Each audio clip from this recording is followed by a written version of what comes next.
In the second chapter, we will be looking at probability distributions. Probability distributions are important in machine learning because we are searching for a certain probability distribution of a random variable x given a finite number of observations. And this problem is known as density estimation. We will start looking at binary variables, looking at Bernoulli distribution, binomial distribution, then some prior distributions of binomial distribution. Then we will look into multinomial variables, and we will dedicate most of the chapter to the Gaussian distribution. And this chapter will be closed by looking at some non-parametric methods. So let's start with the binary variables. Imagine that we have a single binary random variable x, and it can have states or values, either 0 or 1. A typical example will be flipping a coin, whether it is a fair coin or an unfair coin, where under unfair coin we mean that the likelihood that it will fall on one of its sides is higher than the other side. So we can formulate that the likelihood of the probability of the x reaching certain value 1, like for example that the coin will flip on its head at one trial, will be equal to, given a certain mu, will be equal to mu. And then the probability that it will be the tail, so x is equal to 0, will be, given a certain mu, will be 1 minus mu. And this mu is a value between 0 and 1. So this is a probability distribution, so it's not a binary variable, but it's a real value on this interval. Now, we can also understand that for a fair coin, mu will be which value? Will be 0.5. And for any other values of mu, which is not 0.5, we will be talking about an unfair coin, which is biased. And for the so-called Bernoulli distribution, we of x, so this is a probability distribution of x given a certain mu, we are talking about, we can describe it with this characterization, where the x can have values of 0 or 1. So if we will have the value 0, we will then, this will be this powered by 0, this term will be 1, no matter what mu is, and then this term will be 1 minus 0 is 1, 1 minus mu will be the probability of the 0, meaning the tail. And if x is 1, then this will be the probability, and 1 minus 1 will be 0, this term powered by 0 will be 1, so we will be ending up with mu. Now let's have a look at the expectation and variance of the Bernoulli distribution, so which is just one trial of flipping a coin. So the expectation can be calculated as the sum of all the values it can reach. So we start with the value u powered by x equals the x equals 1. So here we have the value 1 times mu, so this is the 1 value, and this is the value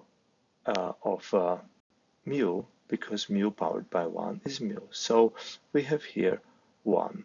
And then for the functional value of 0, so when x is equal to 0, this is multiplied by 1 minus mu, because 1 minus 0 is 1.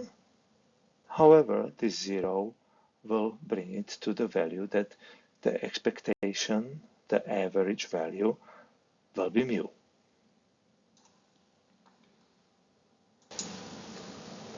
Think of it as if we will repeat this experiment more and more times, and it will be having either value 1 or 0, but we will be then summing up these ones, and then we will be dividing it by the overall number of trials.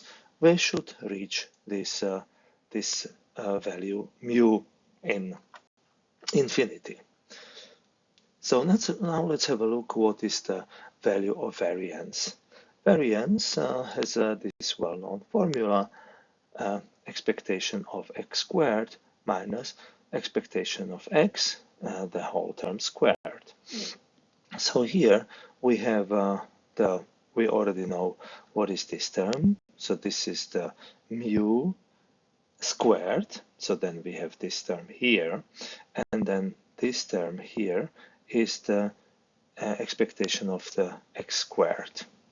So this is the function where we are sum multiplying it, the x square times the probability, and then the x square is 1 square is 1 times the probability mu is mu, and then plus 0 value powered by 2, which is still 0, times 1 minus mu is 0. So we have a mu minus mu squared, which can be reformulated into the term mu times 1 minus mu, which is the variance of the Bernoulli distribution. Now let's imagine that we are observing the experiment of flipping a coin, and we would like to find out its mu. So its mu can be really within the entire range of 0 to 1, but we would be relying on the maximal likelihood estimation to figure out what the mu would be with the highest probability. So the probability of this data being generated given a certain mu is the probability, because these are independent trials, so we can have the product of individual probabilities. And these individual probabilities here are then the individual Bernoulli trials, where we already know the formula, which is the mu powered by xn times 1 minus mu 1 minus xn. So we know that this will be the probability of observing a particular distribution of the result of the outcome of a certain sequence of heads and tails in the flipping coin experiment. And then, so this is actually particular order. So this cannot be permuted. This probabilities product is associated with a particular order. Now, if we take this probability distribution,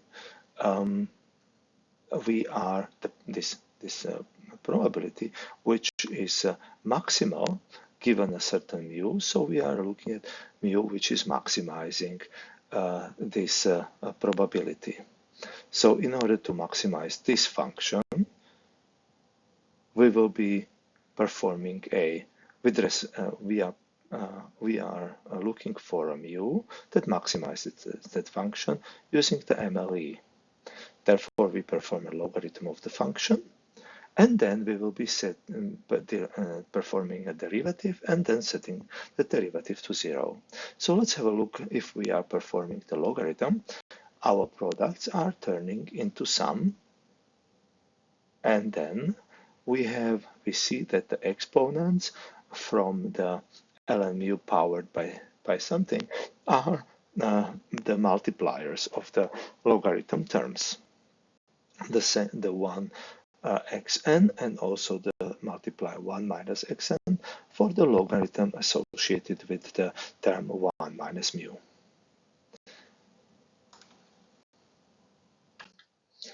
Now let's look at this sum in such a way that we now replace the sum of xn with a certain just a value s.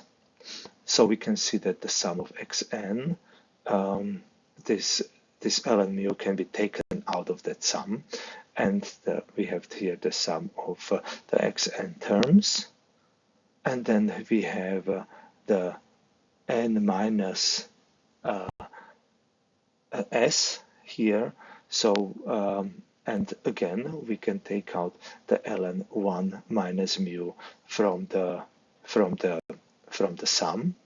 Please note that in the sum we have 1 minus xn, and that can be seen as 1, which is then which is n times.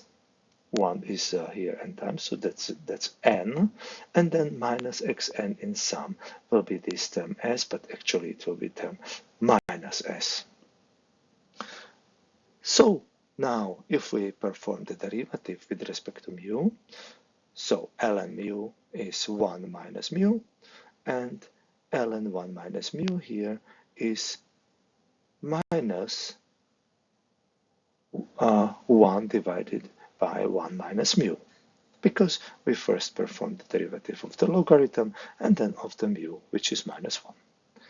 So we end up in the term s divided by mu minus, that is thanks to the derivative, because previously it was plus, and minus s divided by 1 minus mu. And that is equal to 0 because we are finding the extreme value. So we multiply this, so we put one term, this term, on the right-hand side, and then we are multiplying this term with s and this term with n minus s. So we get the following equation. S times 1 minus mu is equal to n minus s times mu. Now, if we now multiply it out, then we will have here that s and minus s times mu will lead to the fact that we can bring the term minus s times mu to the right hand side, and it will be then n, so it will be minus s times mu, so on the right hand side it will be plus s times mu. So we will suddenly have in this term mu times s plus mu n minus mu s. So we can take the terms associated with s away because they cancel each other, and we will end up in the term s equals to mu n. And now we want to find out what is the mu in the maximal likelihood estimation process, and we will find out that the mu ml is s divided by n, and that is equal to the sum of xn, sum of the trials where the value can be either 1 or 0, head or tail, and divided by n. So that is how we can estimate the mu with the maximum likelihood estimation method. Now, closely related to the Bernoulli distribution is the binomial distribution, and that represents a number of M successes in n independent Bernoulli trials. Now, we do not really care about the particular order of the outcome, but we only are interested in the total number of successes, total number of x equals 1 with respect to the overall number of trials n. So if each of these, if this binomial distribution is driven by the Bernoulli trials, where each individual success has a probability of mu, we can formulate this binomial distribution of m given n, so a certain number of trials, independent trials, which all of them have the same parameter mu as the probability of a success. And as we are now not interested in one particular order of the values, these are really like combinations from combinatorics, and we know that the combinations will be expressed by the term n over m, and mu powered by m times 1 minus mu n minus m. So this is the binomial distribution expression formula, which will be characterizing us for what is the probability of m given a certain number of trials and given a certain mu. Let's have a look at this histogram here, where we have a certain binomial distribution with the parameters n equals 10 and the mu is equal to 0.25. The mu equals 0.25 means that this distribution is not about a fair coin, because mu would be then 0.5.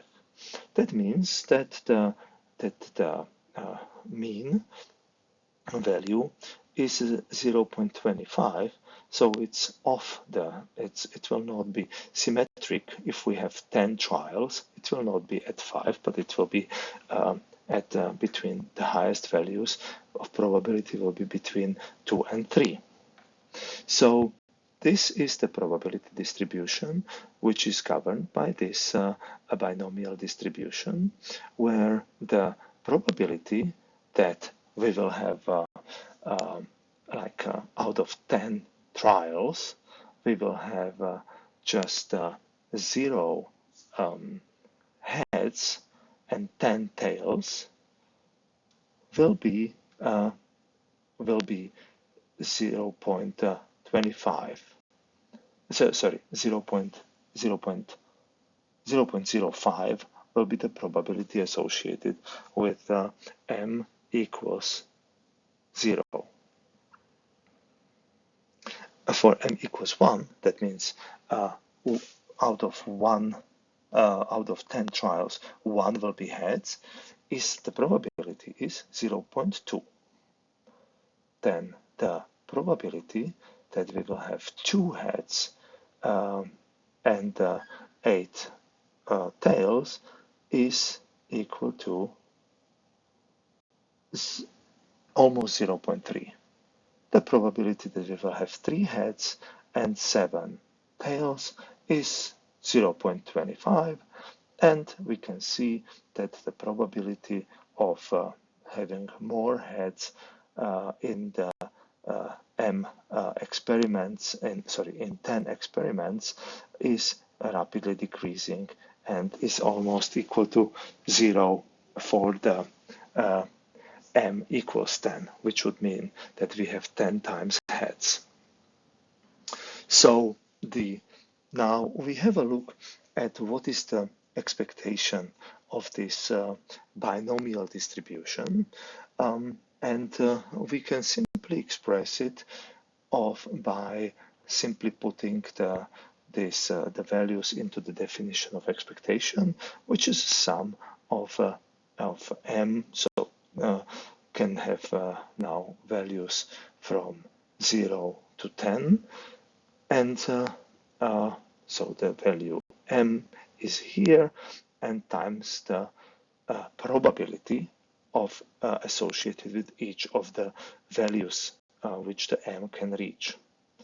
So, and that is this binomial distribution, which is governed by this formula. So we put the formula here, and we see m times n over m, mu powered by m times 1 minus mu n minus m. And we know from the probability theory classes that the n over m is equal to n factorial divided by n minus m factorial times m factorial. Now we do a couple of algebraic operations in order to reformulate this term. First, we take out of this factorial the m and put it here. So it can be cancelled out with this m. So we will then have here the term n minus 1 factorial. And then this n minus m factorial will reformulate into n minus 1 minus m minus 1 in brackets factorial, which is equal to n minus m factorial. Just slightly reformulating it so that we have this term here the same as this term here. And that will lead, if we take this n away, to n is here, then this will lead to a reformulation, which is then n minus 1 divided by m minus 1. Now observe that in this, so this is a reformulation of just of this term, which is this first part of the term of this overall expectation formula, which we needed to understand what will be the overall expectation. Now please note that for m equals 0, the value of this sum will be 0 because we are multiplying here with m.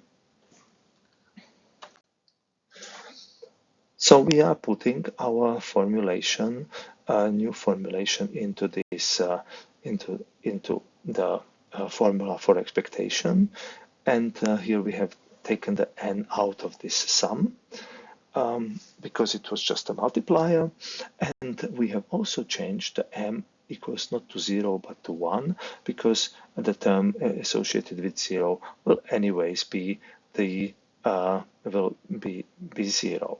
So we have starting from m equals 1, and now this term is left as it was before.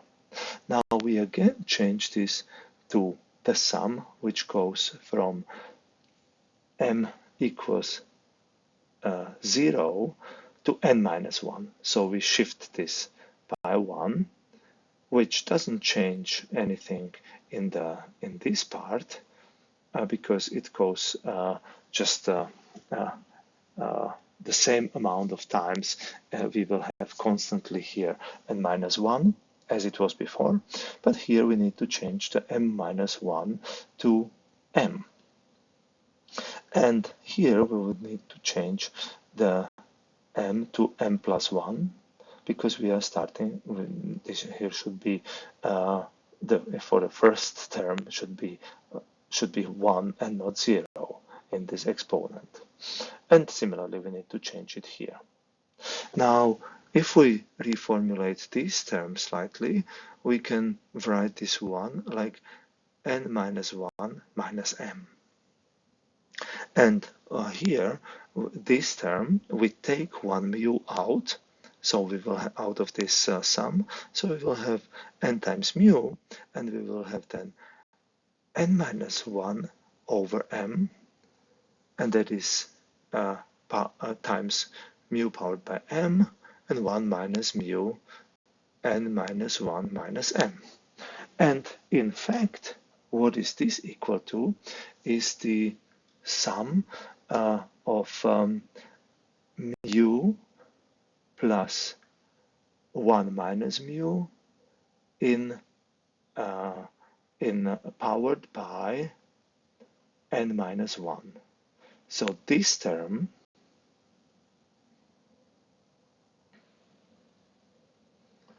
is equal to this entire sum. Imagine that we have something like a plus b powered by 2. It can be expressed as a squared plus 2ab plus b squared. And that can be expressed by such a sum. If we have a plus b powered by 3, then we have again a sum which will go from 0 to 3, and we will have 3 different terms coming out of these 4 different terms coming out of this sum. So we should remember from earlier years of mathematics that a plus b powered by something can be replaced by this sum of which is containing this term n over k, where we have a powered by k times 1 minus times b powered by n minus k. So if we now observe then this reformulation which we have done, so what is this equal to? It's equal to this, and here we have just mu plus 1 minus mu, so mu goes away, is cancelled out, and we have just 1 powered by n minus 1, which leads to 1. So the real result is n times mu. The expectation of the binomial distribution, given that the underlying Bernoulli distribution has the expectation or the parameter mu, is n times mu. So if we had our previous example, n was 10 and mu was 0.25, so the expectation is that the value 2.5 will be reached on average. Of course, as this variable is not reaching a value like a floating point value, but only values between 0 and 10, it will be showing that the probability of between will be highest for the m equals 2 or m equals 3. Now let's have a look at the variance. The variance is computed from expectation of so variance is equal to ex squared minus ex and the whole term squared of variance of x. So for m, this will be the formula, and we already know this. This term is m times mu, and the square of it is n squared times mu squared. So we need to calculate this term. So we are again putting into our formula for binomial distribution, we are putting the value m squared here, as is the definition of the expectation. Now the value of m squared can be rewritten as m times m minus 1 plus m. So that is m squared, but just slightly differently formulated. And then we see that this part here is m n over m mu powered by m 1 minus mu n minus m, and that is in fact the expectation which we have calculated. So that is equal to n times mu. And so that is the expectation of EM. And that is here, n times mu, because we just calculated it on the previous slide. So we are left with this sum associated with this first term and with these terms here. So in that case, with a slightly similar trick of reformulation of this n over k, we can take out n and n minus 1, and we will be left with the coefficients with starting with m minus 2 so n minus 2 over m minus 2. And now as if we look here, this first term, when the m is equal to 0, will be 0. If m is equal to 1, it will be still 0. So we can as well start from 2. So here we have the overall formula where the n mu is associated with this m, and that is not part of this sum. And then we can see that here we have we are again putting the m equals to 0, not 2, which doesn't change anything here, but here the m minus 2 will be equal to m, and then we have mu powered by m plus 2, where we take the mu plus 2 powered by 2 in front of the sum, and then it's multiplied by the 1 minus mu, and then n minus m plus 2, but we can reformulate it as n minus 2 plus m. And this is again outside of the sum.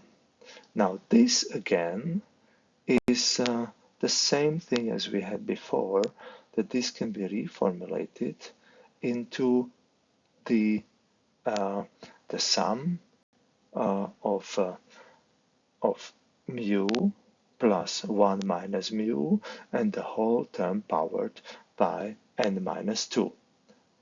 And that will be again equal to 1. So this whole term here is equal to 1. And we are left with then n times n minus 1 times mu squared plus n mu, which we see here. So this is the EM squared, and then for the variance we put the EM squared values and minus the EM, the term squared, which will lead to then n squared times mu squared minus 1 times n mu squared, so minus n times mu squared, plus n times mu, times n times mu here, yes, minus, and then this term n squared mu squared, which leads to this term and this term are cancelling themselves out. We are left with these two terms, which is n times mu times 1 minus mu. So this will be characterizing the variance of this binomial distribution. In our flipping coin experiments, we can sometimes experience, even for a fair coin, that if we repeat the experiment of flipping a coin, we will have 3 times consecutive appearance of one side of the coin, let's say, like maybe head. And if we will be treating this input as for calculating the frequencies approach, we will end up with calculating the probability of the next trial that it will be had will be equal to 1, because all the previous attempts were equal to 1, and our likelihood function will be therefore severely biased. Now, that can be resolved with the Bayesian approach, where we will introduce some prior to that will then compensate for the experiment itself, and possibly a little enough of samples to make a good probability distribution out of this. So the prior distribution could give us and express some belief, for example, that we are dealing with a fair coin. Another important aspect to consider when designing a prior distribution is that it has a similar structure as the posterior distribution, and also that it has a structure like the likelihood function, because if our product is a if our posterior distribution is a product of the likelihood function and the prior, or at least it's proportional to those, then we would like to have such a prior structure design that will keep the same structure of the probability function. So let's therefore have a look at the beta distribution, which is the prior distribution for developing Bayesian treatment for binary random variables. So the beta distribution has the following structure: that it has the hyperparameters A and B, and the structure is that it has some kind of gamma function here, which we will just describe in a second. And this gamma function, or the fraction of gamma functions, is serving to secure that our prior probability distribution integrates to 1. And then we have the mu powered by a minus 1 and 1 minus mu powered by b minus 1, where the a and b are these hyperparameters. So we can see that it has a very similar structure as the Bernoulli distribution, and this we call the conjugacy of the prior, so that the prior will secure us that after introducing the prior, our posterior distribution will have then the same functional form as the prior. So now we can see here that this gamma function has some kind of a wild form, where the argument, like the hyperparameters a and b, are coming here as an x, and they are here in the exponent, and then we are integrating from 0 to infinity for all the u's on the real axis. But maybe this we can just understand that this functional form here is simply the scaling factor, so that our beta distribution is normalized.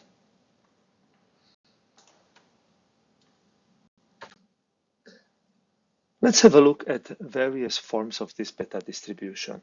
So we have already seen that the a minus 1 is the power for the mu, and the b minus 1 is the power for 1 minus mu. So if a and b are having the same value, then this function will be symmetric. We can see even that even if it suggests that the a and b are like the amount of successful trials for heads for A and trials for tails for B, we can even have the A and B not being necessarily just integer numbers, but they can be arbitrary real numbers. So, and we can see that it has kind of a maybe a weird structure for A and B smaller than 1.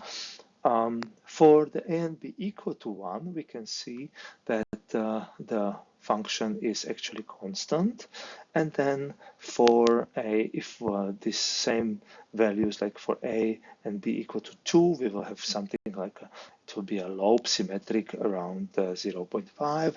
And if we have a 2 and B3, then we will see that this is kind of a skewed or biased distribution towards the one side. So the likelihood of tails will be higher in this case when we will be dealing with the coin flipping experiment. So that the B is somehow expressing a higher likelihood of the tail. And then if we look at a equals 8 and b equals 4, we see that the opposite is happening. There is a higher likelihood that the mu for the success of heads will be around 0.7, maybe the highest value.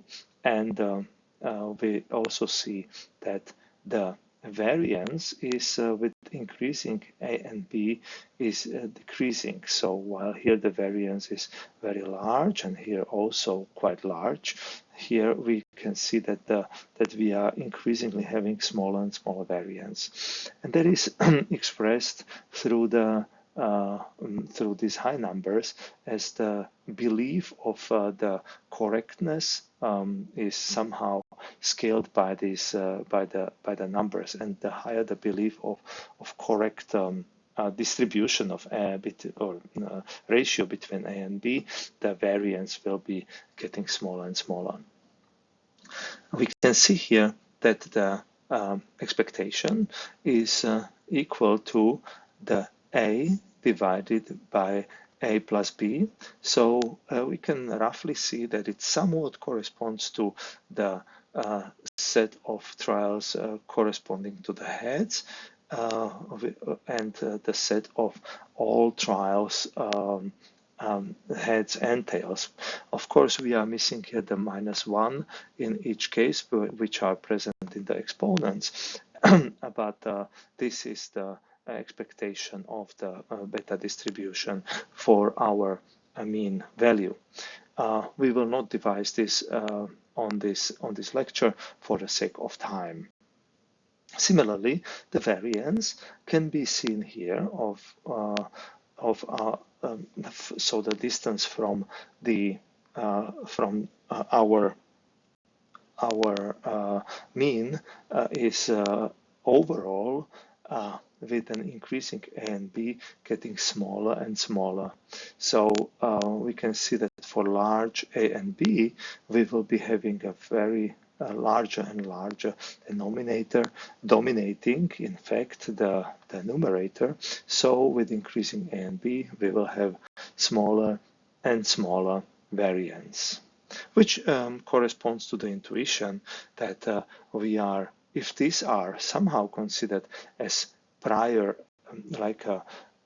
trials before the actual trial experiments have happened, like virtual trials, if you like, then if this corresponds to the number of trials and the outcomes of heads and tails, then with an increasing number, we have a higher number of these virtual trials. So it's natural that the variance will be decreasing.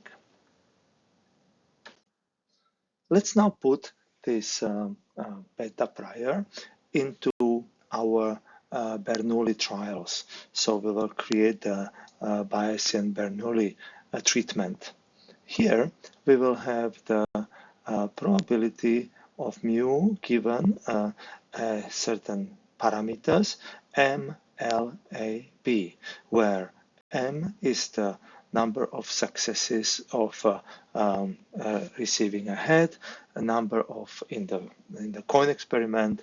The L will be the tails, and the A and B are the hyperparameters of the beta distribution. So now we do not have the parameterization through M and total number, capital N, but the capital N can be expressed as M plus L, as we can see here. So we see that we have the formula for Bernoulli trials, which are independent, and we see that mu is powered by the xn, so always with an particular either success where x equals 1 is head and x equals 0 will be the tail. And this is simply the likelihood function multiplied by the prior beta distribution. And this is equal to the actual another beta distribution, where we see that the not only a plus b is here in the argument of the numerator, but it's the m and l comes into play, and in the denominator, analogously, the m and l are entering the arguments of the products in the denominator. And for the power, we see that the mu times power is powered by the number of successful trials, the m out of this product operator, and plus the m minus 1, which comes from the prior. So, and analogously for the 1 minus mu, we see that L in the exponent, the L is added to the b minus 1. And that actually leads to another beta distribution. So we now see the how the prior is conjugate, and the posterior distribution generates another beta distribution with slightly different hyperparameters, the A plus M and B plus L. So this can be so the hyperparameters A and B can be interpreted as the number of prior observations, and that indicates it's another practical utility of this beta distribution, which is that we can use it in some kind of sequential treatment. Now let's have a look what is happening to the posterior distribution when we have our prior. So imagine here we have the distribution of our beta distribution, which has the hyperparameters A equals 2 and B equals 2. So we see that the highest value for mu is actually achieved at 0.5. But of course, it can be, there are other probabilities associated with other values of mu. Now, we have a likelihood function, and if we have just what happened now is that in this one, it is just one experiment, and we had the result of the experiment in the flipping coin is that the head was the outcome, so the 1 was the outcome. So for the likelihood that we have the value 1 is the mean, is the highest. The likelihood function, as we can see, the mu has the highest likelihood of being 1.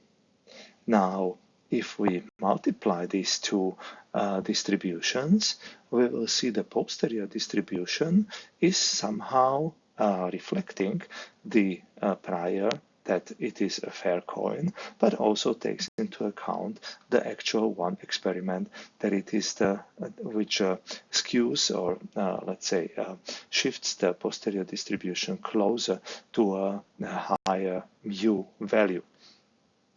And we can see that then we can, after each experiment in a sequential approach, we can then update and the previous the beta distribution with new hyperparameters with respect to M and L. So after one experiment, we can add one here for to the new A, and we do not change the B if the result was the head, or we do not change the A and change the B if the result was the tail. We can also have some kind of batches, maybe 10 times we perform the experiment, and then we have a certain M and L, and then we update this A and B to new values. So we can consider the historical data as a prior. It does not need to be just a virtual experiments, but it could in fact be the real experiments from the historical data. That's the beauty of this conjugacy property. And we can also see that with what happens to the effect of the prior with increasing of the size of the data set of experiments n, and gradually we will see that the AN will be leading towards the value of M, and the B will be leading towards the value of L. And as this is the formula for the expectation of mu, so what is the average mu value,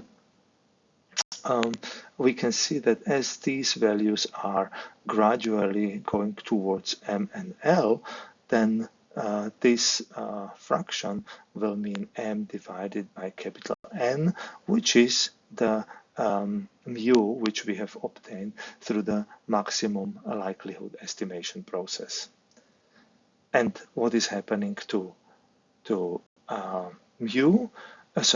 variance is that with an increasing A and B, as mentioned before, this will be gradually for large A and B, or AN and BN, we will gradually approach zero variance.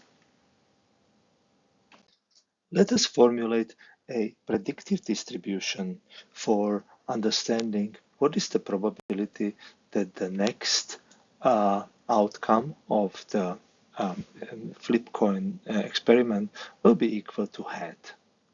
So this is equal to the probability of the single experiment being equal to head times the posterior distribution, which we have evaluated, which is the product of the likelihood times the prior. So the likelihood is governed by the observed data and the historical data, and the virtual experiments, effective experiments captured by the hyperparameters A and B, and that gives us that characterizes the posterior probability distribution, and then we have the distribution of this probability of the experiment ending up as head, which is equal to mu.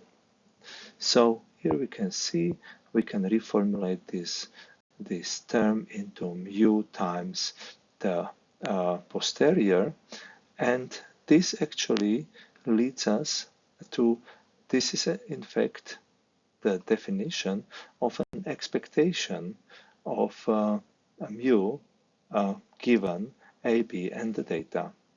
And that is equal to simply just A plus M, so the A and the data which is characterizing the M, and then the B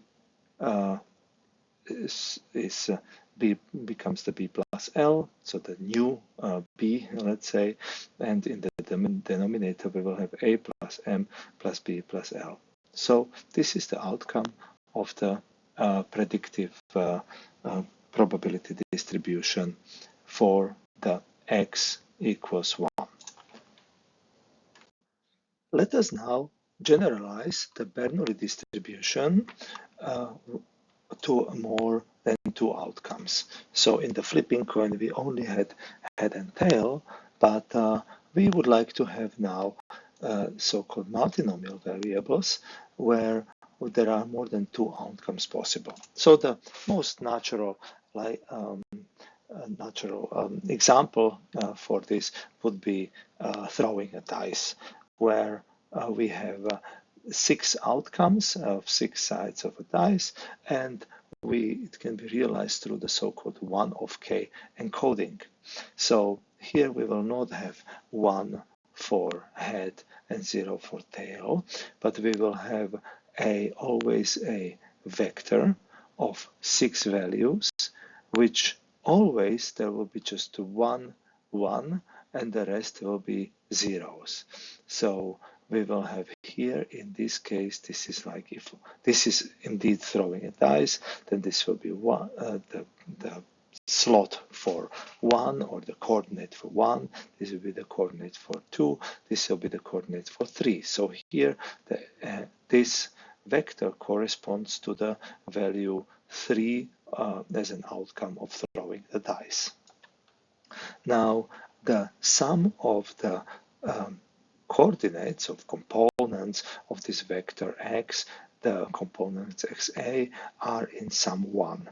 So 1 is 1 and the others are zeros. And then we have the probability associated with that particular coordinate is equal to 1 will be characterized by the mu k. So now the mu is not a scalar, but it is in fact a vector of probabilities. These probabilities are, the mu's are real values between 0 and 1, and they in sum have to be equal to 1 because they represent probabilities. And if we look at the probability of a given vector, then the probability of a given vector provided by the vector of probabilities is mu is equal to the product of mu's powered by the actual coordinate values. So this is a little bit complicated formulation, but you can see it as, now if we have just this one particular vector, then the mu1 will be powered by 0, mu2 will be powered by 0, mu3 will be powered by 1, mu4 will be powered by 0, mu5 will be powered by 0, and mu6 will be powered by 0. So all of them are just 1, except of the mu3 will be powered by 1, so it will actually have the value of its probability. So this term just expresses the probability mu k. So our mu will be here a column vector. Now this is a separate definition, and then we have, if we take the sum of all possible x's and their associated probabilities given the vector of mu's, so we have 6 possible values in this case for x, different codings, just one of k. Then we have like a mu1 based on this definition of p of x given mu. We have like a mu1 plus mu2 plus mu3 plus mu4 and so on, so which is expressed by this sum of mu k's, which is equal to 1. So the expectation here is now simply just x times its corresponding probability distribution, which is like you can imagine that we have this vector 0, 0, 1, 0, 0. So it multiplies this vector with the corresponding probability of with the corresponding mu. So the multiplying it with this scalar, let's say x equals 1, then the vector 1, 0, 0, 0, 0, 0 will be multiplied by the mu1. So instead of the first one, we will have mu1, and the rest will be zeros.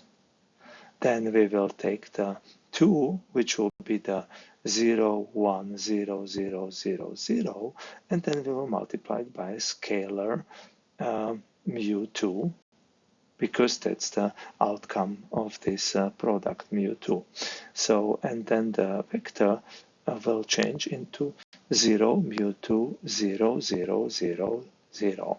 So we will have then one vector with mu1 first, plus the other vector, and the rest will be zeros, and the other vector where there will be 0, mu2, and the rest zeros will be summed up together, and until the mu6, they will be all summed up together into the vector of mu components, which is equal to our vector mu. Now, if we have a data set of several trials of, let's say, throwing the dice, which are n independent observations, then we can formulate the probability of this data set occurring given a certain mu in the following way. It will be the product of a single value occurring, like between 1 and 6. That's characterized by this formula from the slide before. And as these are independent observations, we will have another product of all the events happening, which are then multiplied together. So we can reformulate this by keeping this first product formulation, and this another product will be changing into the exponent, where it will not be just times xk, which is the coordinate value, but it will be the sum of n xn. So we have for all the trials which are corresponding to the value x xk will be summed up here, and that corresponds to the sum corresponds to like a sum of these values, which will be the mk. So you can imagine that this corresponds to like zeros everywhere, and then just several amounts of the same sum of this value in one of the coordinates. So the mk characterizes as the number of the events of when from n successive trials, let's say, the number 3 have occurred. How many times this number 3 have occurred for the k equals 3. But for a k equals 1, it will be how many times the number 1 have occurred, for example. Now, out of this data, we are interested to find the vector mu. So what is the likelihood of each of these values to be appearing in this random trial?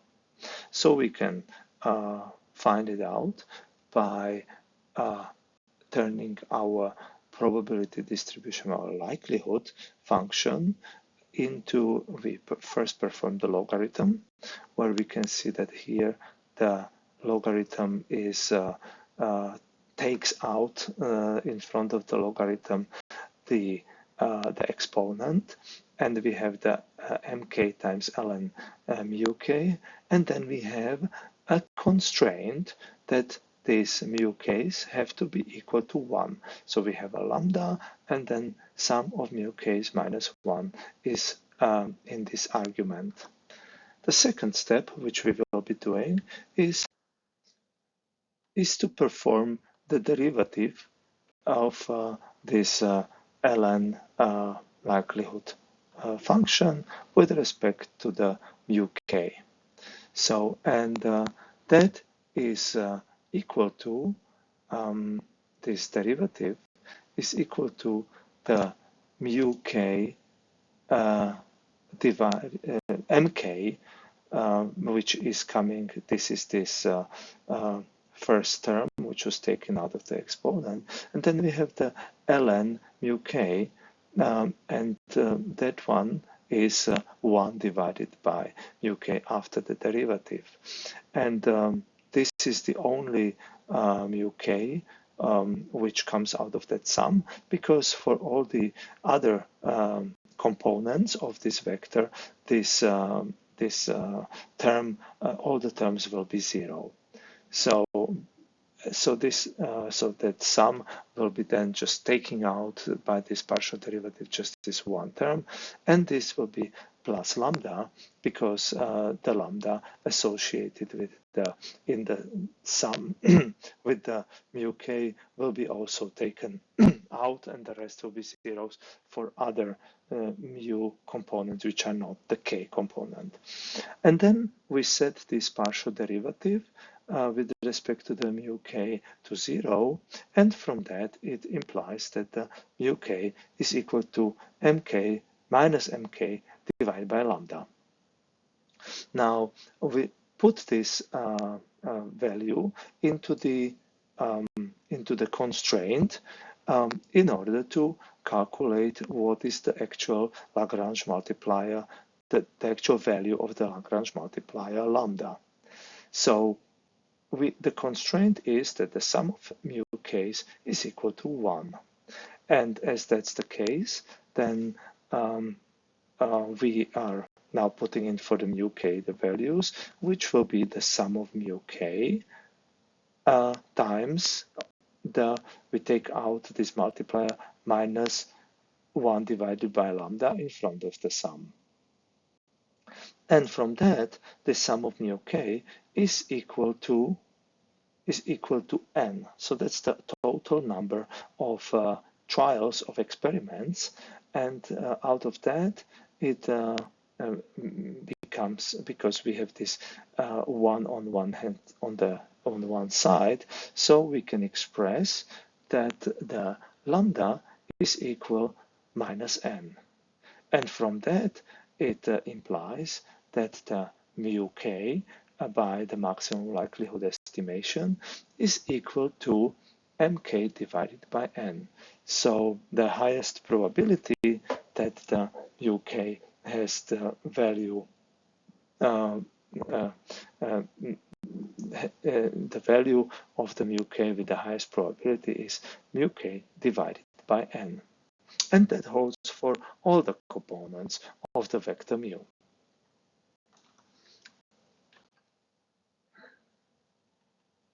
Now we can therefore formulate our so-called multinomial distribution, which will in this case be characterizing the amounts of successful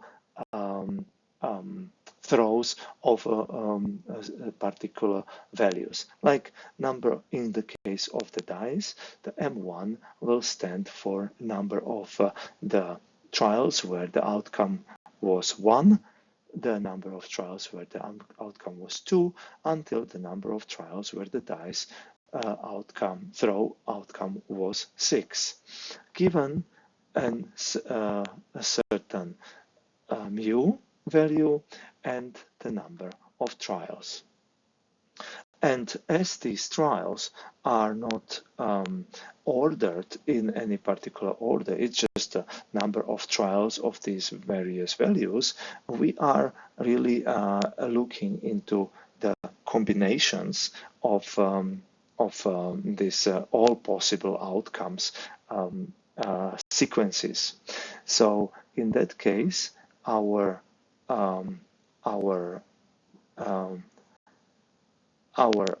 probability distribution, which is the probability of UK powered by MK. So this is the number of trials of a certain value. So this is the mu k is powered by that, and then we have the multiplication of across the all mu's and their corresponding exponents. However, we are multiplying that with this term n over m1, m2 up to mk, which is characterizing us the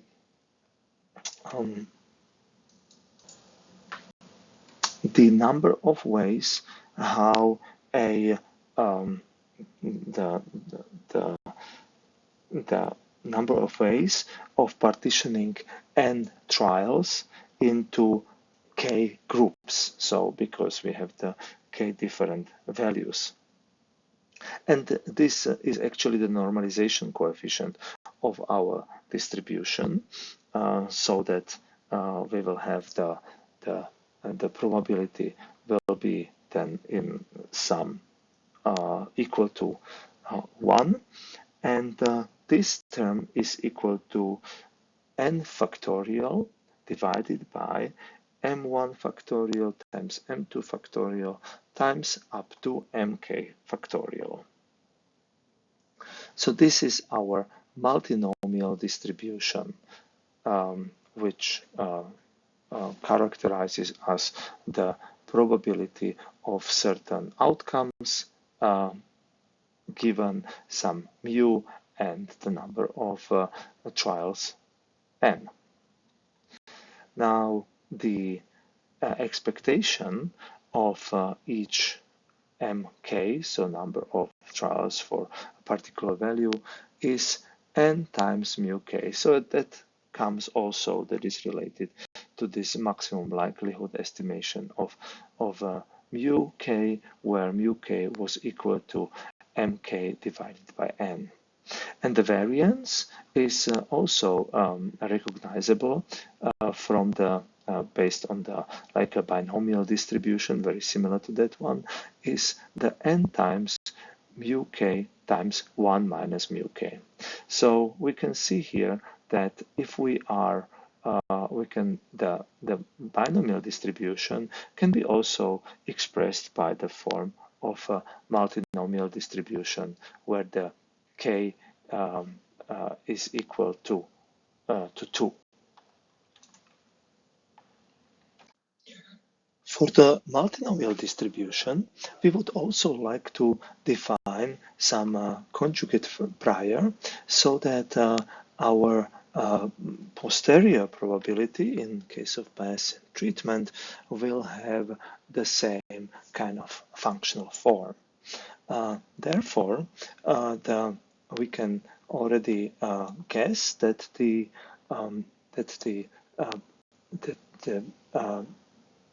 conjugate prior for the multinomial distribution will have the form of a product of mu's, similar to, for example, to the beta distribution, where the mu will be powered by corresponding mu k will be powered by alpha k minus minus 1, as it was in the case of A minus 1 and B minus 1 for the beta distribution. So we have here this product, which is very analogous to the beta distribution, and then we have here the normalization factor through the fraction of the gamma distributions, where we have in the argument of the numerator, we have the sum of the alphas, and in the denominator we have the product of the gamma functions of the individual alphas of all the values which the multinomial distribution can reach. And of course, also here it holds that the sum of the mu k's, as the mu k is expressing the probability, is equal to 1. We didn't mention it before, we mentioned it here, that this leads to some geometric effect, that the distribution probabilities are confined in a k-1 simplex, and it's somehow forming the barycentric coordinates in the case of the k equals 3. And we can see that for 3 of our the case of 3, so we have 3 mu's and 3 different values, we will have a k-1 simplex, which will be the triangle. So that's the simplex where the values of mu are confined. So, which means that imagine that this on the edges in this three-dimensional space, there is always 1.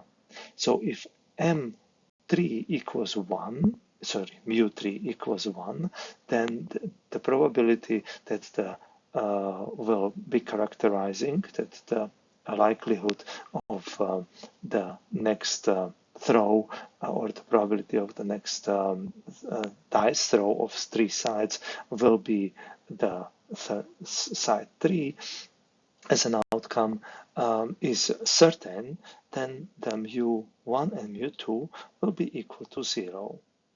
And now we can see that here, for example, this will correspond to the value mu1 equals 0.5, mu3 equals 0.5, and mu2 equals 0, because it is on this axis. And here, this vertex will correspond to mu3 equals 0, mu1 equals 0, mu2 equals 1. In the middle of this triangle, we will have the likelihood of, or the probability associated with each of these mu's will be the same, and it will be 0.33 periodically. So you can see how this space spanned by this triangle is confining our mu's, and the mu values, or the triplet of mu values, cannot reach any other value within this three-dimensional space.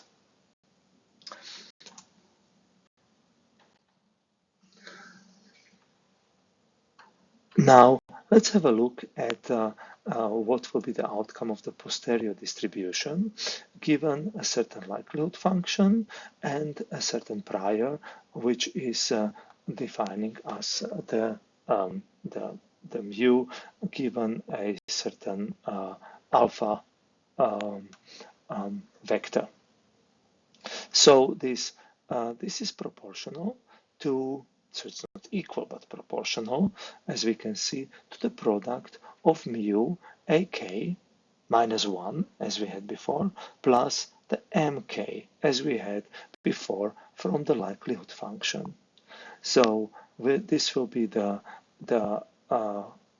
product of the which will characterize the likelihood of a certain mu vector given the data and the prior values of alpha.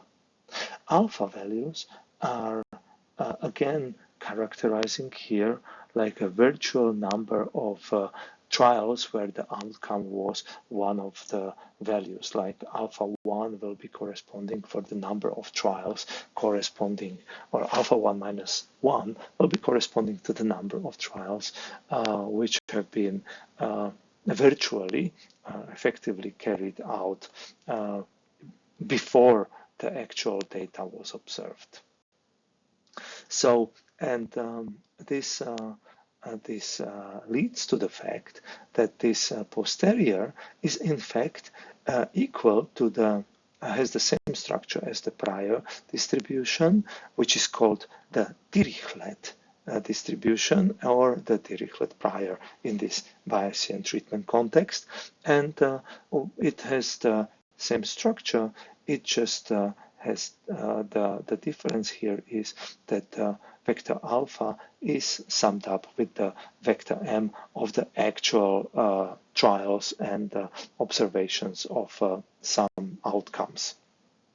So we can reformulate our posterior into, again, this Dirichlet distribution, where we will have the sum of all virtual events plus the amount of real observations, and then each gamma in the denominator correspondingly is summed up the virtual effective trials plus the real trials where a certain number of trials where a certain value was observed, and for all the different values from 1 to k. So this is now the normalization factor, and then we have the product here of the mu's, which will give us the Dirichlet distribution of the posterior distribution.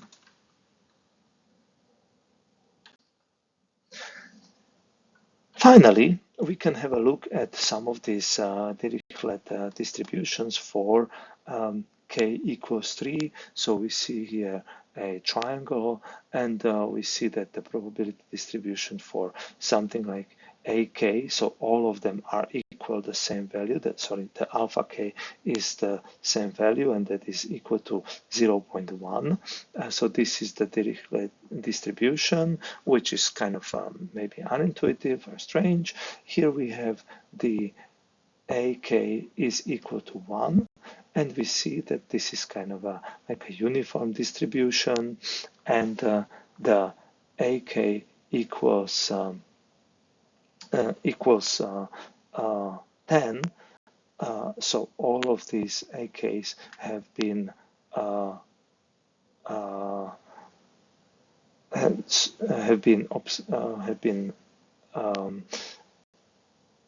all of these AKs have the same value.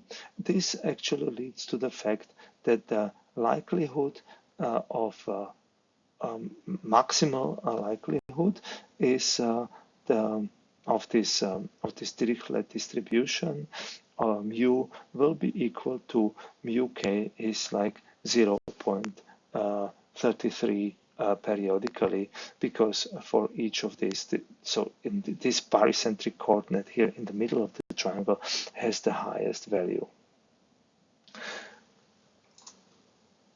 Let us turn our discussion on probability distributions to the Gaussian distribution.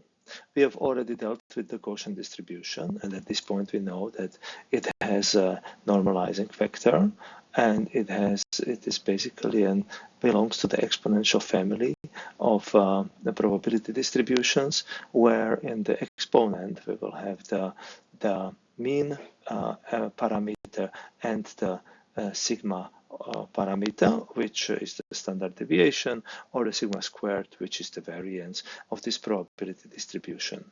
It is a unimodal distribution, so it has just one peak. It has an infinite extent, and it is symmetric with respect to the mean.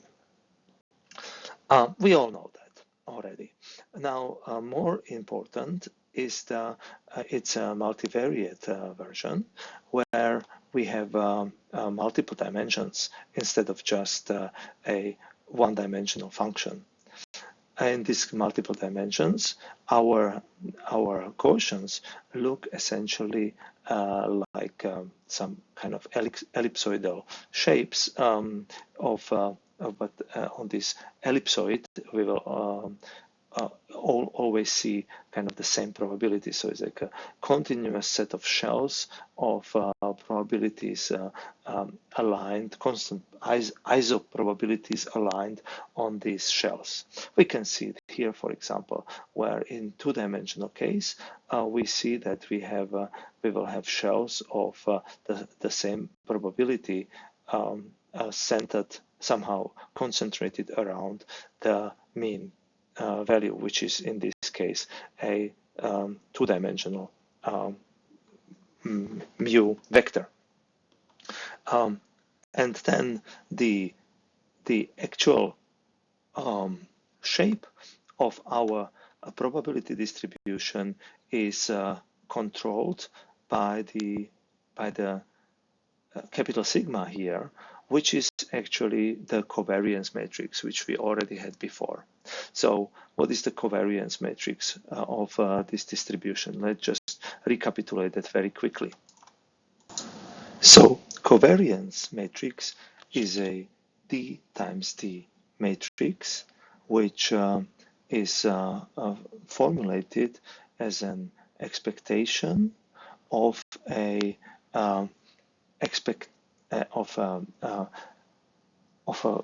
x minus expectation of x, where the x is the vector, times the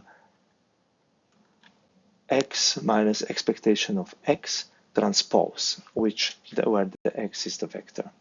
That will create us a new matrix, which can be calculated in such a way that we first calculate the average of x. So for each coordinate, we basically calculate the average value of all of the sample points, and then we subtract this average value from the axis. And this subtracted value will then be forming us, like let's say in a two-dimensional case, like we have here, will be forming us a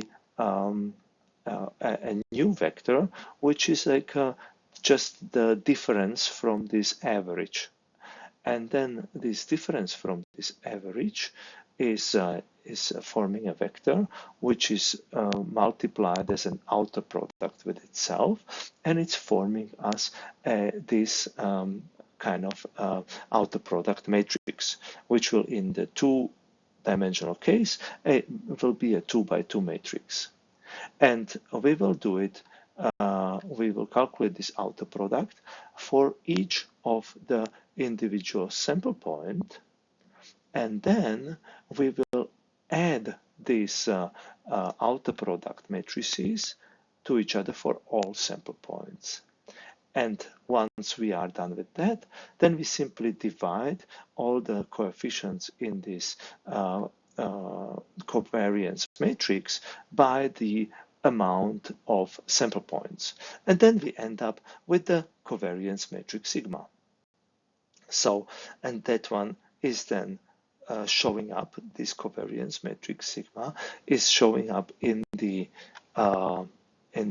as a form of a determinant in the scaling factor, and also in the exponent of the normal multivariate normal distribution as an inverse of the sigma, where the sigma is in fact a so-called positive definite matrix, so which will make it possible. Also, it is a square matrix because this is a d by d. Therefore, it is invertible.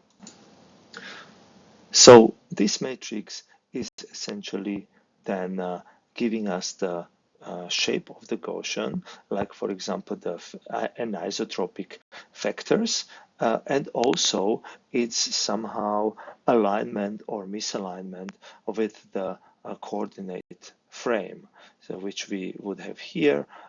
We see that it is not an axis-aligned ellipse, and this is characterized by the sigma covariance matrix. We have seen that the normal distribution is appearing in many cases already before. We have seen its relevance with respect to the fact that if we have a squared error function for the sum of square differences, it basically models a Gaussian distribution of the samples around its mean. And we also have seen that the for example, the differential entropy has its maximum when it's modeled as the normal distribution. And there are other notable properties of the normal distribution, like, for example, this so-called central limit theorem. The central limit theorem is saying that if you have a certain distribution and you perform, like you add this distribution or you average the distribution or several iterations of the distribution, then you will gradually, it will lead to a Gaussian distribution for the n equals infinity iterations. But sometimes fairly quickly it will already have a shape of a Gaussian distribution. So imagine just for a second that we have again a case of dice being thrown, which can have 6 values. Now, if we are throwing the dice, and the dice is fair, then we have just a uniform distribution, which is similar to what we can see here, for example. But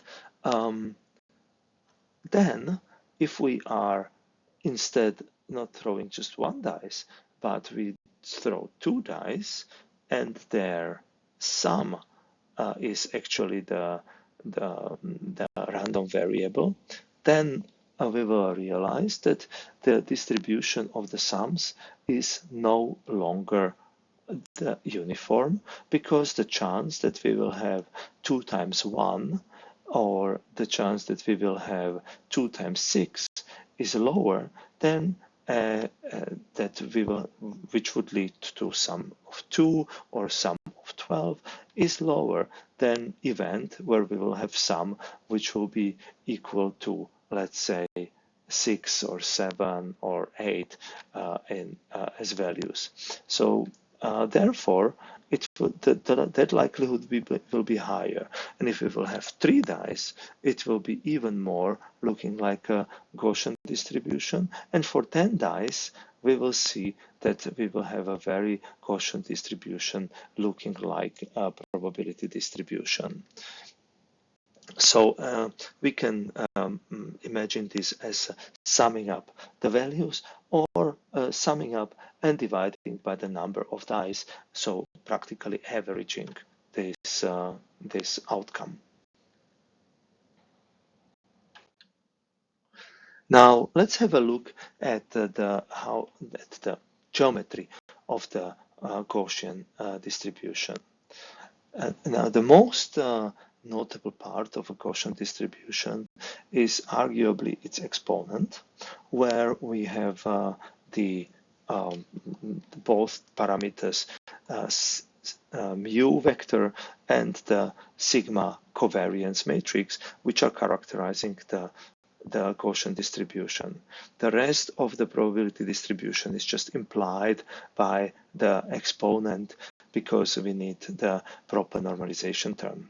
So, and this quadratic form is also called Mahalanobis distance, which in case of this covariance matrix sigma if that would be an identity, then we would it would lead to a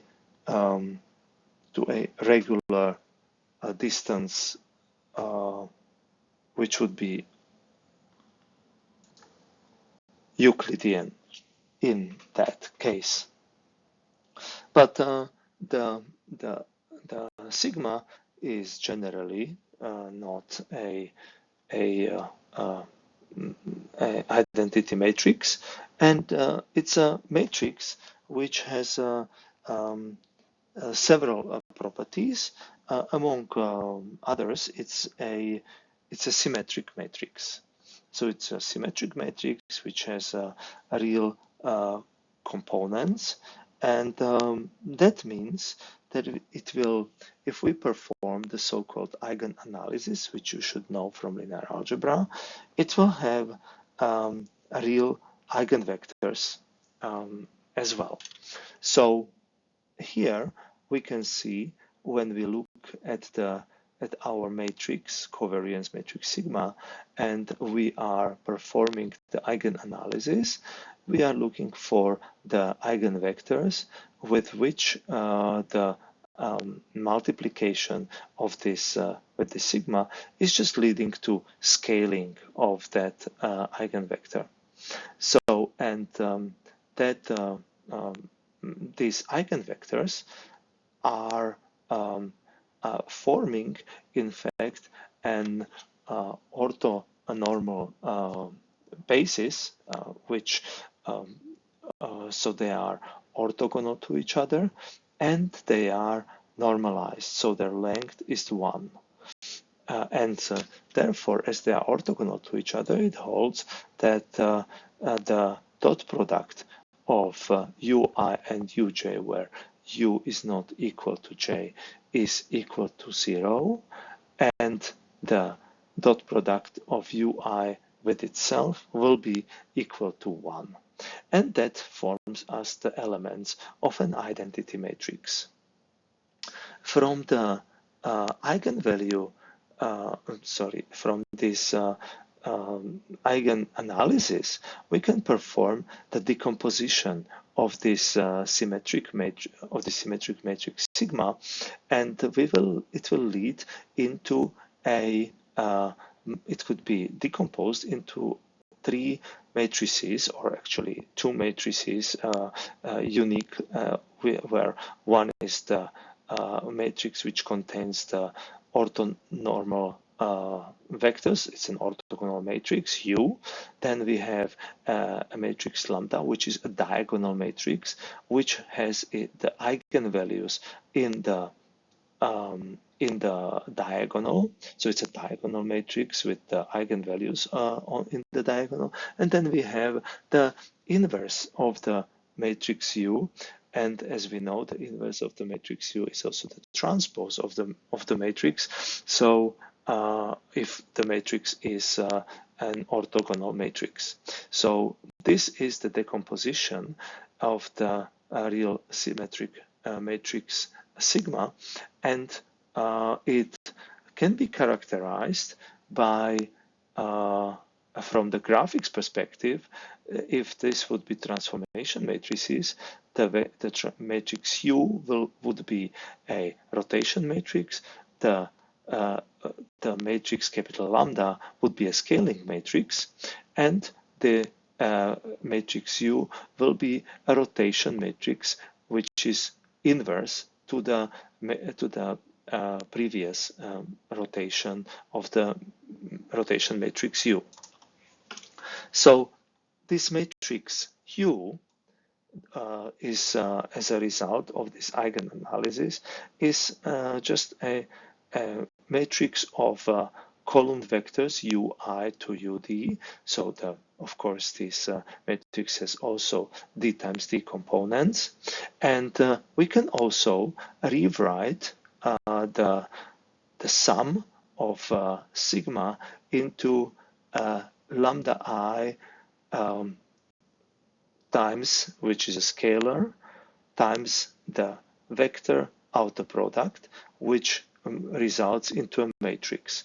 So it's a scaled matrix, and we do it for all matrices as for all i's, and this we will sum it up. So that will be our this will form as the covariance matrix sigma. You can see that it is very similar to how we constructed sigma in the first place, but now we are dealing with the vectors, which are the orthogonal vectors, which are column vectors of that matrix sigma. Of the matrix U, which is the decomposed version of the matrix sigma. And the inverse of this matrix sigma can be calculated as a reciprocal of this scaling factor, I could call it, but of the eigenvalue and the corresponding outer product with the corresponding vector I, ui. So in graphics, we would say that the matrix sigma, capital sigma, what it does as an operation by the composition of these three operators is essentially a scaling operation, but the scaling operation is along a particular axis and not the standard coordinate axis. So in fact, it's we are dealing here with some kind of change of coordinates, which we will see in the next slide. So if we now again have a look at this quadratic form, and now we replace our sigma inverse with its outer product and sum formulation, we can see that if we put the term x minus mu transpose into the sum, because and also this term we put into the sum as a multiplication, then the outcome here would be that we can in fact see this quadratic form as a sum of certain y's squared divided by lambda I. And we can see it in case we sort of replace the coordinates of x for y. So we somehow, and this would be in graphics very often the case, would be changing the coordinate frame. And here we change the coordinate frame from x1 and x2 to y1 and y2, where the y1 will be suddenly having this direction and the y2 will have this direction, which is the orthogonal one to the y1. So we see that these coordinates are now not aligned with our coordinate system. However, they are aligned with the geometry of our Gaussian. So we can see that this Gaussian shape of, let's say, identical probability values is now having some kind of elliptical shape, and that is characterized by this change of coordinates and by also the lambdas. So we have like the lambda 1 would be scaling the axis of associated with the y1, and the lambda 2 will be scaling the matrix associated with the y2. And this, of course, are components of a certain vector y, and we can formulate that this change of coordinates is equal to capital U, our U matrix transpose, times x minus mu, which is the x is the original coordinate frame. So here we see the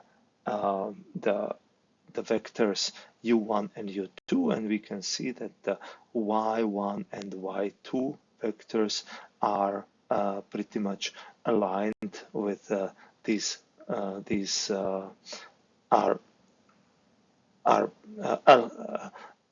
parallel. So y1 is parallel to u1 and y2 is parallel with u2.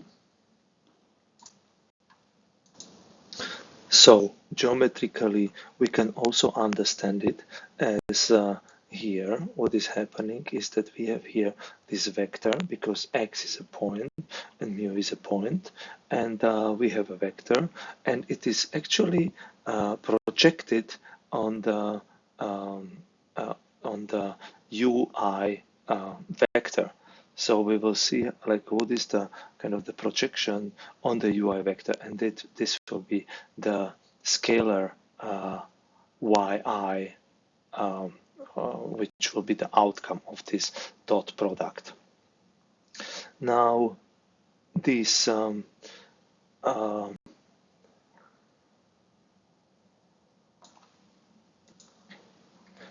one thing which is not really touched by this change of coordinates in that sense is the vector is the mu. Well, in the change of coordinates, the mu will essentially become the origin and of the Gaussian distribution, and so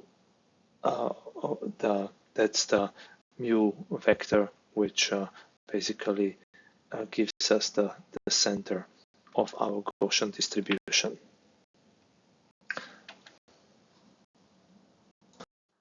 As we are dealing with the change of variable of y replacing the x coordinates, we know that by the change of variable for continuous distributions, we have the probability of y is changing with respect to of the original probability distribution with the product of the determinant of the Jacobian matrix. And that is here the Jacobian. What is the Jacobian matrix? It turns out that it is basically the Jacobian matrix is characterized by the U transpose.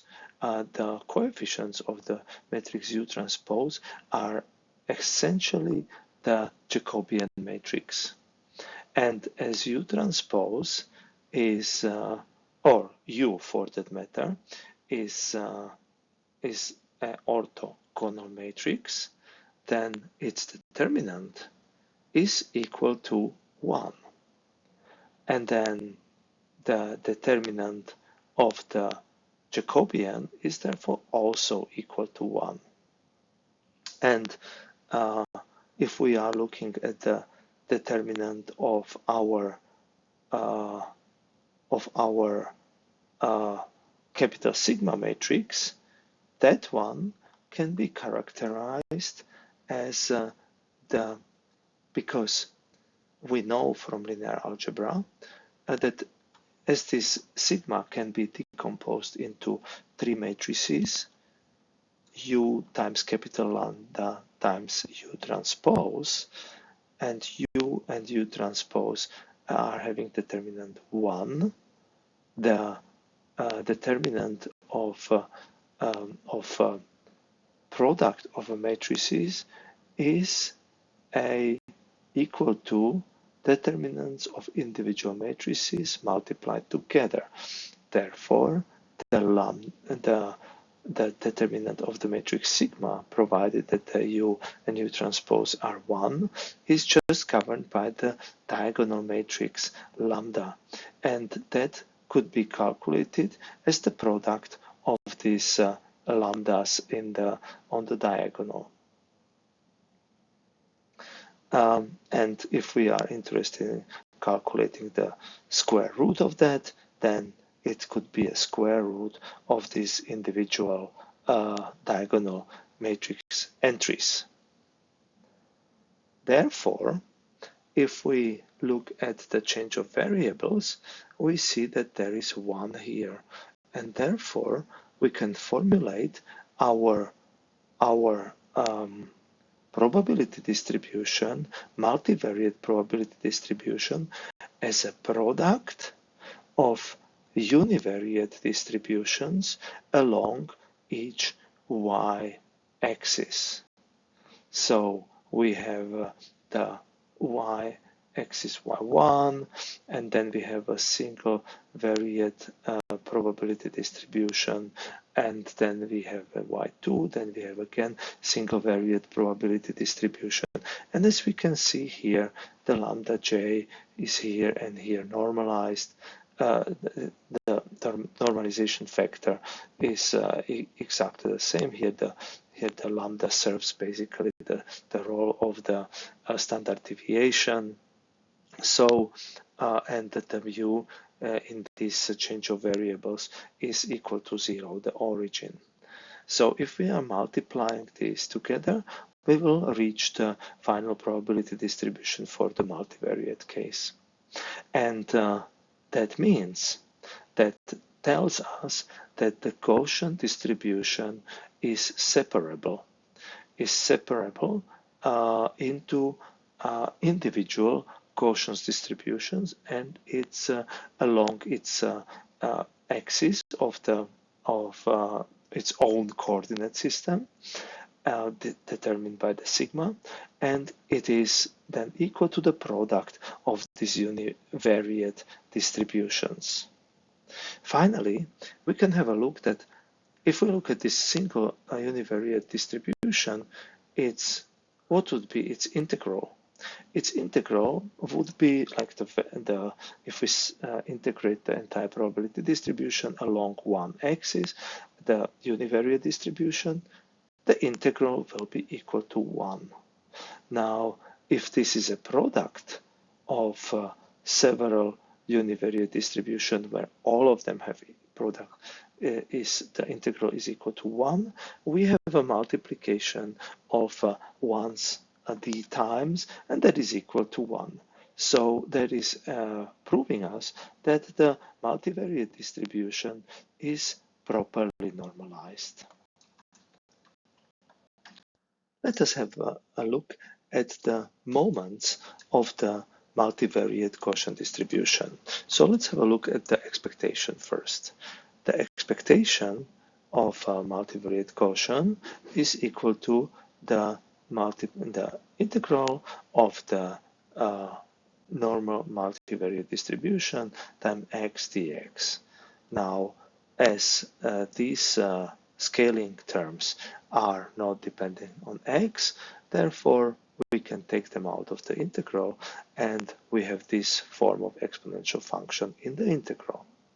Now, let's just again change the variables and replace the function or the term x minus mu, this vector calculation, with an value z, which would be that vector. So z is equal to x minus mu, and therefore we replace it here, and then therefore if z is equal to x minus mu, then x is equal to z plus mu. Therefore we have this term here, dz. So we are performing an integral over dz now, and we can see that this integral can be actually decomposed into two parts. Let's now have a look. If we decompose it, and this integral goes from minus infinity to plus infinity. Now, if we decompose it with this, where the exponential function is multiplied with z, and that have a look at that integral, then we know that this exponential function, as it basically is like the main characteristic of a Gaussian distribution, is an even function, because it is now, in this case, it is it is centered at the origin. There is no mu. Mu is for this distribution equal to 0. So if this function is even in the multivariate case, and we multiply it with z, which for negative values have some values, for positive values it has some values, it will become an odd function. So the exponential function multiplied by z will be an odd function, and integration from minus infinity to plus infinity of an odd function will be equal to 0. So this entire term goes away, and the other part is just, so we have this mu here, which we can again take out from the integral. So we have it here, that's the second part. And then we have this function here, which is just a Gaussian function, which integrates to a Gaussian function which is unnormalized. So here we can see basically an Gaussian function which is unnormalized, and the normalization term is pretty much here, because you can see here that we have the same sigma here and here.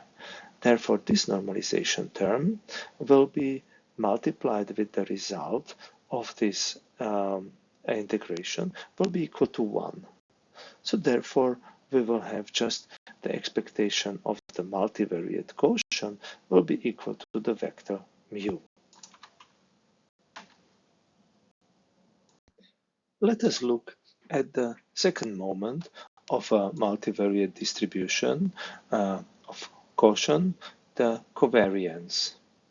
The covariance matrix of a multivariate distribution of a multivariate random variable x can be calculated as from this formula, where we have an expectation of an outer product of x, and then minus expectation of x times expectation of x transpose. So this is the formulation, and we already know what is the expectation of x. That is now the vector mu, and expectation of x transpose will be the mu transpose. Now what is remaining to determine is what is the expectation of the x transpose outer product. Again, as in the previous case, we will be replacing the random variable x. We will be changing it with the random variable z, where the z follows the normal distribution, where the mu is in the origin, but it has the same sigma as our original normal distribution. Now, if we are looking for, therefore, this expectation, we can see that that is equal to we are just changing the variable here, and then we can in fact multiply out and obtain all 4 terms which are coming out of this multiplication of the outer product. So we have the outer product of mu vector, we have the outer product of the z vector, we have the outer product of a cross term, mu and z, and we have the outer product of the z and mu. Now, this could be separated into individual expectations, and previously we have been looking at an expectation of the e expectation of z random variable, and we realized that expectation of z of this normal distribution will lead to what? As this function is a even function multiplied by z, it will be an odd function, and this term will therefore integrate to 0, because integral minus infinity to plus infinity of an odd function is 0. The same, in fact, will hold for these terms. So these both cross terms will disappear, and we will end up in the terms expectation of outer product of mu plus expectation of the outer product of z. Now, let's have a look at what is the expectation product of expectation of the outer product of z. That is like expectation of z minus 0, and this is z minus 0 transpose, and in fact the 0 is the mu, is the expectation of this distribution, so we can formulate it in this formulation, and here we recognize that actually this is the covariance of this distribution, which happens to be the sigma, capital sigma. So this is equal to the covariance matrix sigma. Therefore, this expectation is equal to sigma, and this. So, and then this term can be if we perform an expectation of this term, we multiply the outer product with the multivariate distribution, and as the multivariate distribution is normalized, we can take this out of that the integral and normalize just the normal distribution, which will be integrating to 1. So we will have the outcome of this expectation will be simply the same term. So we are ending up with this term is actually equal to the outer product of mu vector plus the sigma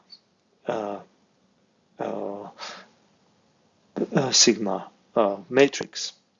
Now, for the covariance, coming back to it, we have this term, which is equal to this, and minus mu times mu transpose. So we are left with the sigma. Therefore, sigma matrix. Therefore, sigma is equal to the covariance matrix of the multivariate distribution of Gaussian.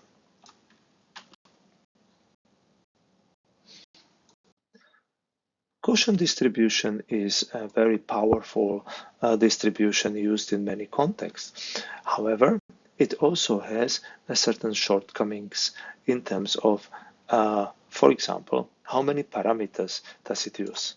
This doesn't manifest itself too strongly in a univariate distribution, but in multivariate distribution of many dimensions, this will start to become a problem. So, for example, for the representing our multivariate distribution, we need parameters like the vector mu and the covariance matrix sigma, and these together make up to d times d plus 3 divided by 2 parameters. Here we already take into account that the matrix sigma is a symmetric matrix, therefore we do not have a d squared here, but we have d plus d1 divided by 2 for the all the parameters or entries, unique entries in the covariance matrix, and then for the vector mu, we will need d parameters, so d plus 2 divided by, so So therefore here is not d plus 1 but d plus 3 because the mu is here taken into consideration. So that is might become a large number, because if we are scaling the with more and more dimensions, the number of parameters actually grow quadratically, and that's a problem, and that could be partially approached by limiting the geometry of the Gaussian distribution. So here we have a general form of a multivariate Gaussian, and we can therefore say maybe we do not want to allow for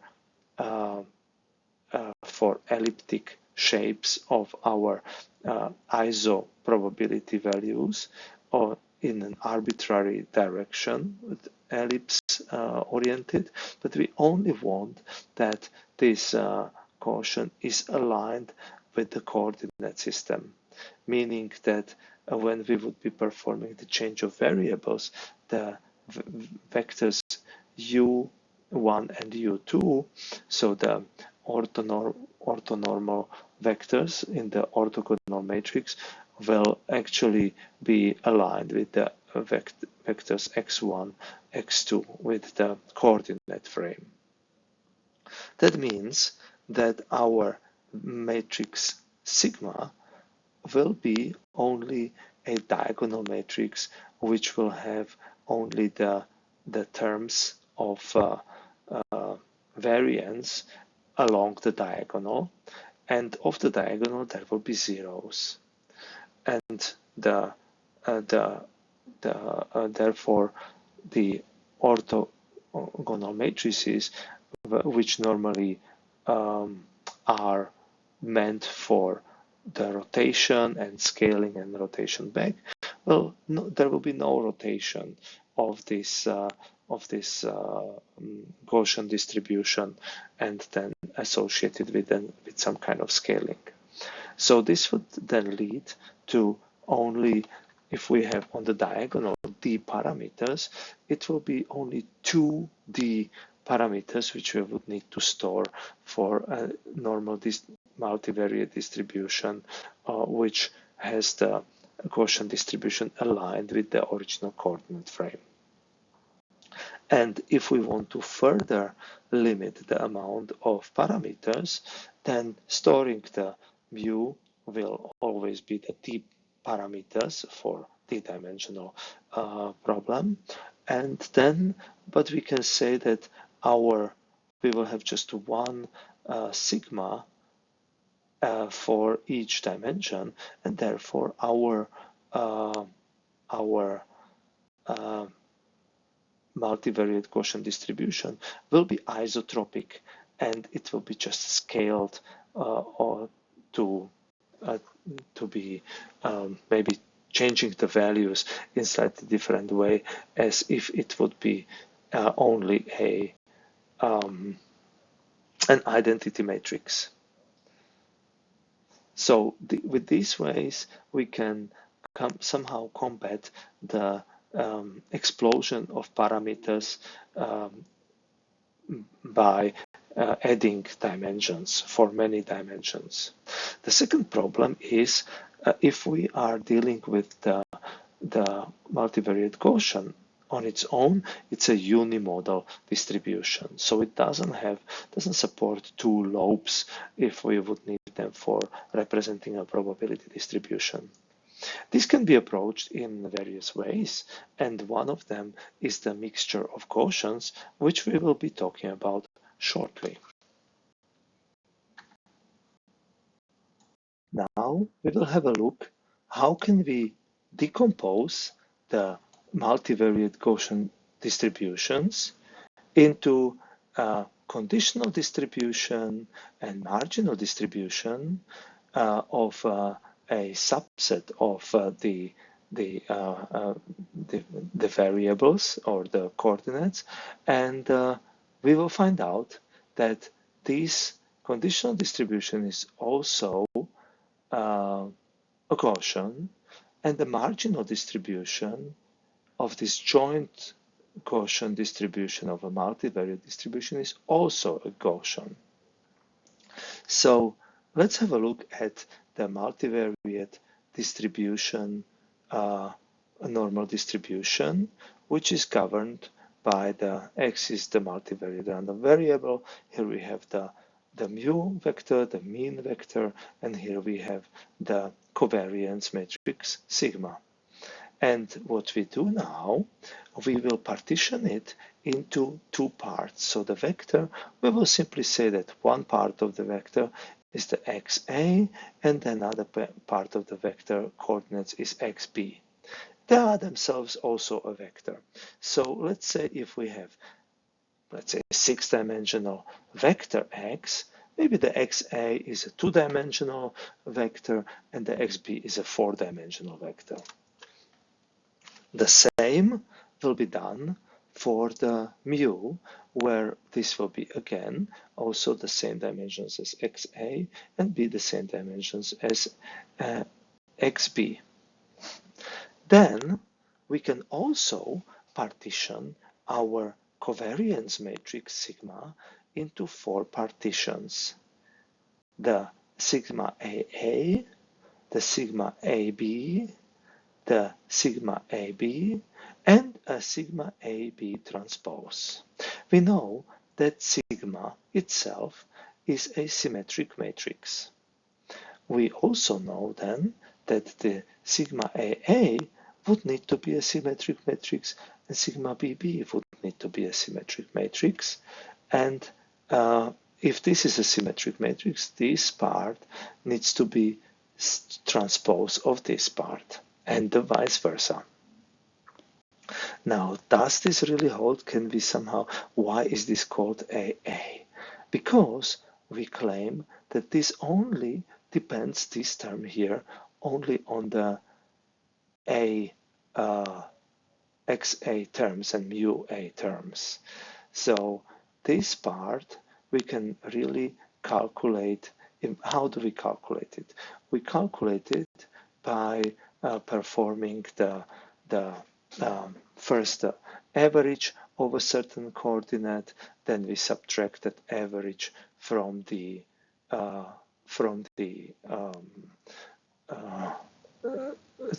coordinate from the average of that coordinate, and then we perform these outer products of the vectors which are within this range. So I mean, if this is a two-dimensional vector, this will be a 2x2 submatrix here, which only depends on the xa. And this will be then, if this is a, let's say, as I said, D is 6, so this will be a four-dimensional vector, then this will be a 4x4 matrix, which only depends on the xb. And then these two terms will depend both on xb and also on xa. Now, we can also express this sigma as an inverse of sigma, which as this is the covariance matrix inverse, we will call it a precision matrix capital lambda. And this can be also partitioned into some regions, as we can see here. And as it is partitioned into these regions, it doesn't mean that the lambda AA is inverse of sigma AA. That is not the case, but also this lambda can be partitioned into these regions with this naming convention. And we will see why. The reason is that if we have here this squared term, which is in the exponent, then we have here, so now this minus 1/2 has been taken out, and we can see here that this part transpose, now this will correspond to like this, we kind of decompose this vector into two parts. which this is not a multiplication here, it's just that this is a long row separated into two parts, and of this row vector of the differences of xa from the mu a and xb from the mu b. And that is multiplied. So if this is 2 by 2 matrix, then again we will be just multiplying this part with the xa and mu a, and so the multiplication performed here, and then multiplication of this row vector with the matrix and with the column vector here will be only affected by the lambda AA. So we will see exactly how this looks like, but before that we need to explain some conceptual aspect, which is also termed as completing the square. So for completing the square, we will need to remember this concept, because we will be seeing it very often associated with the Gaussian distribution. Completing the square means that if we have here this, this is a version which is the square is completed here, and but if we multiply these various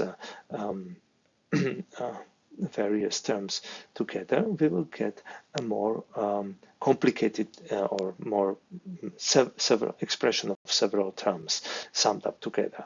So we will have here, as we can see, x transpose times the matrix sigma inverse times x is one term, and then x times sigma inverse times mu is one term, which we see here, and it is now negative because of this negative mu, and then we have mu transpose sigma x is here, and actually that's the same term as this, so therefore we have 2 here, and then we have the last one, mu transpose sigma inverse times mu, so that is this term here.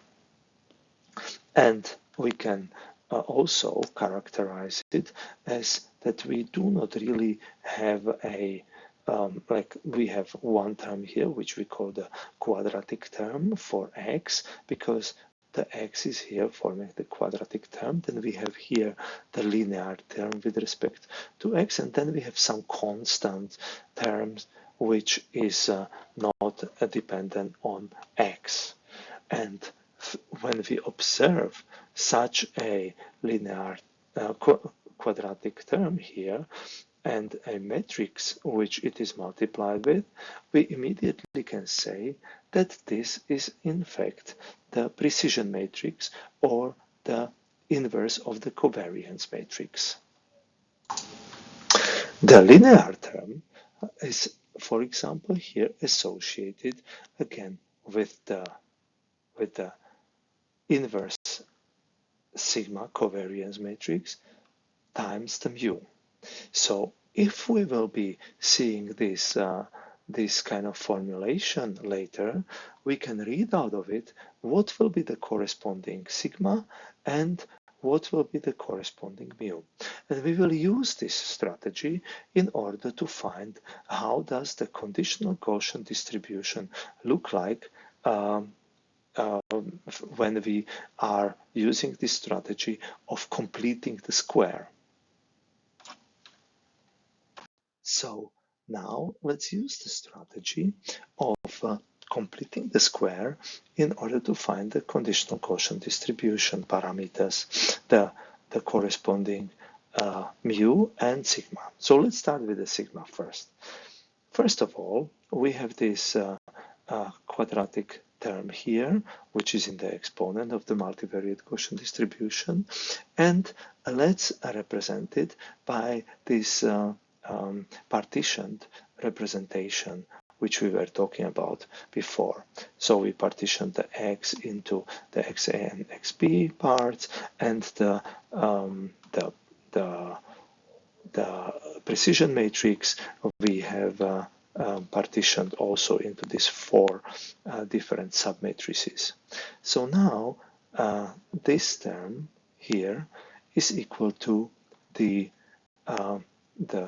first vector of the XA minus mu A transpose multiplied with the submatrix capital lambda AA times the XA minus lambda A. So this is the first term. The second term will be XA minus mu A transpose lambda AB times XB minus mu B. And then we have the terms for the rest two terms is XB minus mu B transpose lambda AB transpose, because we are using the AB, so because they are symmetric, and then times XA minus mu A, and then the purely XB related term XB minus mu B transpose capital lambda precision submatrix BB times XB minus mu B. So we have this decomposition here. And now let's start to look into if we are multiplying these various terms out. So if we multiply all these terms out, the only term, as we can see, eyeball here, which is associated with the quadratic XA, is the XA capital lambda AA XA transpose capital lambda AA. So here it is also with the minus 1/2, as we would normally have in the as the exponential term. So this is the only term here which we can recognize that has this quadratic term. So, and then this part must be therefore the precision matrix of this conditional distribution, where we are varying the XA subvector and the XB subvector is fixed. So here we can see that this is the quadratic term as we have seen it in the completing the square part, and therefore this term here is the associated precision matrix. And therefore the covariance matrix A given B is equal to the inverse of this precision matrix capital lambda AA. So we have found the covariance matrix for this conditional Gaussian distribution, the so-called conditional covariance. And now let's have a look, how do we find out the conditional mean? That one we will not find from the quadratic term, but from the linear term. Remember, by the completing the square, we had that x is associated with the inverse of its covariance matrix and the mu. So the mu A given B must be represented by the linear term from when we decompose this entire matrix as we did it before, where we are representing the entire squared term for the multivariate distribution. We chop it up into the sums of these partitioned representations. So Now, we do not calculate it out here, but the linear term, which we will get from this previous partitioned representation, is where we always have the XA in the term, or XA transpose. So one term will be this one. So that is when we are multiplying the XA transpose lambda AA with mu A, and then there is a similar term where we are multiplying the mu A transpose with XA, but that's not the only one, because we are also here having the linear term XA associated with the precision matrix, submatrix capital lambda AB, and with the term, which is the fixed term here, the XP is not varying, so it's kind of this is a kind of a constant value vector, XP minus mu B. And then we also have a very similar representation as this one. We have the 1/2 XP minus mu B transpose and the same matrix, but transpose XA. So as we have this XA in all these terms, we can also simplify it by this term plus this term is actually giving us this one term, and this 1/2 and this 1/2 will give us the one of these terms. So this is the outcome of identifying and isolating the linear terms associated with XA. So this formula here is basically identical with, or this part of the completing the square is the same as this part, as we can see here. And if we then look at this, we can take out the XA and we will have the term in brackets capital lambda AA times mu A minus capital lambda AB times XB minus mu B. And therefore, that part, which we can see here, is the part which is this part. So in order to be able to get rid of this part still contains the sigma A given B inverse. This part contains it. In order to get it away, we multiply it by its inverse of this sigma, which will be the sigma A given B. And as this is actually the lambda AA, so this part will be therefore the lambda AA inverse is the sigma A given B. So this will cancel out, and here we will have lambda AA term will be added. So this is the resulting outcome of our conditional mean. Our conditional mean, as we can see, is given by the mean of the A part, but also by this multiplication of these two precision submatrices, and then the term XP minus mu B. So in fact, we can see that the conditional mean is actually a function of the XP.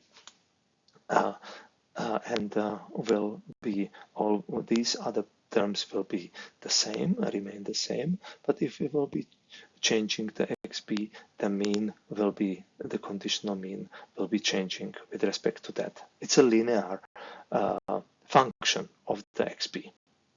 fact. So we have observed that we are dealing with the precision matrix and the inverse of the precision matrix, the covariance matrix sigma. And in the previous case, the covariance matrix was not actually present in this conditional mean and the variance of this multi-dimensional or multivariate Gaussian distribution. So in that case, but we can still represent it through the sigma or the partitions of the sigma if we implement or if we approach it with using the so-called Schur complement of sigma with respect to d. So now let's have a look at this function here. This function says how if we partition a matrix into 4 submatrices, and what will be its inverse, how to calculate its inverse.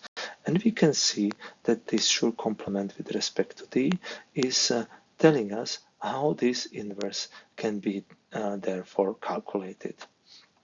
So it ends up with some complicated terms here, but let's have a look at and one term already is the m, so we are simplifying the m, which is the a minus b d inverse times c, so that's m, and that's the first term here.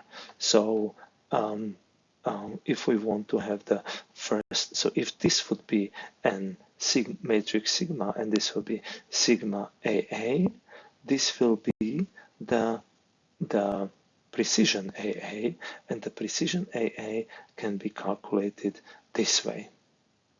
So here we have it once again, where we have the sigma matrix partitioned, and here we have the precision matrix, and with using this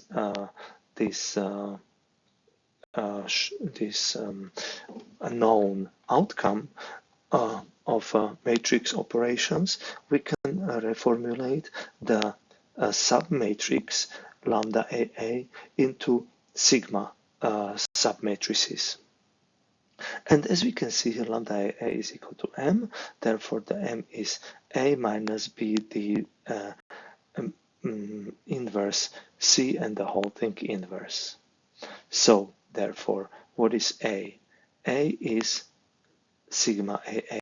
So sigma AA minus B is sigma AB, and then D is sigma BB inverse, and then the C is sigma AB transpose, and the whole thing inverse. So this will be the lambda AA, which is therefore, this is without this inverse, this will be our covariance matrix, as we can see it here. So this is the covariance matrix expressed by the of conditional probability distribution of the multivariate Gaussian, and it is constructed by these submatrices and the operations among them. And for the mean of this conditional Gaussian distribution is expressed by two matrices. One is the AA inverse, and the other one is capital lambda AB.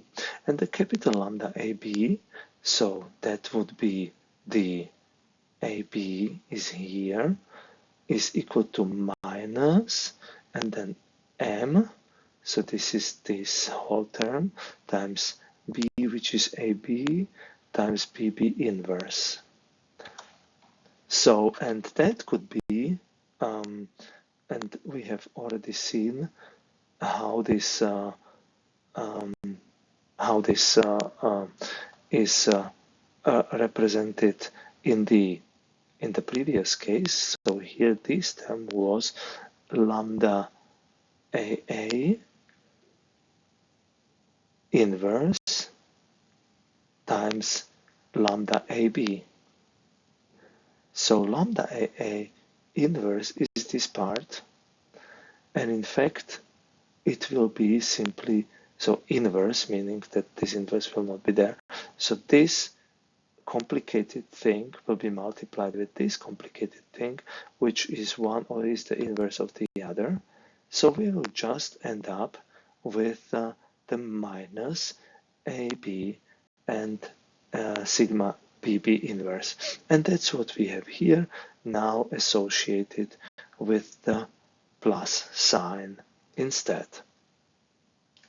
So these are the conditional mean and covariance matrix of this multivariate distribution calculated from this approach by partitioning the vector x, mu, and partitioning the matrices covariance matrix sigma or precision matrix lambda.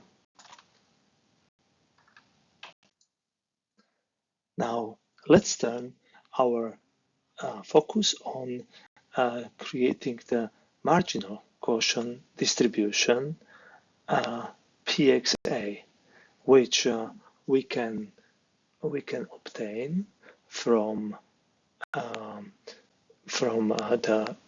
the joint distribution PXA-XB and integrating out the XB. With that, we will obtain the marginal distribution PXA.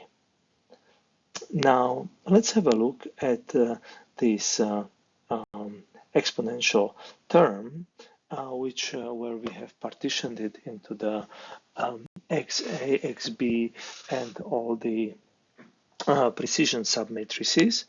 And let's collect first all the terms which are associated with XB. We want to isolate those and integrate them out of the integral, so that we are then left with all the terms which are necessary to determine the PXA. So considering that, we are having here a quadratic term which is associated with the precision matrix BB. This is analogous to the case of the XA, where we had here the precision matrix AA. And then we have our linear term for XB and another linear term for XB, which are no longer 1/2 because we are collecting these two were result of two different terms which were summed up together, forming twice 1/2 1. And the same holds for this part. As we can see, analogously to the case of the XA, we can isolate here the term which is associated with the linear term. So we here have the quadratic term, and here we have the linear term.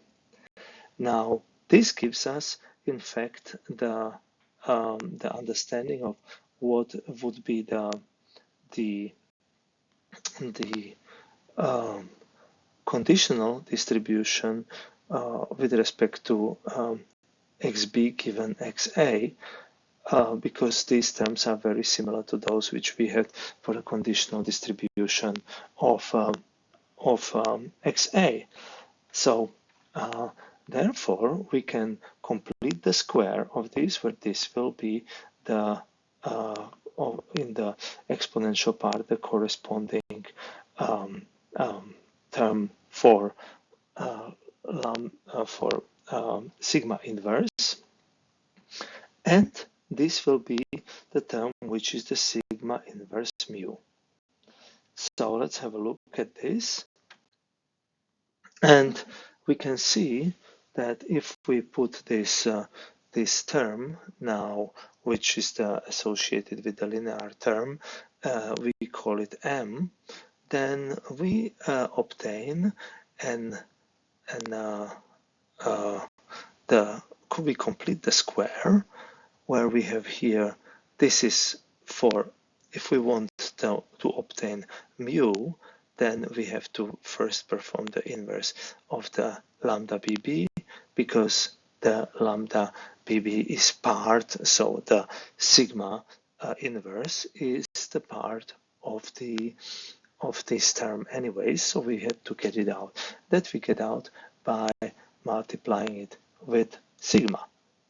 And that happens to be the capital lambda BB inverse. So we have here one of the terms. Here is the our covariance matrix for this distribution, and here we have the other term, identical with this transpose term. Now, if we will, after we completed the square, we will realize that the quadratic term and the linear term, we will have here one residual, and that is in fact this, if we multiply this term, transpose, times our lambda BB matrix, and then times this term. So, and this is like a lambda BB transpose, so we will therefore have for this term, this will be then M transpose lambda BB, which is symmetric, so transpose is equal to itself, but inverse.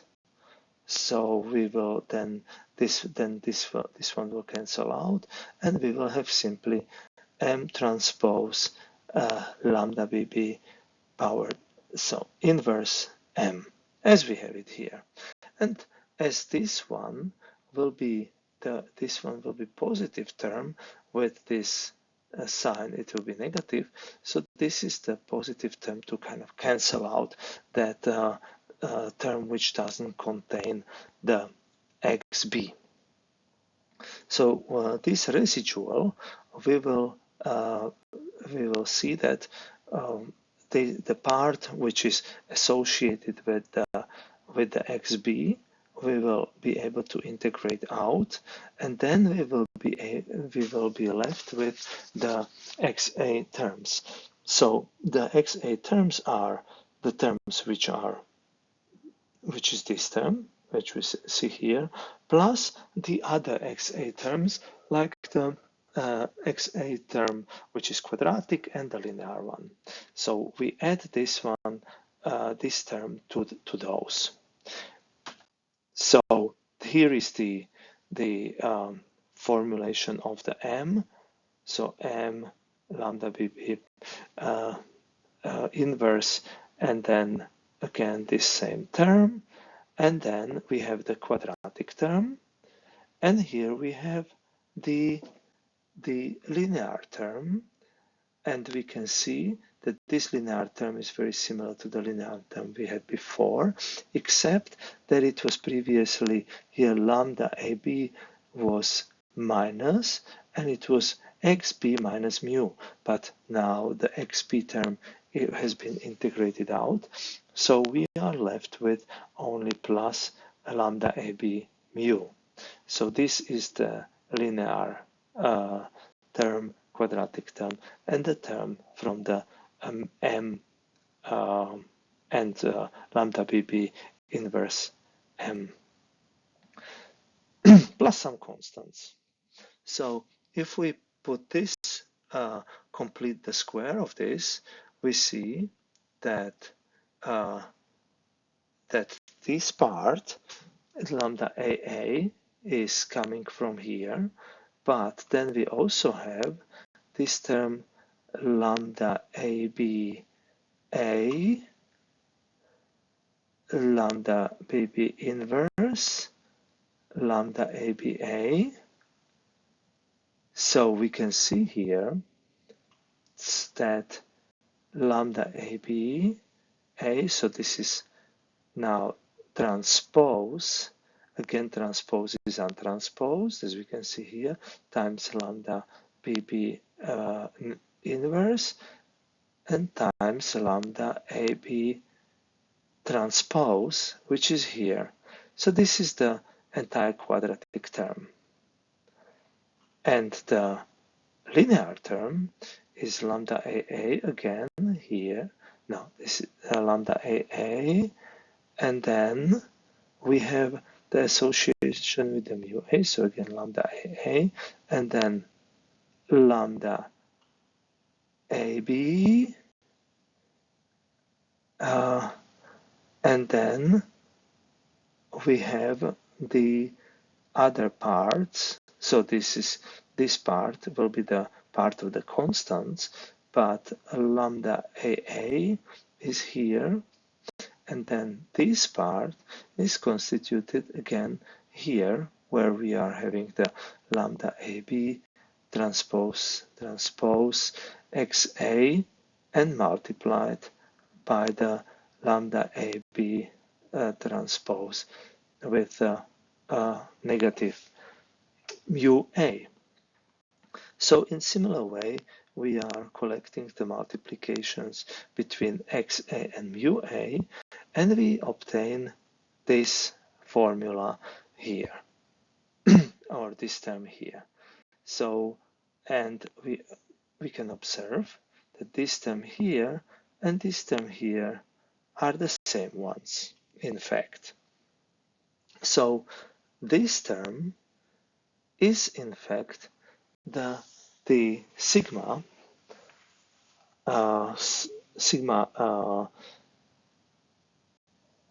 inverse, and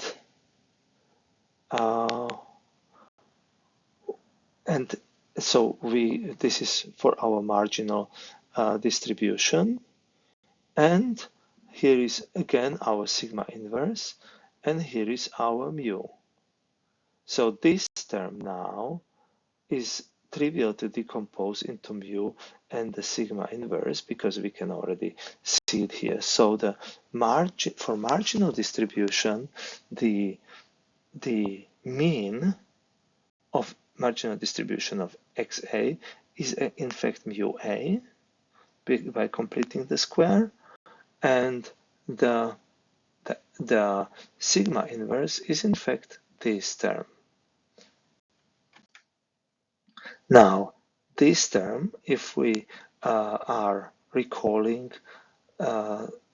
this term is from this Schur complement, we will find out that this, in fact, is equal to sigma A. So we know that it's the marginal one, but it's also equal to the sigma AA, because this inverse is equal to sigma AA.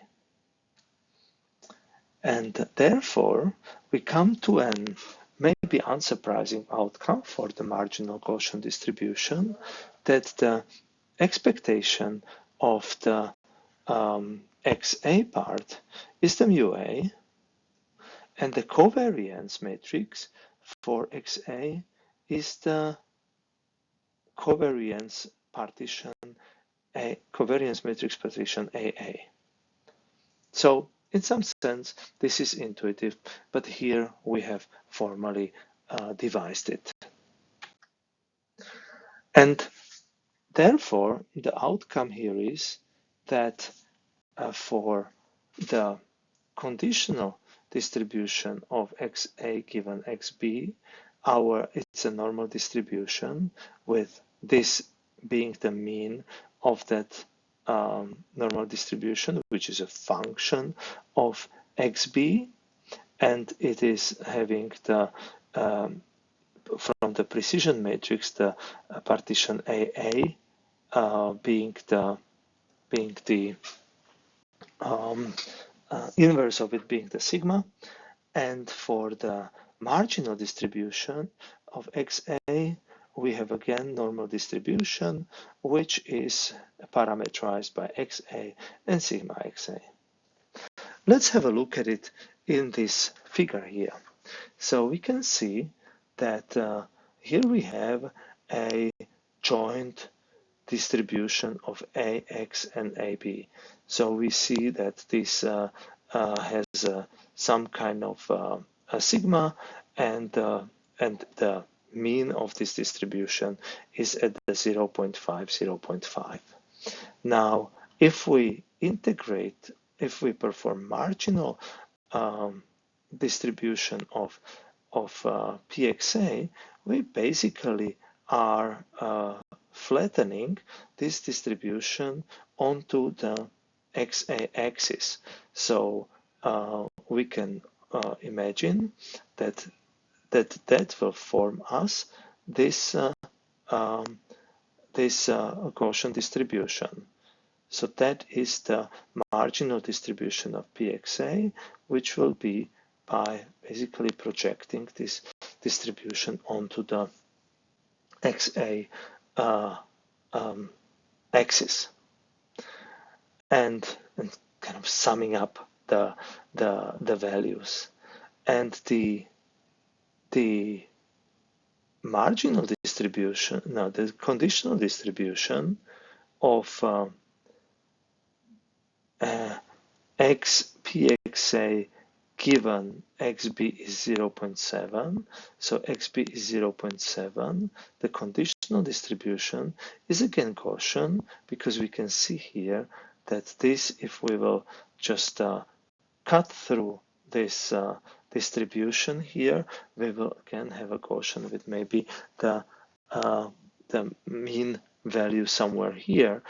And actually you can see here nicely that if we will be moving this to 0.6, for example, the mean will move, because it's a function of the as we can see, it's a function of XB. And although the variance is not, so it will have always the same variance because it's independent of the XB, as we will be changing the SB and creating conditional Gaussian distribution with respect to different fixed XBs.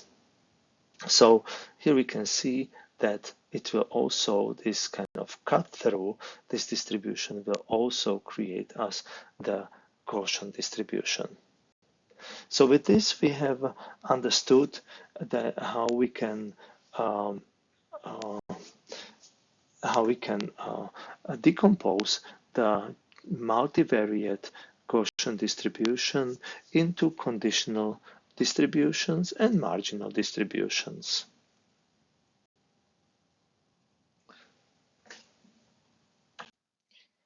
So as we have been decomposing the joint distribution into the conditional distribution and also the marginal distribution of this multivariate distribution, we can also go the other way and use the Bayesian theorem for the Gaussian variables in order to devise from the marginal distribution and from the conditional distribution of these multivariate distributions, the joint distribution. So let's have a look here. We have the marginal distribution, which is defined by the mu for the x. So here we have now x and y. And for x, we have this mean vector and this covariance matrix, which is lambda inverse. And then we have for the conditional distribution, we know of y with respect to x, that the actual the mean of this distribution will be function of x, and then we will have some precision lambda, and its inverse will be the corresponding sigma of this conditional distribution. Now, so mean is the linear function of x, while covariance is independent of x for the conditional distribution. Now we have the z as the you can say concatenation of these two random variable vectors, and we can have a look what happens if we perform a logarithm on this on the Bayesian theorem, which states that px times py given x is equal to pxy, or pz in this case. So if we have a logarithm, then we will have here there are these scaling factors and so on, but they are not interesting for the moment because we are only interested in the terms where the x or y are appearing. So, and those are here the exponent of this the marginal or the distribution of px, which is a multivariate Gaussian, and then we have the conditional probability distribution of y given x, and this exponent is we can observe that it looks like this because this is the mean, this is the covariance matrix inverse, and this is again the y minus the mean. So if we can further look how this change these terms in order to isolate x and y to figure out more about how does the joint distribution look like.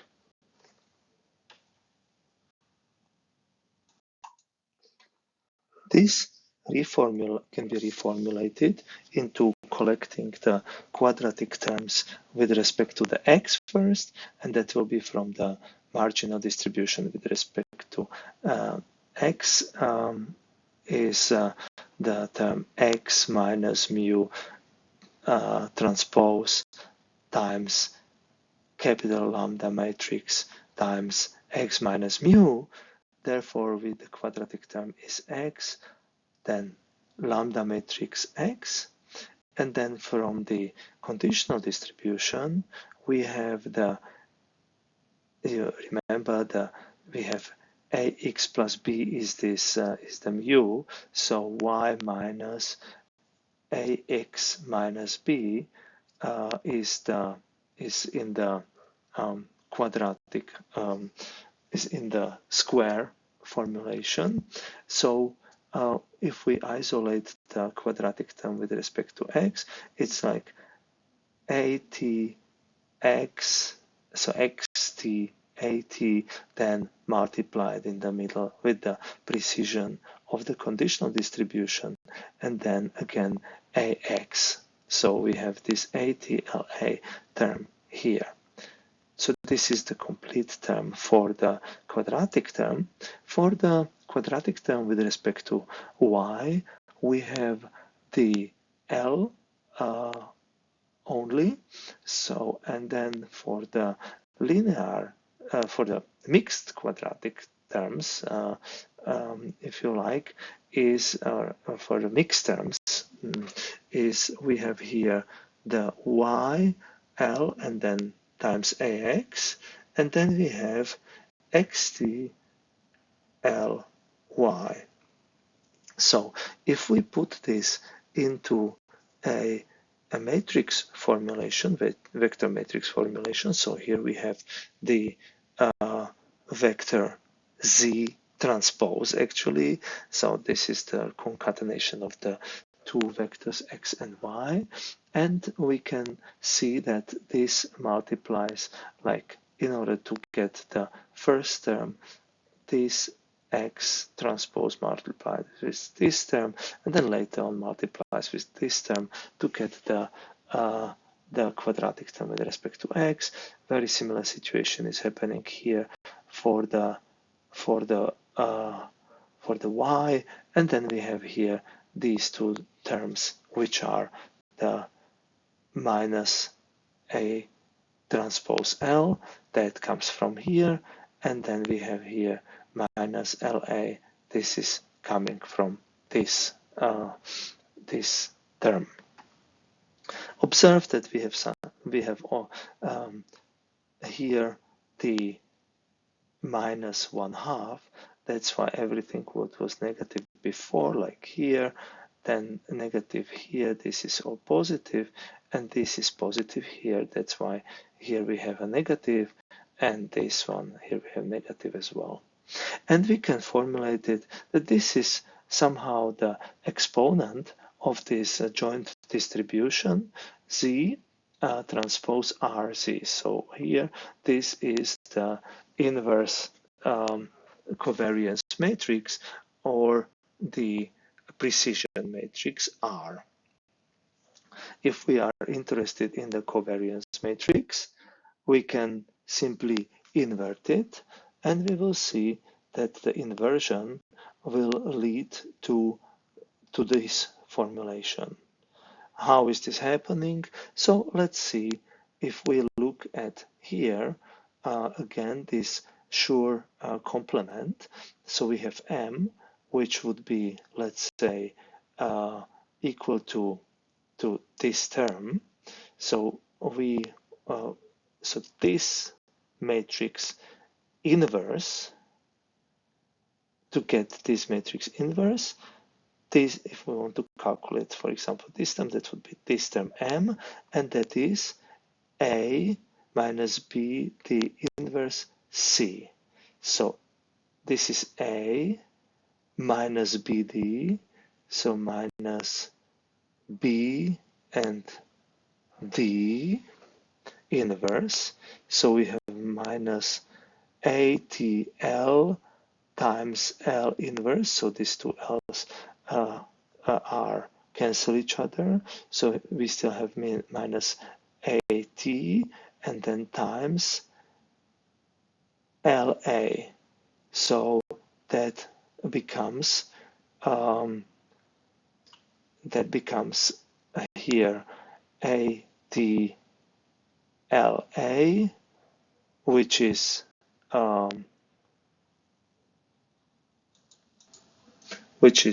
minus minus, this is plus, but here we have this minus, so this term is minus ATLA, which cancels out with this term, and we are left with the term capital lambda, and which is capital lambda is the result of this bracket here. Inverse, we will have lambda inverse here. In a similar way, we can see that we can obtain all these other terms of this covariance matrix, of this joint distribution of the variable Z. Now we can be interested also, because now so far we had the marginal distribution of X and the conditional distribution of Y given X. Now, and we now obtain the joint distribution, we might be interested in obtaining the marginal distribution with respect to Y, and also the conditional distribution of X given Y. So let's do it. So here again we have the formulation of our joint exponent, and we have here the linear terms currently, which we are interested in, so that we can define what is actually the mean of this joint distribution. So before we get to the conditional and marginal distributions, let's have a look at the mean first. So the mean, we are interested in the linear terms. This is one linear term obtained by multiplication of the X transpose lambda mu, and that is coming up twice. That's why we have here half, but no longer half here. Then we have this term, which is obtained from AX LB, which is here, this term, and then Y LB, which is another term here, and they are summed up together, that they are no longer 1/2, but they are these terms. And this can be reformulated again into a formulation where we have the X transpose associated with these terms and Y transpose associated with these terms. And if we, what is this? This is in fact the precision matrix times the mu, or in other words, the covariance matrix inverse times the mu is this term and this term. So if we want to know what is the covariance matrix, that is in fact the R inverse, and if we multiply the R inverse matrix, which we just calculated on the previous slide, with this two-component vector, then we obtain the outcome that it is equal to mu and A mu plus B. So this is the expected value of the joint distribution Z, which means that this is simply, so this was previously the mu from the marginal distribution with respect to X, so this is now the complete concatenated vector mu, which its first part is the marginal distribution mu, and the second part is the slightly different mu vector multiplied by the matrix A and with the plus the B. Now, if we have this as the outcome of the expectation, and this is the outcome or the mean of the joint distribution, and this is the covariance matrix, we can also devise what is the marginal probability of Y, so the parameters there, namely the parameter for mu and also the covariance matrix with respect to the marginal distribution with respect to Y. And we already noticed that from the previous case that the marginal distribution was simply the this will be the mu of the Y, which is here, so it's this term, like it was in the previous case when we had this, like this was a mu A and this was a mu B, then the marginal distribution of X was mu A and the marginal distribution of the XB was mu B. Then here we have, this is the marginal distribution of mean of the probability distribution of Y. And also for covariance Y, we are having just this matrix component of this covariance matrix. So simply the sigma BB will be the covariance matrix for this marginal distribution. So what remains is the information about the conditional distribution X given Y. So in order to find the conditional distribution of x given y, we can turn again to our result which we have obtained already, namely the precision matrix R. The precision matrix R is having the four components, and we might remember that it was for the covariance matrix X with respect to Y, or in the previous case XA with respect to XB. We found out that it was the first component, the capital lambda AA inverse, which was forming the covariance matrix of this conditional distribution. So we can see it right there without any computation. In order to find out what is the mean of this conditional distribution, we can simply again collect the linear terms for x from the whole from the joint distribution from both x marginal and y conditional exponents. And here we have this x capital lambda mu, which is coming from the first term, and then from the second term we will have x transpose A transpose L y minus b, so x transpose Y transpose L y minus b, and also from y minus b transpose L ax, but that comes together and is summed up similarly as the first term. So we no longer have the halves here anymore, and we have a plus sign. Now we can then simplify it again by taking out the xt in front, and this term is again associated with the linear term, which combines the precision matrix multiplied with the mu.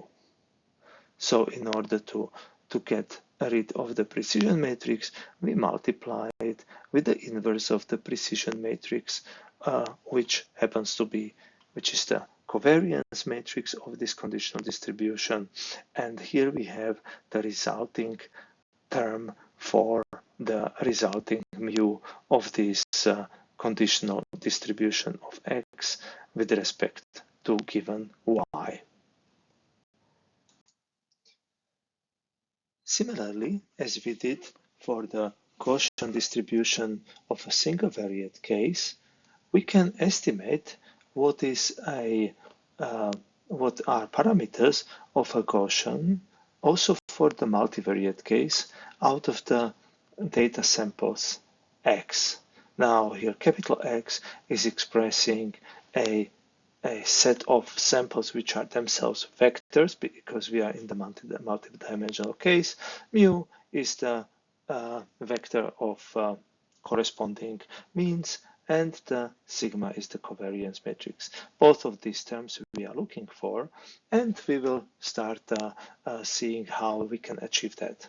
So first of all, we perform the logarithm of the multivariate probability distribution, and we obtain a term which is associated with the 2 pi, and we can see how this is coming out, because we have the d divided by 2 in the denominator, and therefore we have here negative value, and similarly we have a negative value associated with the ln determinant of sigma covariance matrix, again multiplied by n½ because this was the exponent, and then we have our sum term, which is coming from the exponential function e powered by, and this square term which we had in the exponent. Now, for understanding how we can perform the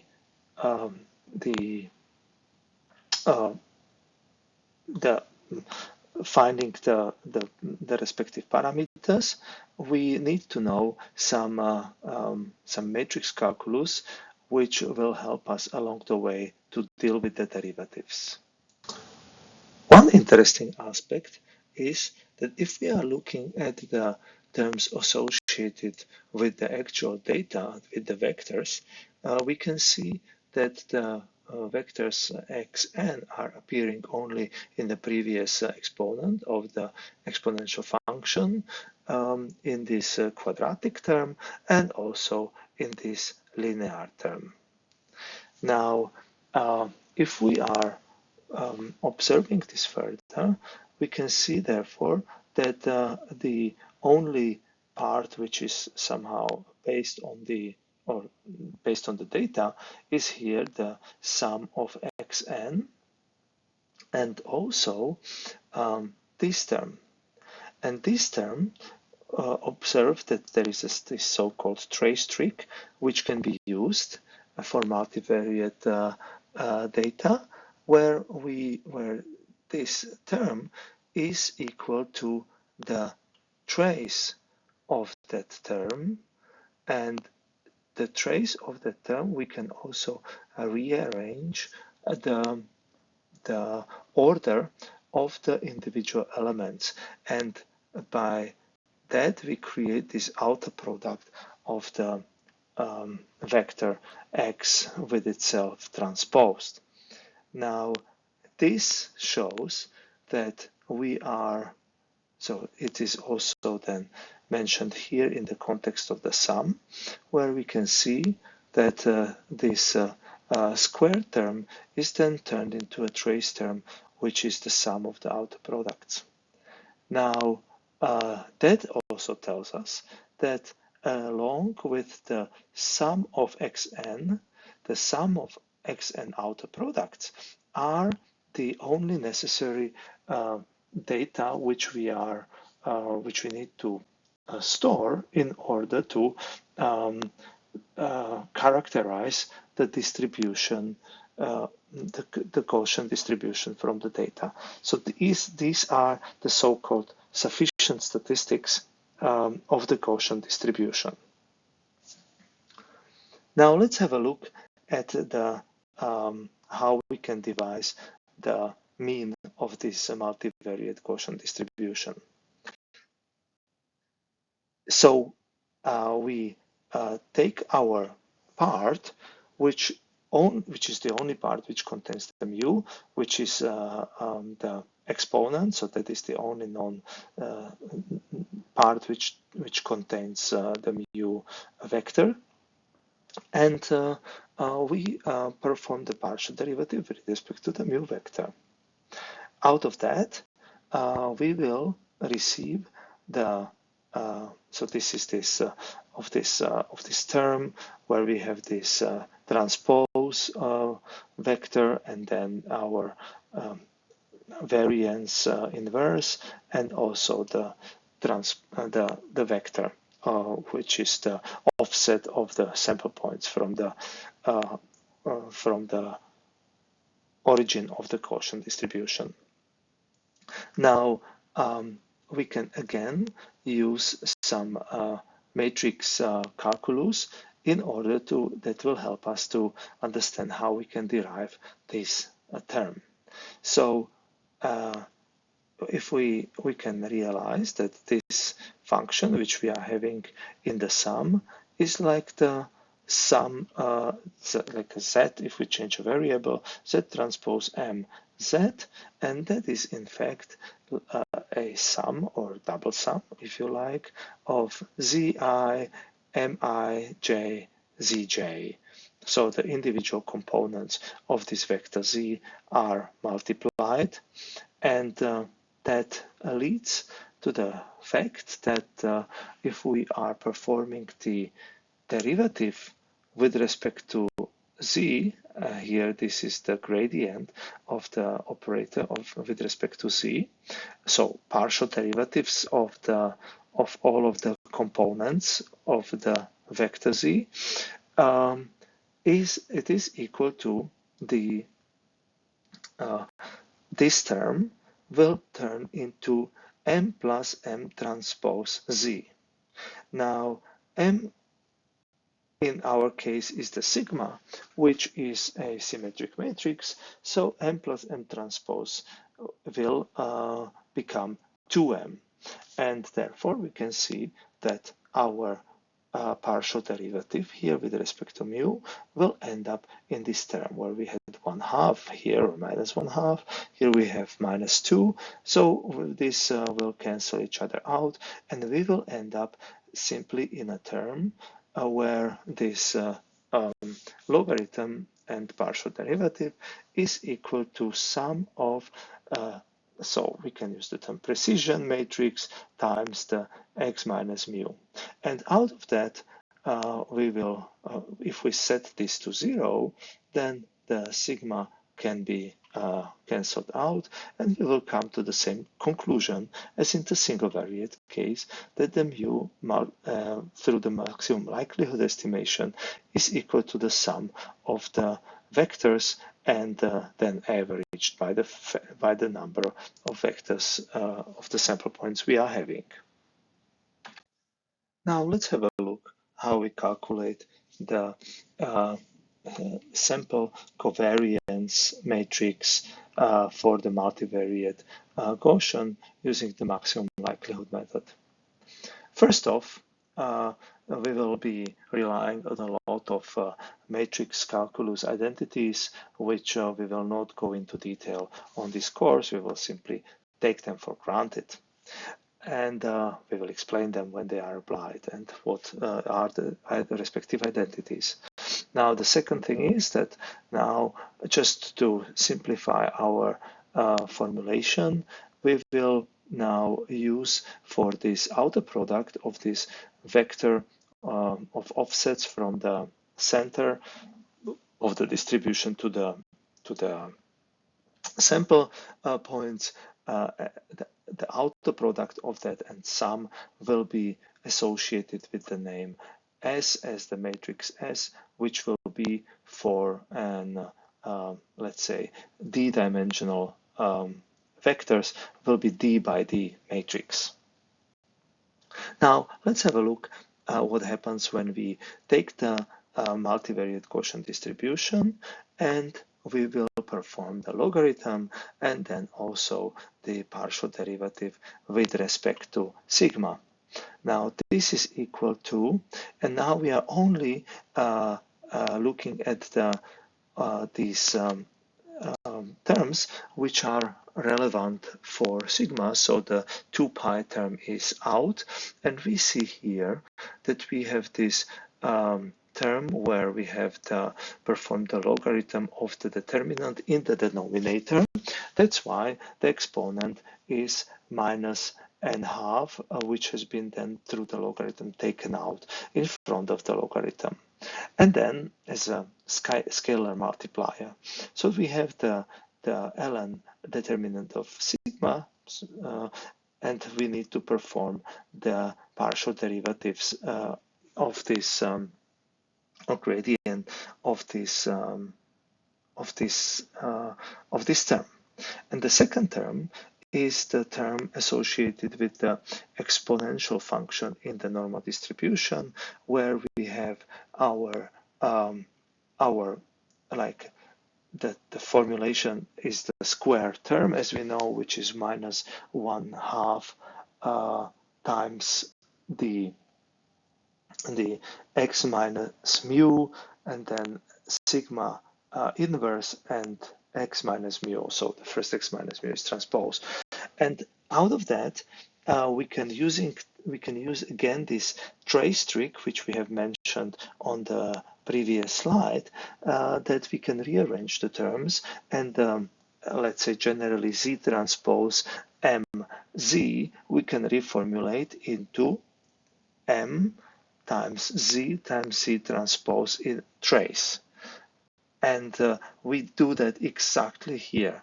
So you can see that the sigma inverse has been taken as a first element of the term, and then the vectors x minus mu transpose and x minus mu are then following and forming this autoproduct matrix S.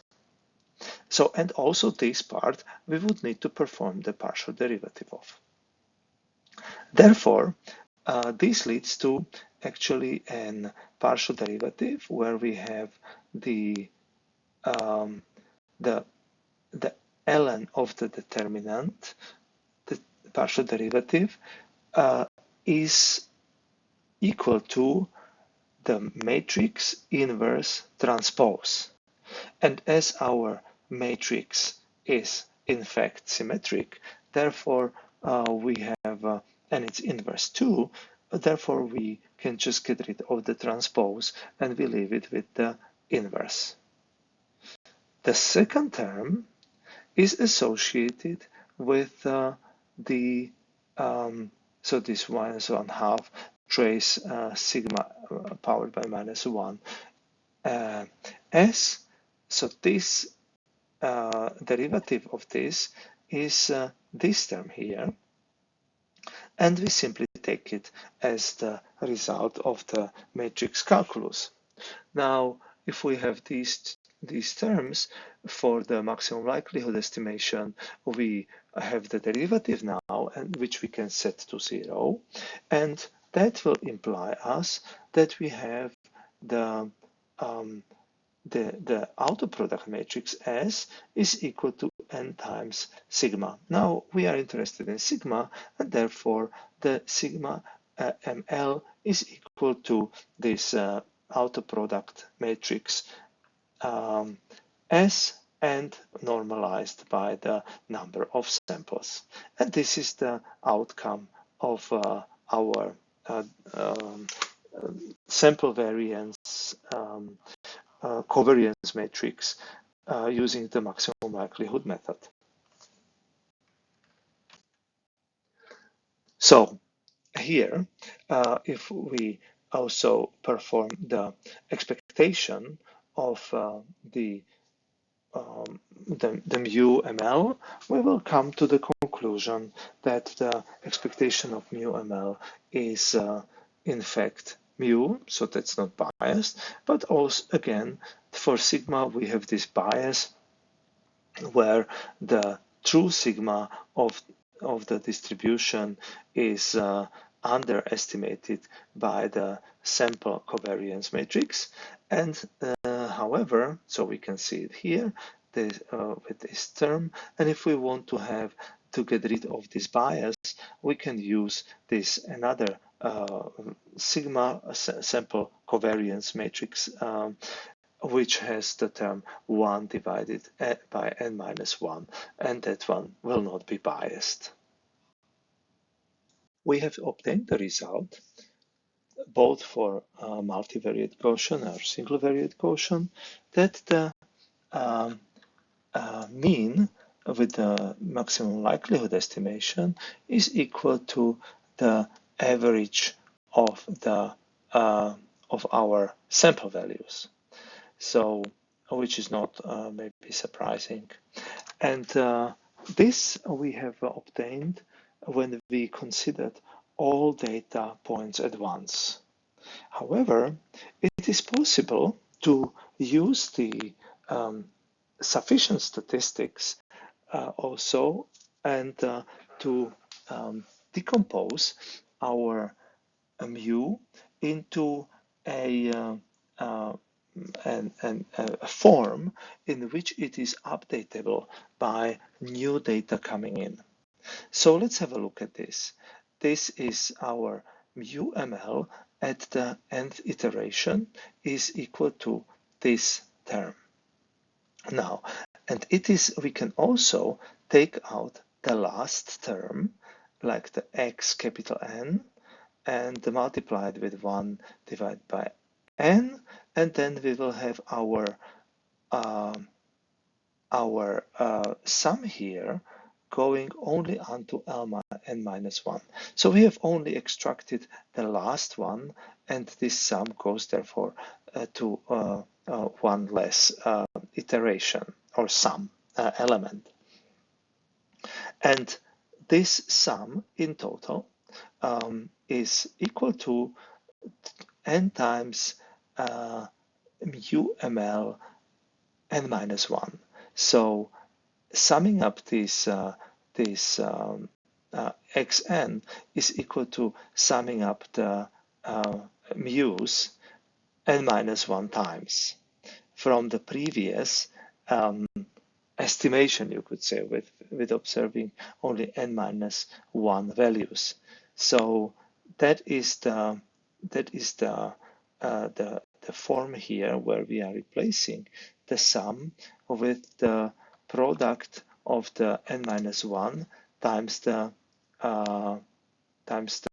term mu ml based on the x1 to x minus xn minus 1. And we can reformulate this by realizing that we have here n divided by n, so that is like 1 times xn minus 1 plus 1 divided by n, xn, kind of a new sample, minus the mu ml n minus 1. So we have here an like a subtraction from the previous mu is added to, but proportionally scaled to the old mu. And with this, we can update our mu by the sequence of points arriving later and have like a mean which is updatable. And it follows from the definition of the maximal likelihood estimation formula for mu, both for the single variate and the multivariate case. Kind of approach, as we have seen on the previous case of a mean, it was an ad hoc approach to find the mean in this sequential manner. Now, however, for systematically deriving an sequential estimation approach for estimating parameters of a distribution, for that we would need a specific algorithm to apply to devise a formula for a sequential estimation of an arbitrary parameter. So the approach here is that we would be looking at considering a joint distribution of two random variables. One is z and one is theta, and as shown here. And in fact, we are looking at for a solution where what is the theta star given that the z will be 0.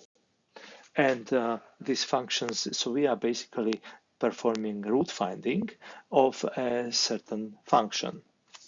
And this function which we have of theta with respect to z, we call them regression functions. We will soon know why. And we would like to achieve to find the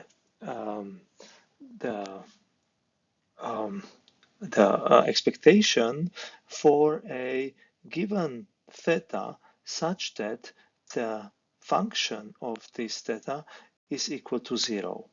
So here we search for the theta star such that the f theta star is 0.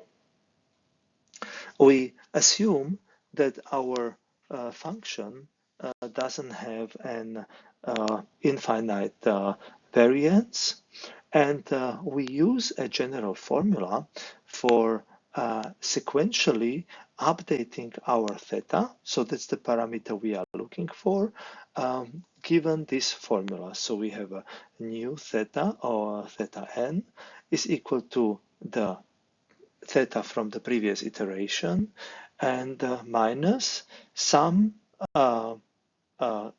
sequence of numbers, a n or a n minus 1, and then a certain function z of theta n minus 1.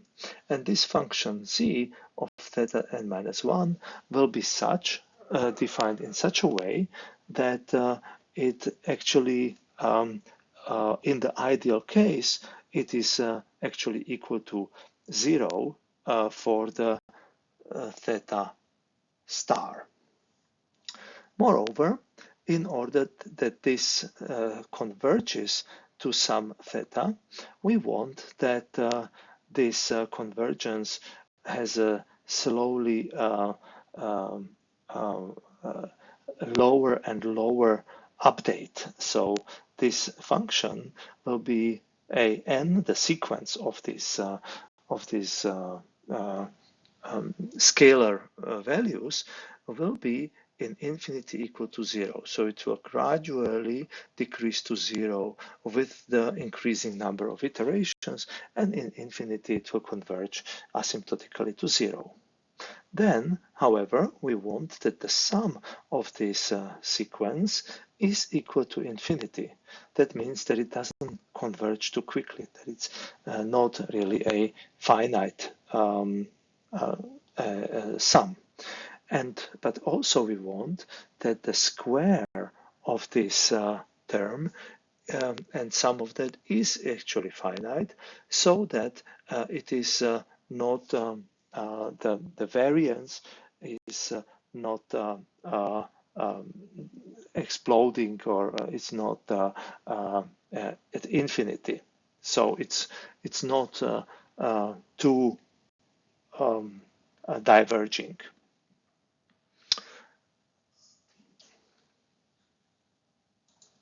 So, and let us now have a look, what can such a function be so that we can perform this sequential estimation? The answer here is it will be the actual maximum likelihood recipe, which we have been using so many times. So imagine that we have our maximum likelihood estimation here, in particular for a given parameter, which is theta, could be mean, could be variance, could be something. And but we know that once we perform the logarithm and we perform the derivative with respect to that parameter, this will be equal to 0 for the where the value of this expected value will be equal to 0. So with this, we are minimizing our error, for example, from when we are fitting a regression function.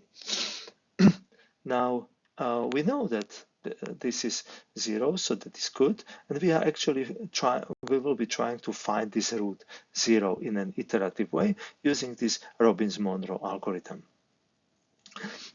And so we are not really dealing with the gradients for all data at once, but we are doing it in some kind of small steps, which is also weighted by this n minus 1 term, and so it is always going in the direction of updating the gradient such that it will lead us to an estimation of a particular parameter of our probability distribution. So in the setting this observing this formula, if we just exchange the sum and the partial derivatives here and setting it to infinity, this will be equal to the expectation of this function, and that also an average of that function with respect to x, and we want that this expectation is actually 0. So let's have a look how this works. Here we have again this Robbins-Monroe algorithm, this formula, where is the theta which we are estimating, and here we have now the function. Observe that the function z of theta is actually showing up here, and the z of theta, now it reveals itself that it's actually the partial derivative of a logarithm of the probability distribution given some sample point, of some sample point x, and given some parametrization of this probability distribution. So, and that's how we do not represent our probability distribution explicitly because we don't know the true distribution. We have it represented only by its samples, and these samples are then helping us to find sequentially the right parameter theta in this case.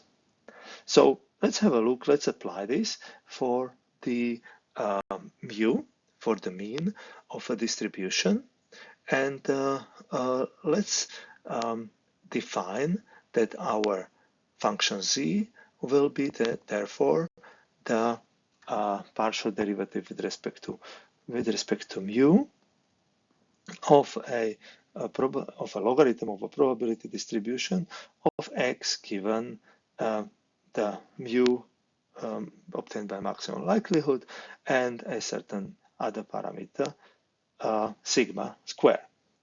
Now we have this, as this will be our normal distribution in such a case, then we have here that the partial derivative is related to the exponent of our normal distribution, and that is this partial derivative leads to value x minus mu ml divided by sigma squared. Now imagine that for having the to matching the formula which we had before, which we obtained in a more of an dedicated way for mu, we can lead with this sequential approach, this systematic approach, Robbins-Monroe algorithm, we can lead to this outcome in a in this way, such that in our Robbins-Monroe update, we will define that our an is equal to sigma squared divided by n. Now let's put this now into our formula here.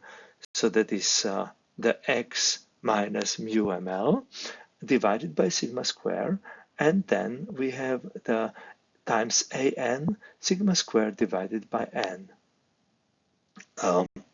And then we realize that we in fact have here the same formula as we have here, because our mu new is the mu ml n, the old one is mu ml n minus 1, and then we have the x minus mu ml n minus 1 divided by n as we obtained it before in the dedicated approach.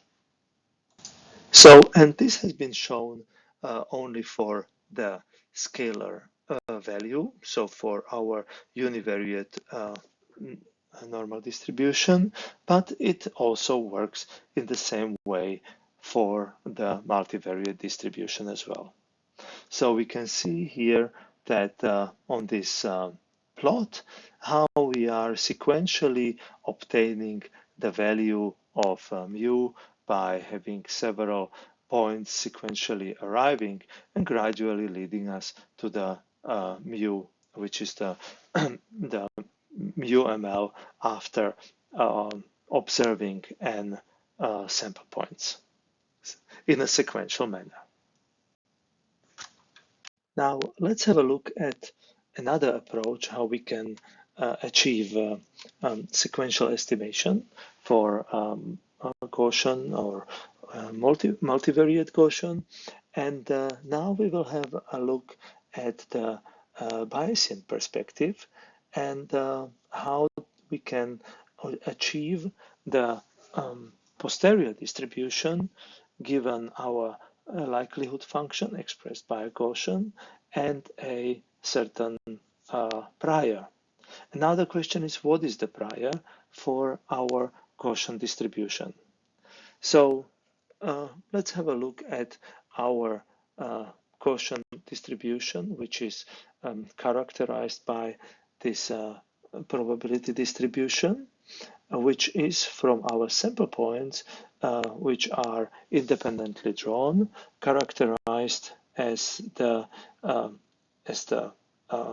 quotient distribution given the parameters mu and sigma, and obtained from the samples x1 to x capital N.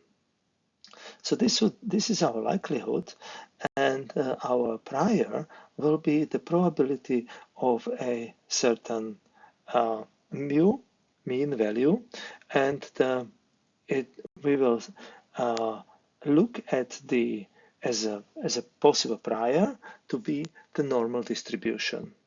The normal distribution will achieve us that we can operate again with some kind of exponent, and we can with these two parameters we can change the mean and the variance, which is coming from the likelihood function and the posterior distribution to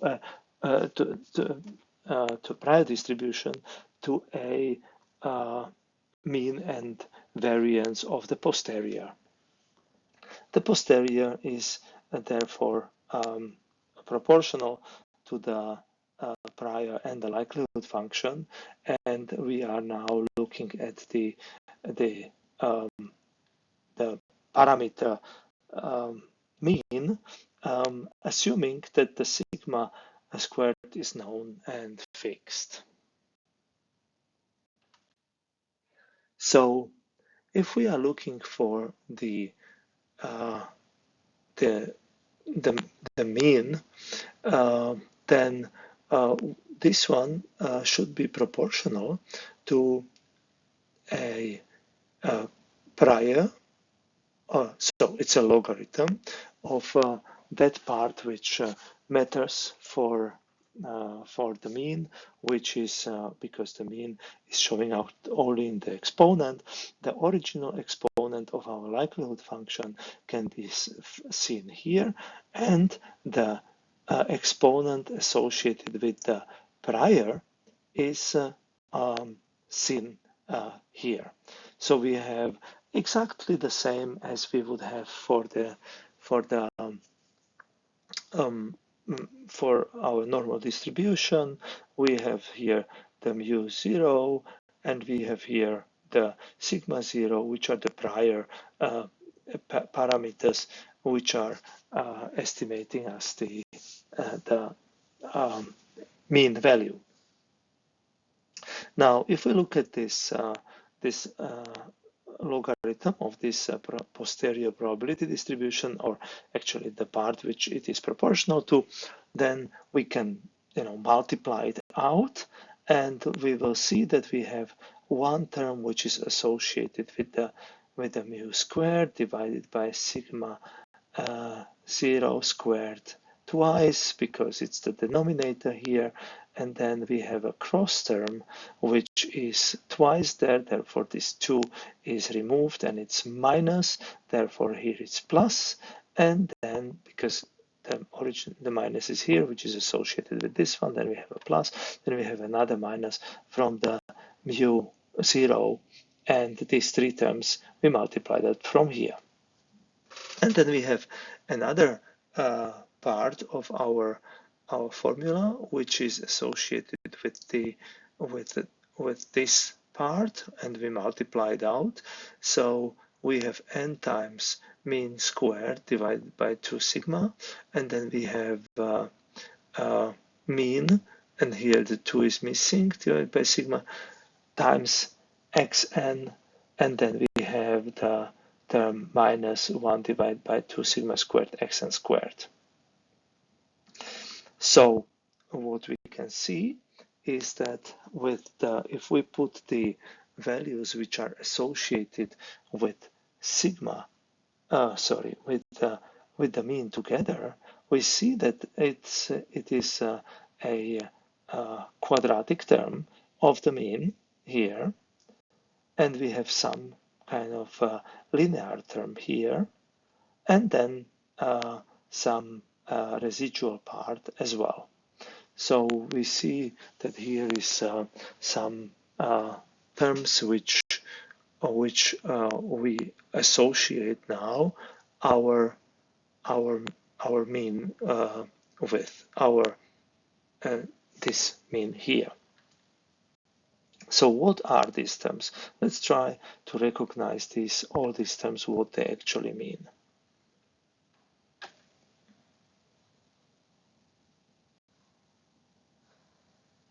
So the meaning of these terms can be revealed if we realize the consequences of the conjugacy, where the meaning is that the prior distribution and the posterior distribution have the same structure.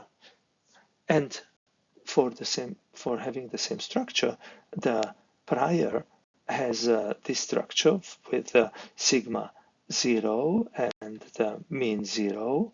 So this function here, which we have here, which can be reformulated into multiplied out, and we have here three terms, can be associated with our multiplication of our prior with the likelihood function. So these three terms here and these three terms here are the same terms, because this is expressing our posterior.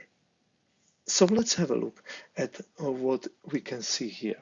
So here we see that we are associating with the mean squared the minus 1/2 sigma squared nu, sigma squared posterior. So, and we see here minus 1/2. So then this needs to be the sigma square posterior and like in the denominator. So here we see that this is as if we would be putting it into the denominator, but we can leave it here, just powered by -1 here. So this is our sigma square posterior. Now, for this term here, this should be equal to the mean nu divided by the sigma square posterior. So, and it's somehow hidden here. So let's have a look what will be, now we know already the sigma square, and now we are looking for the mean posterior. So let's have a look. Therefore, from the previous slide, we see that this term is equal to mu posterior divided by sigma squared posterior, and therefore the mean posterior should be equal to the sigma squared times this term. So if we now multiply this out, we have here these two terms, which we can bring on under one denominator, which we first multiply these two, and then we create just one fraction here, and then we, invert it by meaning that we put the denominator, flip the denominator, and a numerator as to form its reciprocal. So this is the outcome of that, and then we are we have here multiplication with these two terms. So if we multiply it with this term, then this sigma 0 will be cancelled out, and we will have just one fraction, which is equal to this term times the mu 0, so the mu of the prior. And the second part is now similarly, we will be here cancelling out the sigma squared with this sigma squared here, and here we have sum of xn.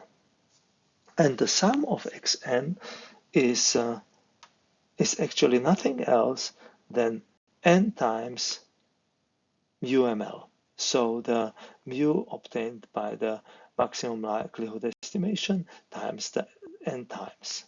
So here we have two terms for our mean, and we can see that our what does that show us? First, we can see that if our n is equal to 0, so we have like we have only the prior, then this will be 0, and this will be cancelled out with this one. In this time, we will end up with mu 0, and here n0 will cancel out this entire term. So we will be left out with the prior mean. And with increasing n, let's set the n to infinity.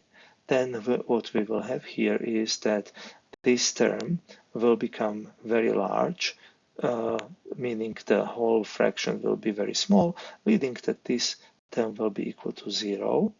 And however, this will become very large, both of these terms, and in infinity it will become equal to 1, and then therefore we will have just the UML will become the mean of this distribution.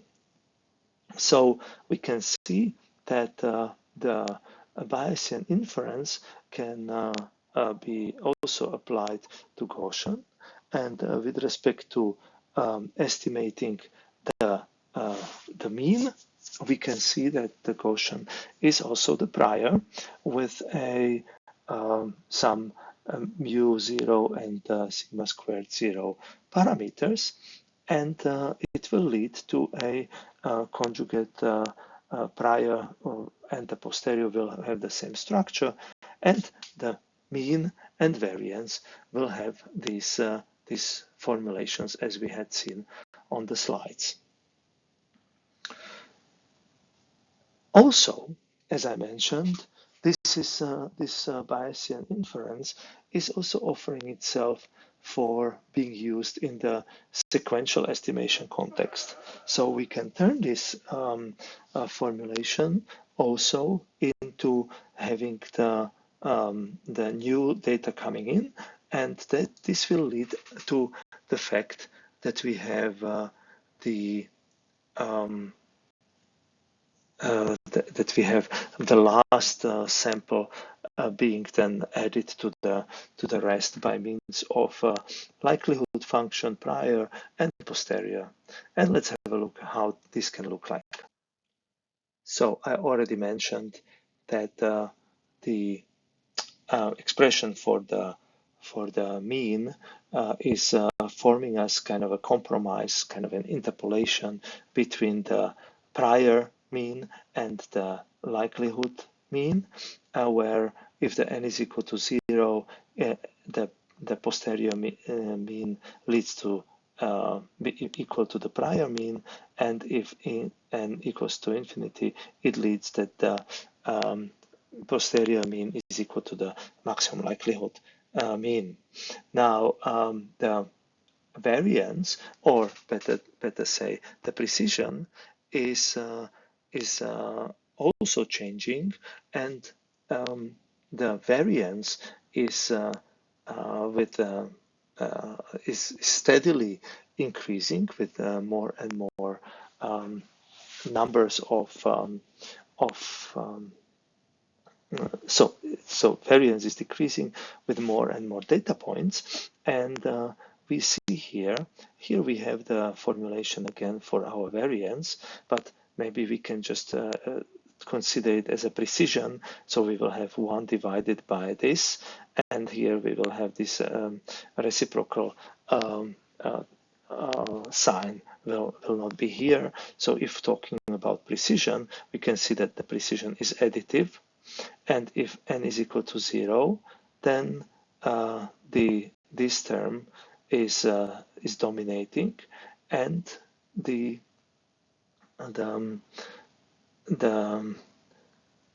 posterior sigma is equal to the prior sigma, and then if the n is going to infinity, then this becomes a very large number, and that will mean that the precision will become very large, and that means that the variance of the posterior will be going to 0. So, and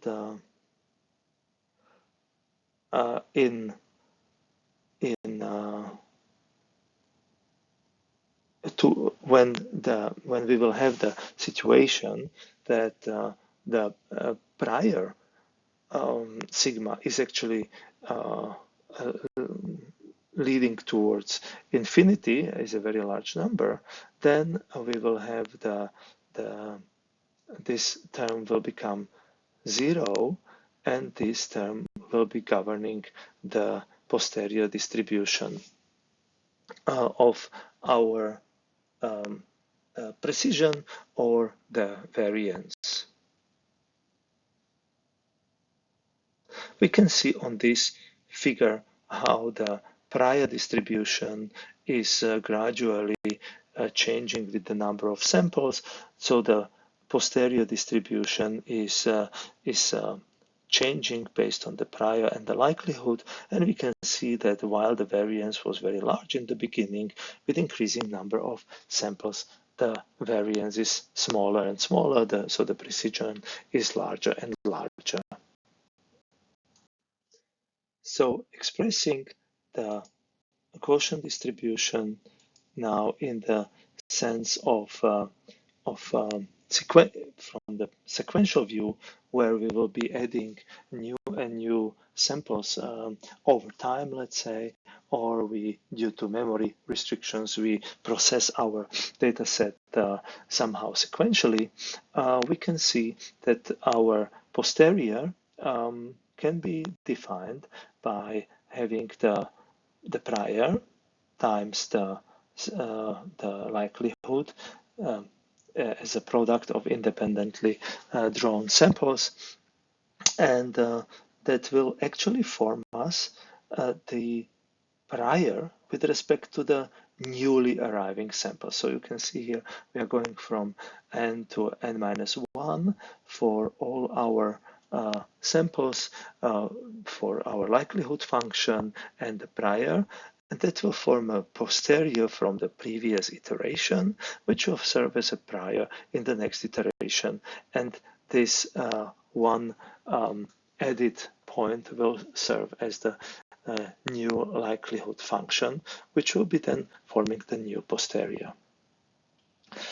So it can be viewed as a prior distribution combined with the likelihood function associated with the data point xn to arrive at posterior distribution after observing n data points.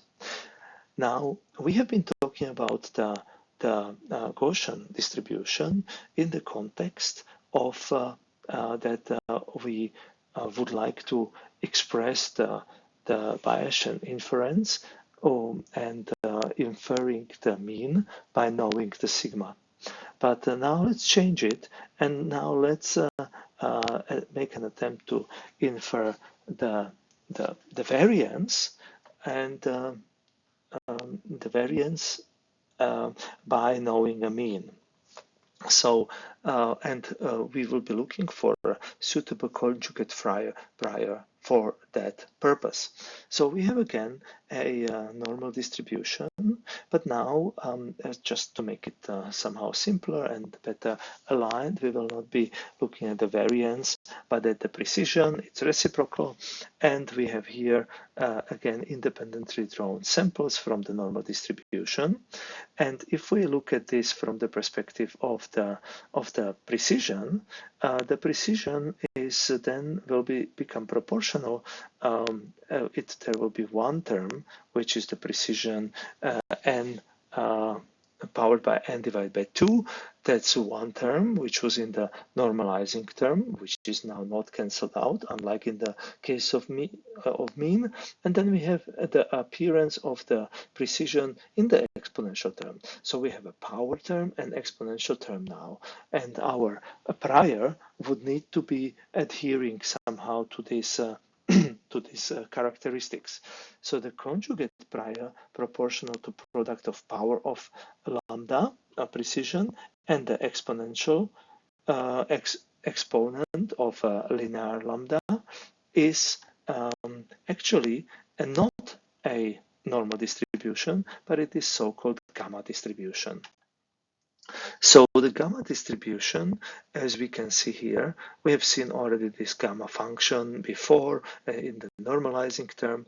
We do not need to focus on that part too much. So here are just two parameters a and b, and here we have the a, which is the parameter for this term, and then also for as an exponent in powered by b. So this is some kind of normalizing term, and then we have here the lambda parameter, and from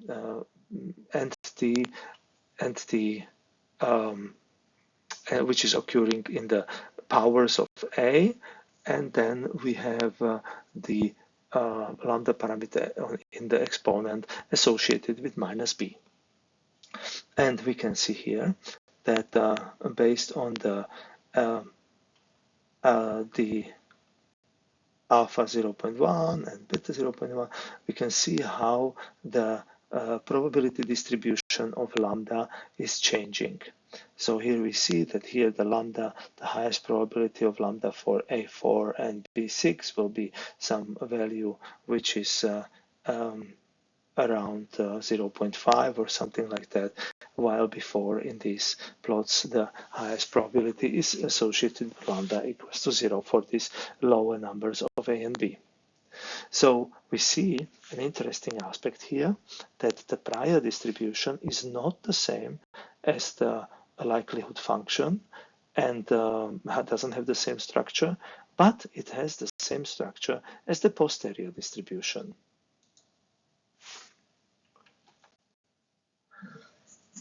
Out of this gamma distribution, we have an outcome for the expectation and variance is that the expectation of gamma distribution is the fraction of a divided by b, and for variance a divided by b squared, and we are not going to devise it here for the sake of time. And here we can see that the probability distribution, the likelihood, and the prior here are then proportional to, like here we see the lambda powered by a0 minus 1, because we have here a0, b0 now, and then the lambda from the normal distribution is associated with the exponent n divided by 2, and in the exponential term we have minus b0 lambda, which is coming from the gamma distribution, minus the term coming from the normal distribution. So if we put it together, we can see that we can have the lambda associated with just one term, and for actually a, or so with one term for the powers of lambda, and in the exponential part the lambda is associated with some other term, and therefore we can see that here previously it was associated with b, so the b is now turning into a new value, which is this value here, and where this term here is in fact n times the sigma squared ml by definition, the sample variance.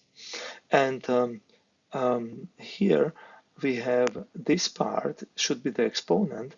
Previously, the exponent was equal a0 minus 1, and we have here a0 plus n divided by 2 minus 1. So this term is the new a0, if you like, for the posterior distribution. So here we can see that the posterior distribution is a gamma probability distribution, and the prior is also gamma.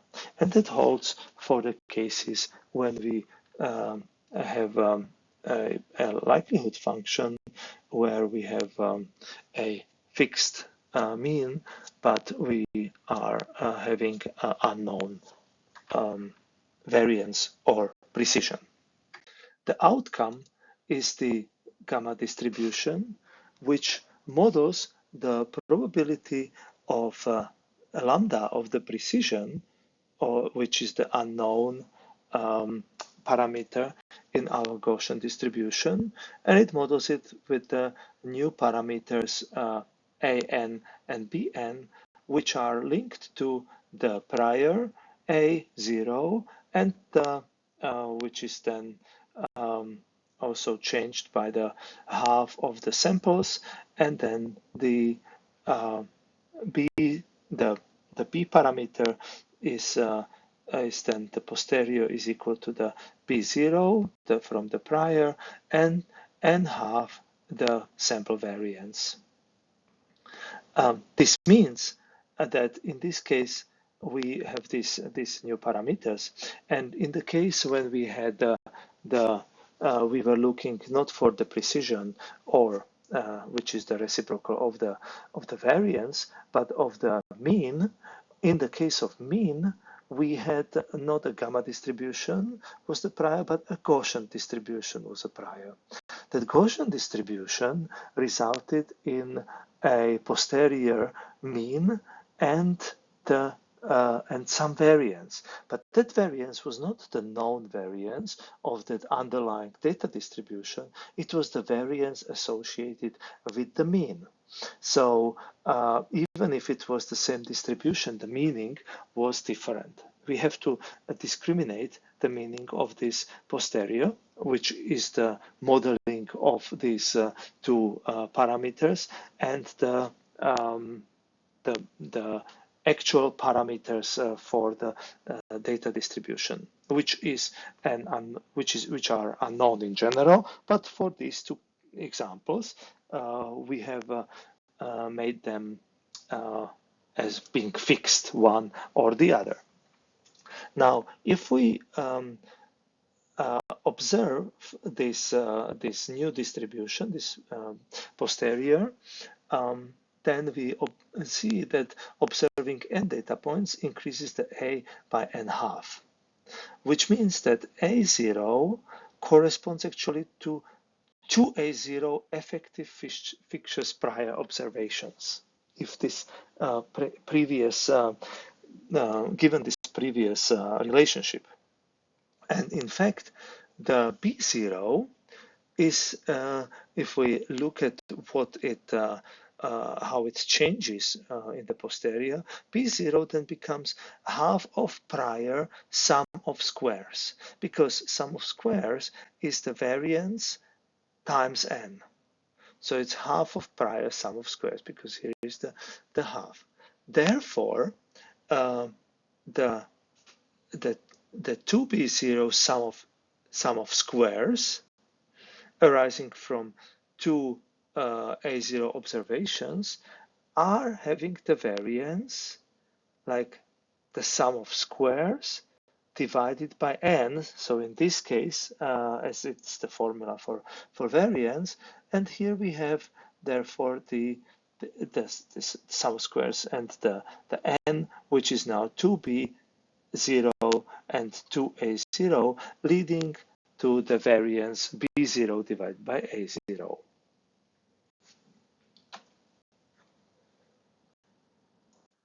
Now, if we are having the situation where we have in our the normal distribution, we are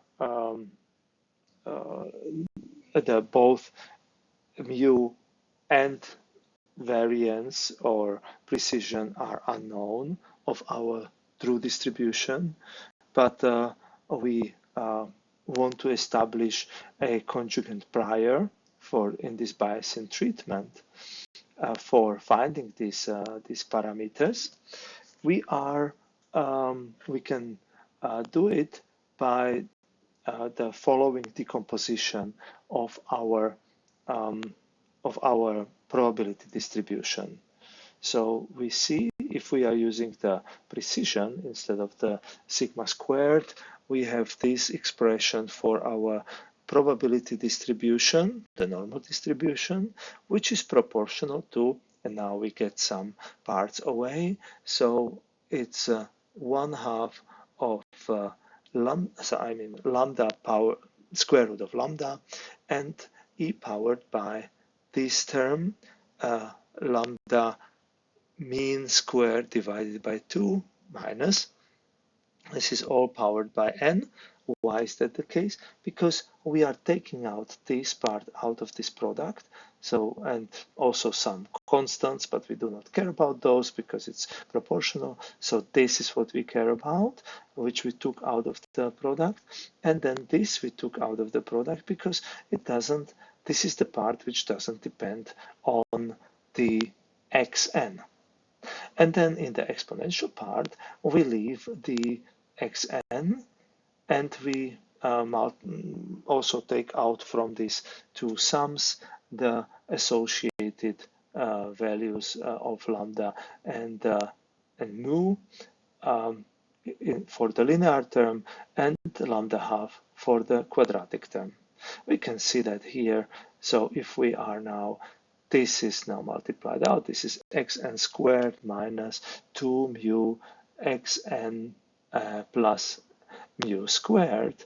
So the plus mu squared times lambda half minus lambda half, so has been separated here,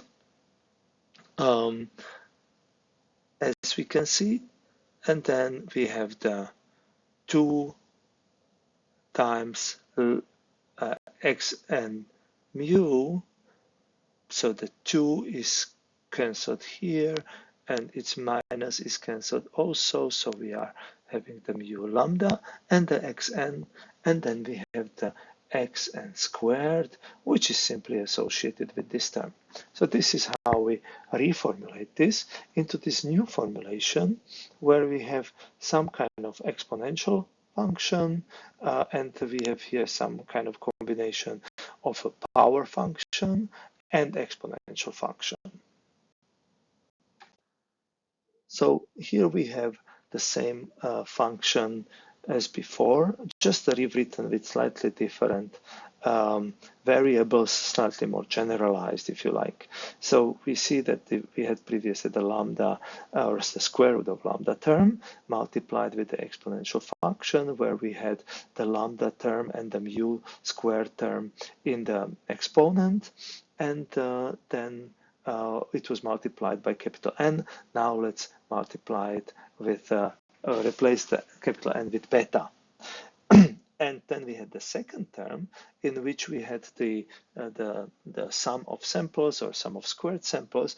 And now, just for simplicity, this complicated sum formulations, which is replaced by constants C and D, where the C is the constant which represents the sum of xn, sum of samples, sample values, and then it was associated with this lambda and mu. And here we have the d, which is the sum of squared samples divided by 2. And this we can reformulate into getting, for example, this beta into the exponential term. So we get this beta here. It is like the exponential. Beta and lambda is here, or minus, and 1/2 is also here. We will do something else with the mean, but for a moment we just leave it. And then the rest is lambda 1/2, and that will turn into lambda beta half, lambda powered by beta half. And then an exponential function which has a slightly different formulation from the rest. We can see that the d is associated still with lambda, but this c lambda mu is replaced by this kind of a strange formulation here. Now let's explain it. We can see that after we have multiplied with beta, we can effectively put the exponential function into like a 1 exponential function. We still keep it 2, but it could be 1. And then in such a case, we have here like with respect to mu, we have the term mu squared, and here we have c lambda mu. So we forget about the lambda, but the c mu, and the c mu means that this is the linear term. So what can we do in order to get this linear term and the quadratic term into complete the square? So if we now multiply this out so that we kind of find it out what was happening here, if it will be this, will result into mu square minus 2 times mu c divided by beta plus c squared divided by beta squared. So the mu squared term here is now associated with this part, and then we will have this complete representation of this term with the beta. And then we have the term minus 2c mu, 2c mu, and then we multiplied by this term, and it will be 2c divided by beta mu, and then we have the divided by beta is cancelled out, and also the 2 is cancelled out, so we will end up in c lambda mu. So actually we will recover this term, and then we will be left out with plus c squared divided by beta squared, and then the beta squared is just beta because we have here 1 beta, and it will be then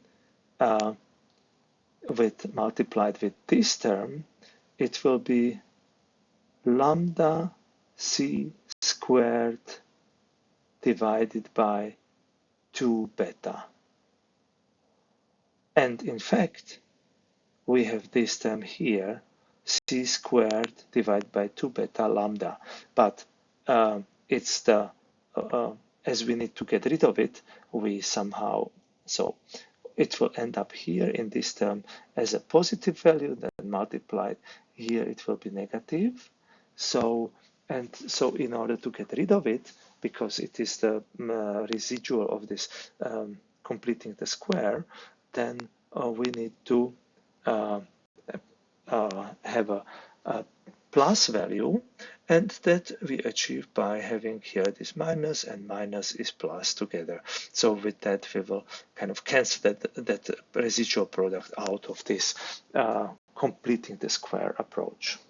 So okay, now we talked a lot about how we reformulated it, but what is the meaning of all this? And we can see that the meaning here is that we have here one distribution which is based on mu. So this is like the normal distribution part, and then we have another part here which is the distribution with respect to lambda, where we have this lambda powered by some constant or parameter, and here we have the in exponential term lambda multiplied with something. So this is the gamma distribution, and this is the normal distribution. We reformulated our normal distribution into this representation, and now we can see that this forms the conjugate prior, or at least the unnormalized form part of the conjugate prior for when we have an unknown parameters of a normal distribution, and we want to estimate those based on the prior and the likelihood, and then through a Bayesian approach obtaining the posterior.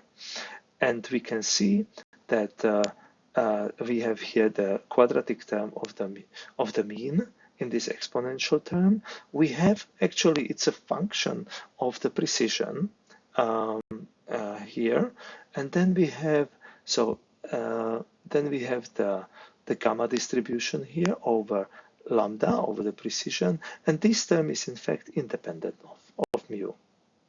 So, and this is prior is called the so-called Gaussian gamma distribution, and can be seen as a product of the Gaussian distribution, which is the mean given a certain lambda, fixed lambda, and then we have the probability distribution for lambda. The particular parameters for this prior are, for the mean, is that we have for the mean prior mean, we have this parameter c divided by beta, and this is the parameter for the prior conjugate prior variance.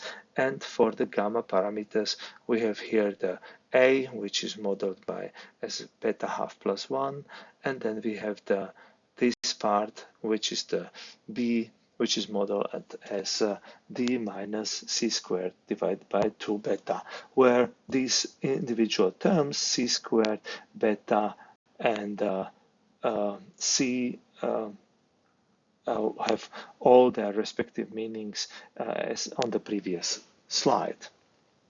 So this is the so-called Gaussian gamma distribution. In figure here, we can see how such a distribution actually looks like. We are modeling the mean and the precision of a normal distribution, and so this plot corresponds to the prior distribution parameters of mu 0 would be the 0, and then because we see that here is a 0, and then beta will be 2, and then A equals 5 and B equals 6 from the gamma distribution. And it creates us this kind of weirdly shaped probability distribution as a conjugate prior to the Gaussian distribution of unknown mean and variance represented by the precision. All what we have discussed so far was related to the single-variate Gaussian distribution, although we particularly have in mind the multivariate case as well. Now we will just mention that the multivariate case is pretty much a straightforward extension of the single-variate case, where again the conjugate prior for unknown mean vector and the known precision matrix is again a Gaussian. Now the conjugate prior, when we have the known mean vector but unknown precision covariance matrix, or the precision matrix, is not the gamma distribution, but is the so-called Wishart distribution, which is a multivariate version of the gamma distribution. We can see that here we have still the lambda precision matrix multiplied by, powered by a certain factor, certain parameter nu, and so here is the kind of a power term, and here is the exponential term, which is involving the precision matrix lambda.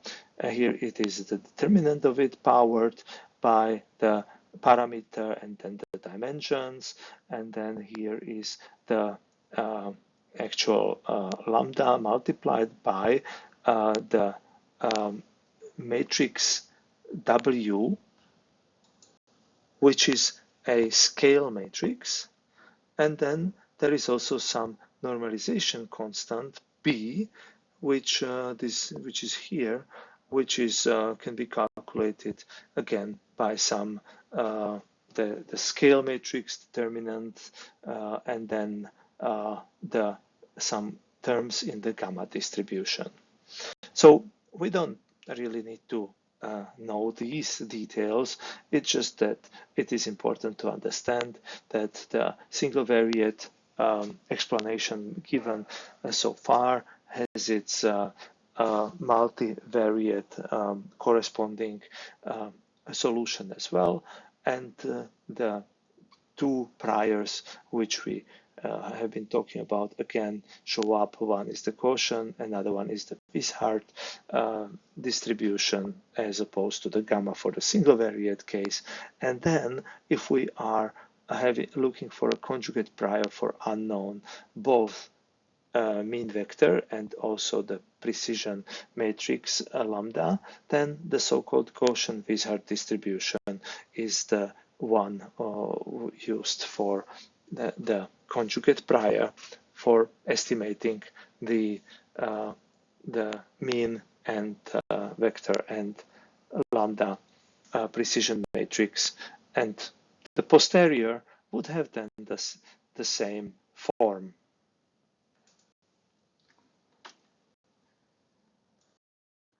Now that we have this Gaussian gamma distribution, we can obtain a marginal distribution by integrating out the tau, which now the tau was previously the precision lambda, and here it has the role of the variance here.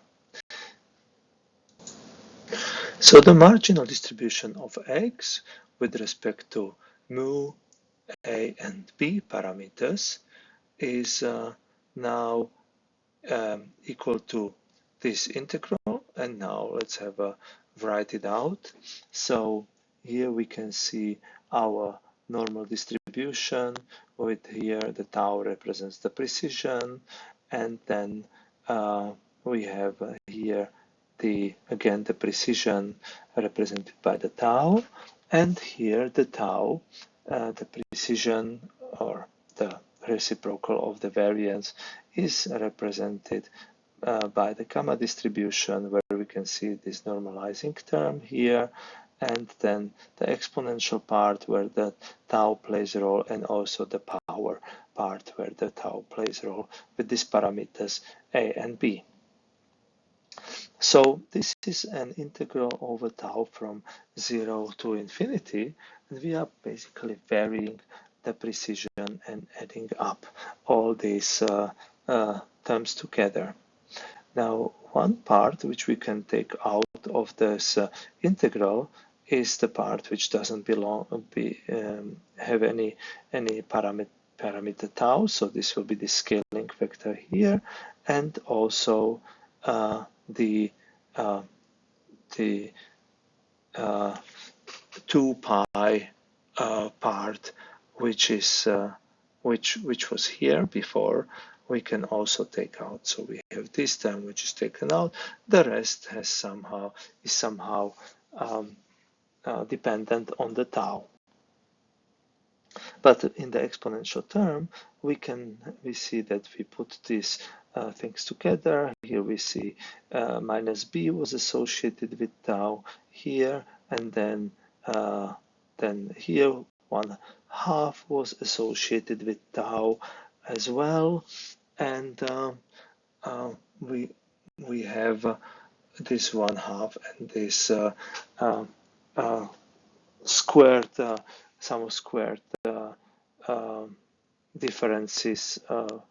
We have the squared term we have here, and this is all times tau in the exponent, and here we have the tau as a power term, and we are now integrating this.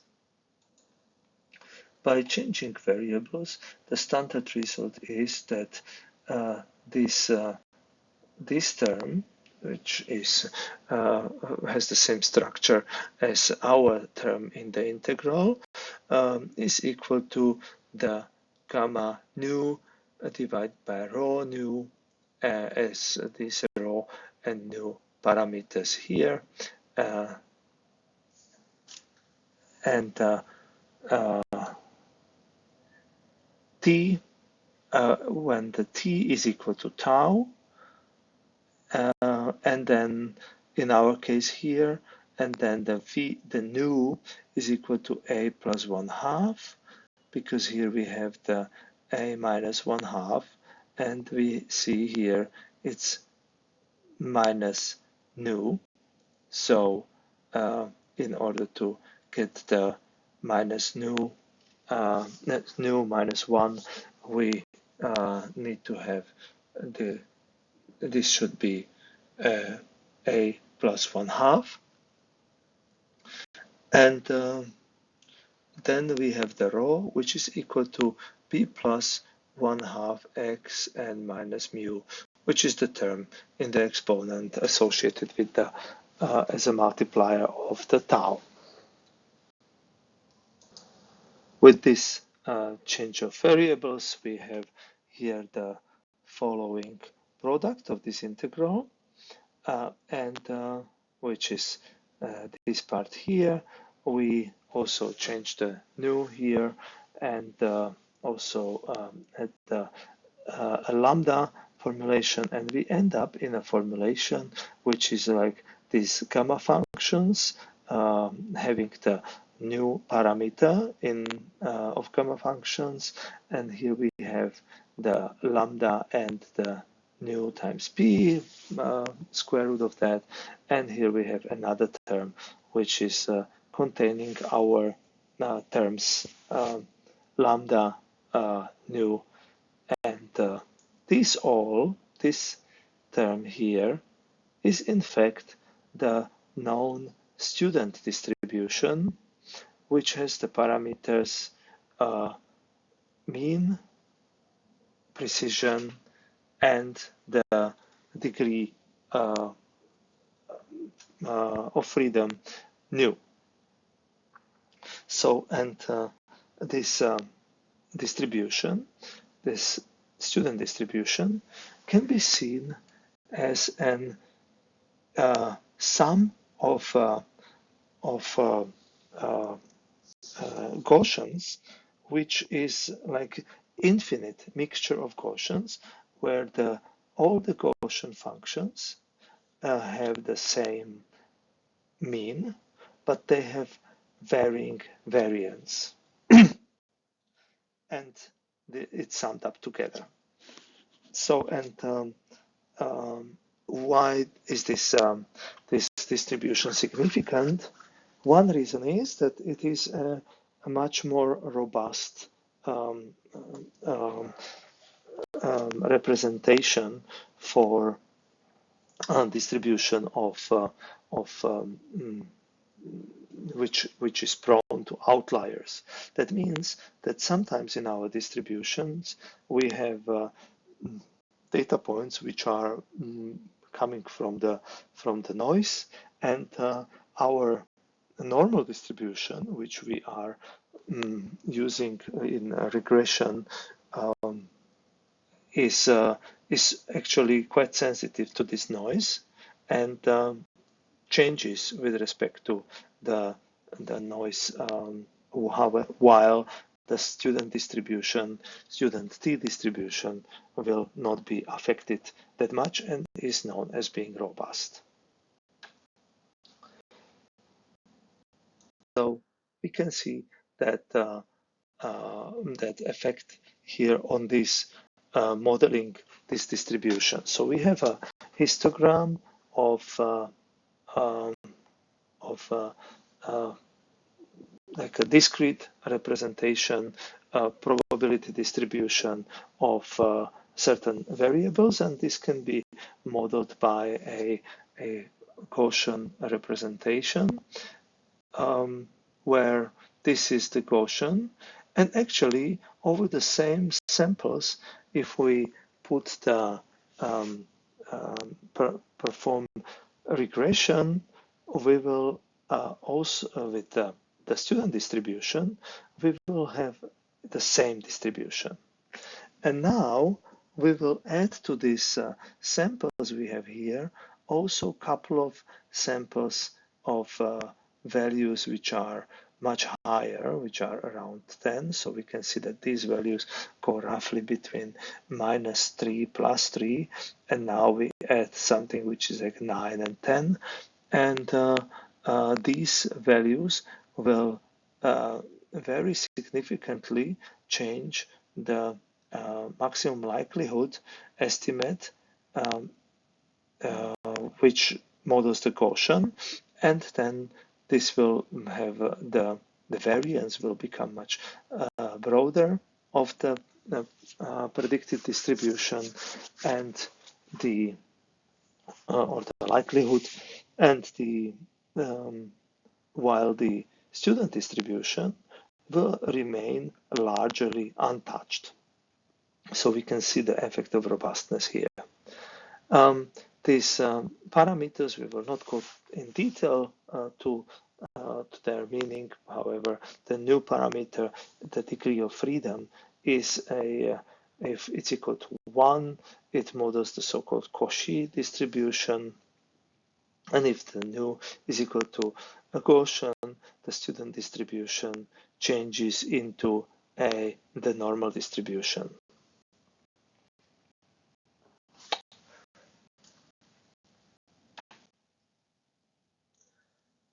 Now let's have a look at the student distribution in the multivariate case. We can see that we are again slightly renaming the variables, but we can see here this is the formulation of the student distribution for the single variate case. For the multivariate case, it looks very similar. The multivariate part is represented only in the normal distribution. Really, we can see that here we are actually estimating the eta, which is a parameter here in the normal distribution. And if we are integrating this, we end up in the following term here, where we can see some normalizing terms associated with the gammas. Here is the dimensions of our multivariate distribution. Here is the degree of freedom. Here we have the precision matrix and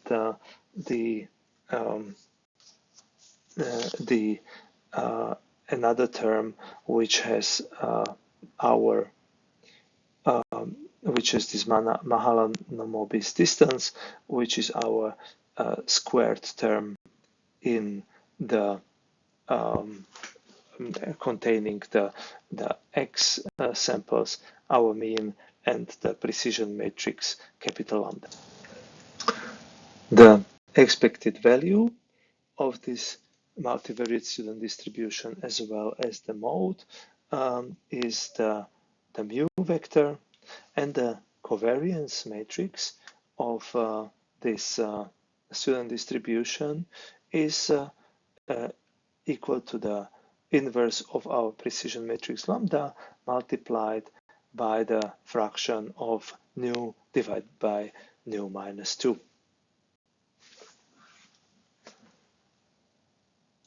Now turn the discussion to some types of variables which are occurring periodically in either certain cycles, or they are occurring, let's say, from various directions. So, like imagine, for example, a different wind directions occurring over a certain period of time and to a certain geographical location.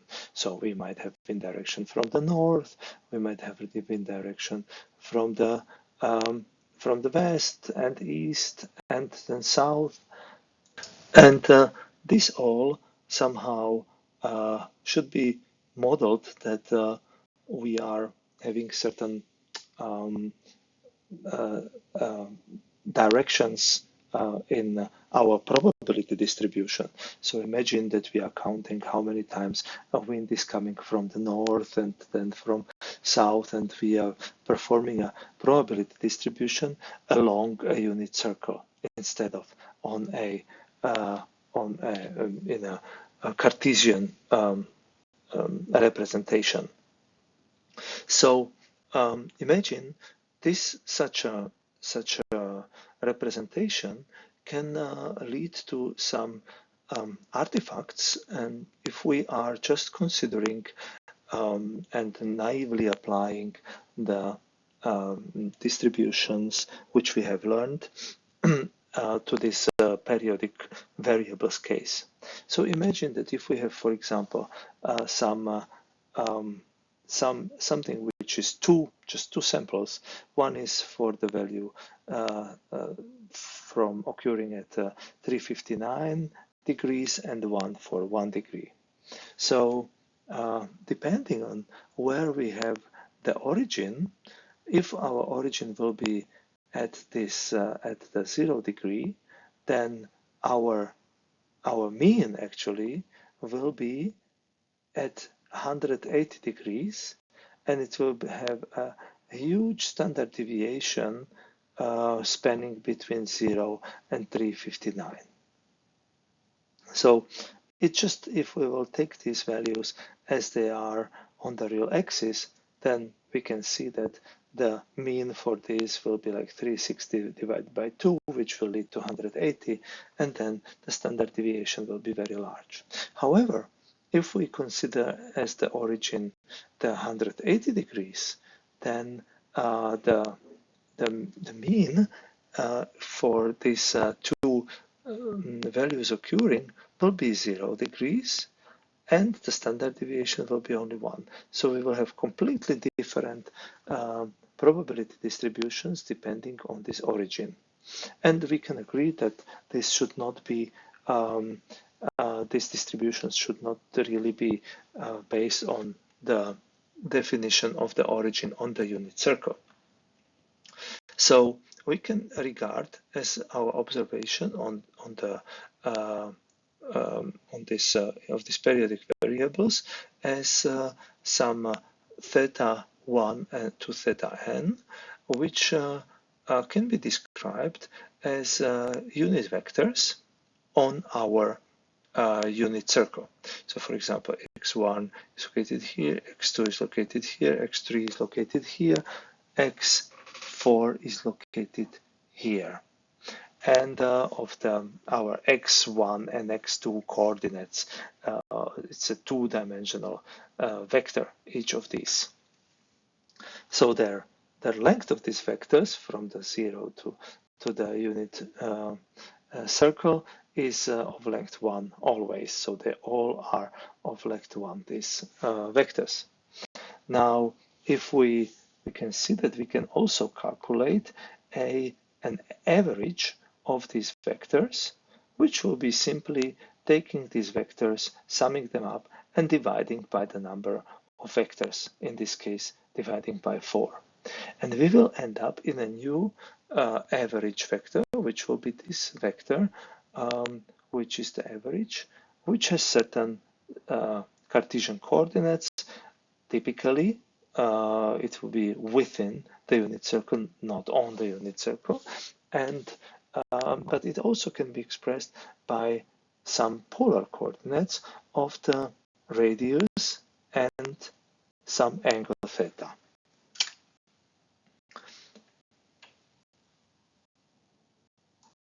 So we can see that this average value can be obtained by simply averaging the coordinates of our x1, x2 for each of the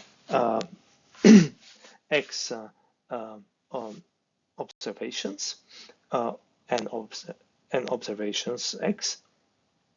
And each observation can, however, be expressed also in the polar coordinates as, or can be expressed in the Cartesian coordinates, in fact, by this cosine theta. So we have here now, like for example, this value will be cosine theta will be this value, while sine theta will be almost 1 for the x3. So these are the coordinates we can have for each of these samples, while the average of these will be expressed in the polar coordinates, in both for the x and y, like this. And this leads to the fact that this expression can be also represented as the sum of cosine coordinates, average of that, and sum of sine coordinates, and an average of that. And so we have, if we would like to obtain an average theta, we simply, this will express as the tangent of this average theta, and performing the arcus tangens operation, we will obtain the angle. So I think this is clear, but it has been also somehow derived in an ad hoc way. Let's have a look at a periodic variable distribution which somehow models this periodicity and is somewhat based on a normal distribution.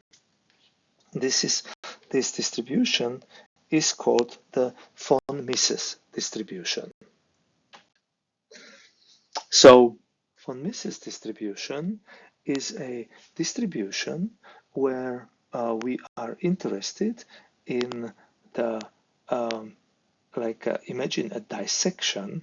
Here we have a normal distribution, two-dimensional normal distribution, multivariate with two variates, normal distribution px, and it has certain values. Here it has the highest value in the mean, and here there are some values which are slowly, isotropically decreasing as the exponential terms. Now, the von Mises distribution is simply a cross-section of this distribution, just collecting all the values for the distribution. This has an infinite extent, so it will have some high values here, some lower values here, maybe lowest values will be here. And we are interested in this kind of cross-section, and then this distribution will be then normalized. For having a periodic variables, we need to have fulfill the following conditions. The probability along each random variable value should be bigger than or equal to 0, and then the integral of this probability density function should be equal to 1, and then we should have this periodicity, so that the probability associated with the random variable theta is equal to the theta plus some m, where the m is an integer value, 2 pi. So our period will be 2 pi, and so the probability distribution will be could be defined for all kinds of values of theta, but they will be just periodic. Now let's have a look at this plot again. Here we have the description of our probability distribution of this two-dimensional Gaussian, where we can see that this is actually just a Gaussian which is isotropic, and therefore it can be modeled by just a single sigma value as a variance for both x and y directions, and therefore the expression for this will be one that, so it looks pretty similar to the single variate case, except that there is not square root here because we have two dimensions, and then we have also here the sum of two squared terms, both for x1 and also for the x2. Here, the x1 can be expressed for the sake of this distribution as r times cosine 1, cosine theta. So this is the x-coordinate, and the x1 coordinate, the x2 coordinate is r times sine theta. And for the mean, we can also express it in the polar coordinates r0 times cosine theta 0, and mean 2 coordinate is r0 sine theta 0. So this point here is at the distance r0 from the origin, and then it is the angle is of the mean is theta 0. Okay, and now we would like to find out what is the probability distribution as this cross section on the unit circle. This can be calculated in the following way. We just have a look at our exponential term, and we replace our formulation of our coordinates by the coordinates we defined. Here we are interested in just like the r is 1 times cosine theta. So we are here with these terms, we are on all points on the unit circle, and that's the same is here. That's why there is no r, here is just 1 and here is 1, and minus the mean, and also here divided by the 2 sigma squared. This can be represented in a slightly different form, because we can multiply out these terms and restructure them in a slightly different way. So imagine if we now multiply cosine theta squared plus sine theta squared, that would be equal to 1, because cosine squared of angle plus sine squared of angle is equal to 1. Now cosine squared of theta 0 and cosine squared of theta 0 times r0 is equal to r0 squared. That's what we can see here. And then we have also these kind of mixed terms where we multiply this term with this. So we have several mixed terms also from these individual squares and then summed up. And so we end up here also with this term, the cosine 2 times, so it's minus 2 times r0 cosine theta 0, and minus 2 r0 sine theta 0. Now we have these terms which include the thetas, and here are some terms which do not include theta. And therefore, we can reformulate this as this exponential term with this kind of a scaling factor here, which is then giving us this. So these terms are not really interesting. We represent them as constants because they do not contain any angles, the thetas. And then this part is now interesting because we can see that cosine A cosine B plus sine A sine B, so that's what we essentially have here, is equal to cosine A minus B, which is here. And then we have the R0, and then we have also the sigma squared here. So, and this leads to the so-called von Mises distribution, which is the circular normal distribution, which is a mean at theta 0, and it has a concentration parameter m. The concentration parameter is somehow corresponding to the precision. So the higher this value is, then the more concentrated this probability distribution is around the mean angle. And now we actually have this representation. We just focus on the exponent before, and then the m, if the m is equal to r0 divided by sigma squared, then we are having the correspondence to our previous variables, and we can see that this term is now in the exponent, and the previous parts which are in the exponent, these constants, they would end up somehow as some constant values. But anyways, what we need to do is to perform a normalization so that this probability distribution is normalized. And this probability distribution is telling us for which angle what is the probability of occurrence of a certain event, and it is modeled by around the angle theta 0. It will be the highest probability, and then the m will be telling us how much spread this probability is in the neighboring angles.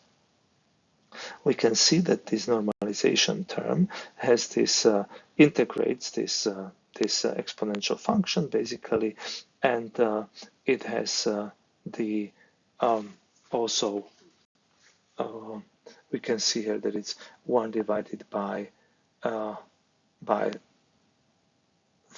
pi, because we will then get rid of this. It will cancel with this 1 divided by 2 pi because this is in the denominator, and we see that it is simply just the exponential term normalized by the integral of this exponential term for all the thetas.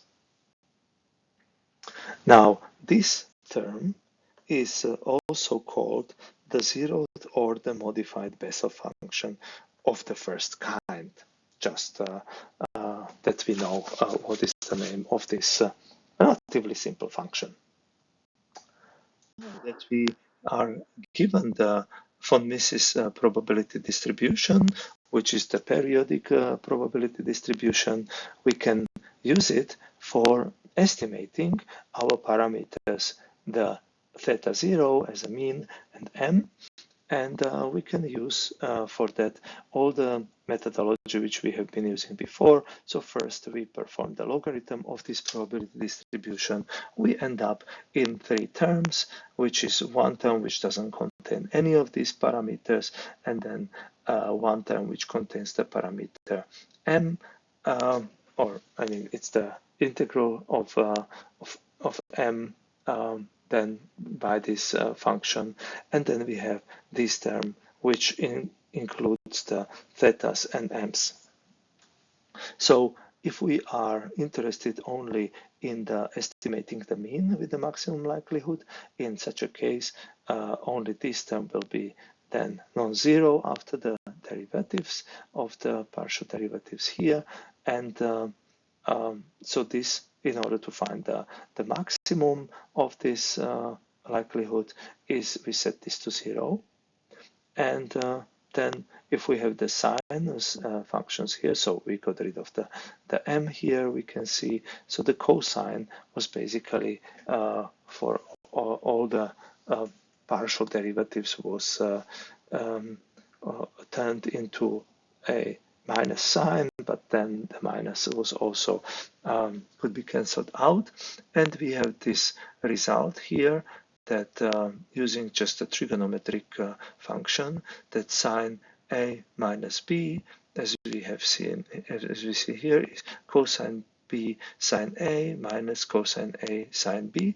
So we can change that, and we end up in this term, which is equal to 0, and therefore we can put, like this is one whole sum, so we can associate these terms with the sum, or actually we can associate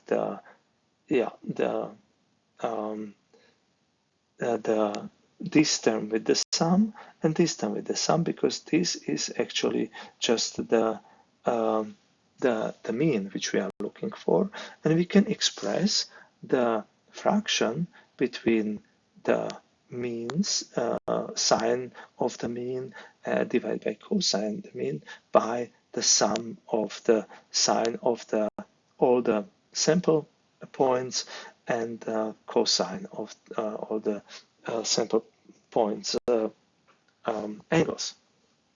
And that leads to the fact, which we have already generated before in some ad hoc way, that the mean of this probability distribution is equal to the arcus tangens of the fraction of the sum of the sines of the theta n and the sum of cosines of theta n.